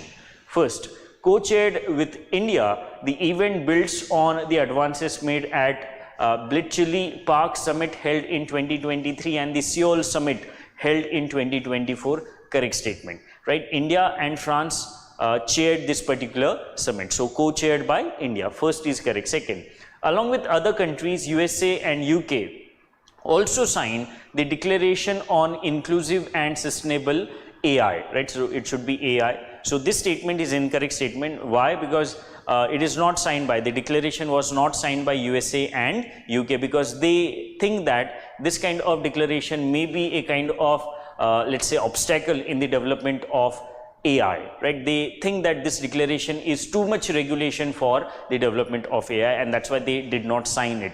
First is correct, second is incorrect. Answer of this question is A, only 1. Answer is A, 55, answer is 1 only. The next question that we have from Science and Technology is question number 61.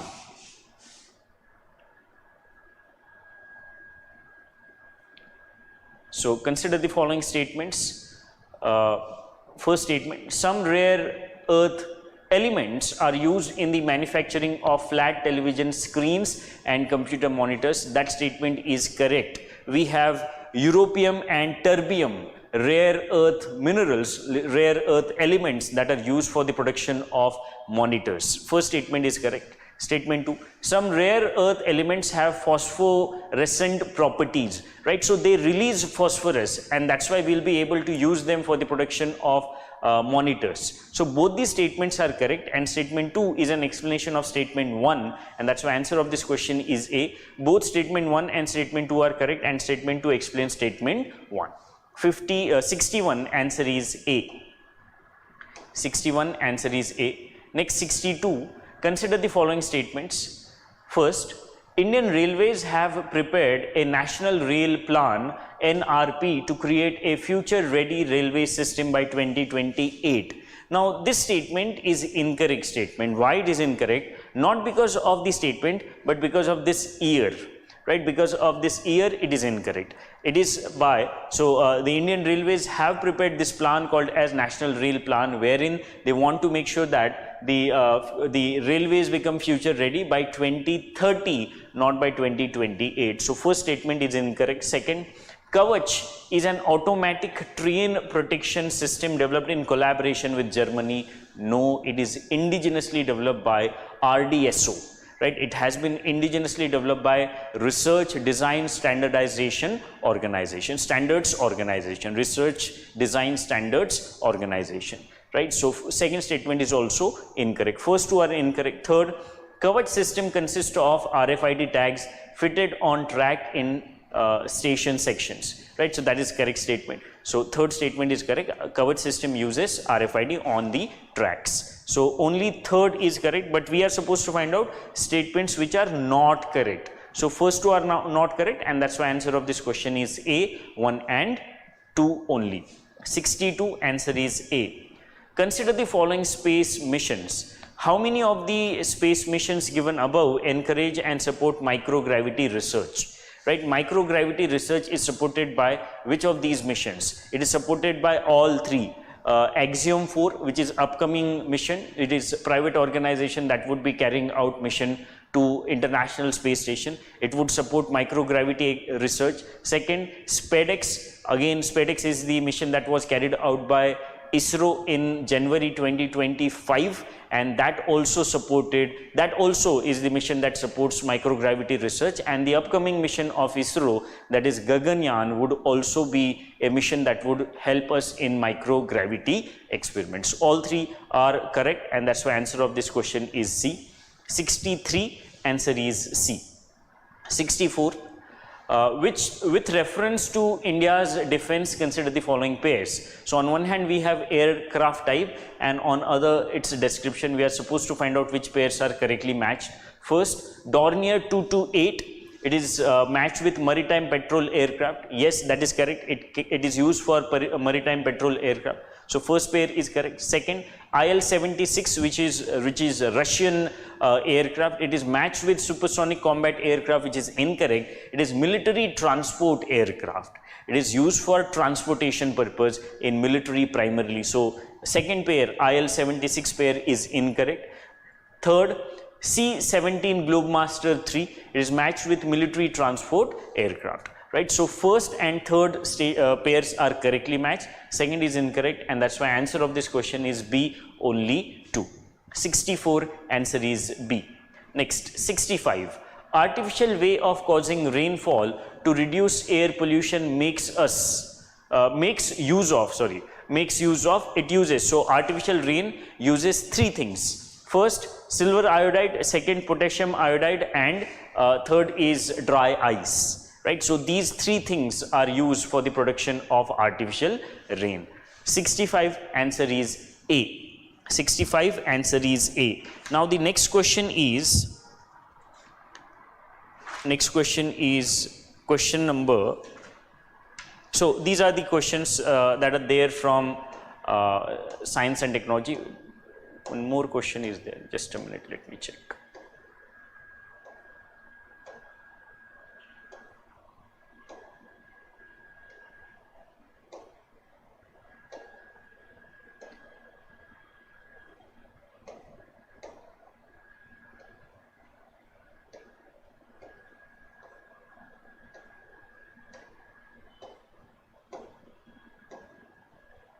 Yes, these are the questions that we have from science and technology. So I hope you have got clarity about the answers from the questions that the team of GS Core has discussed. All the best. Thank you.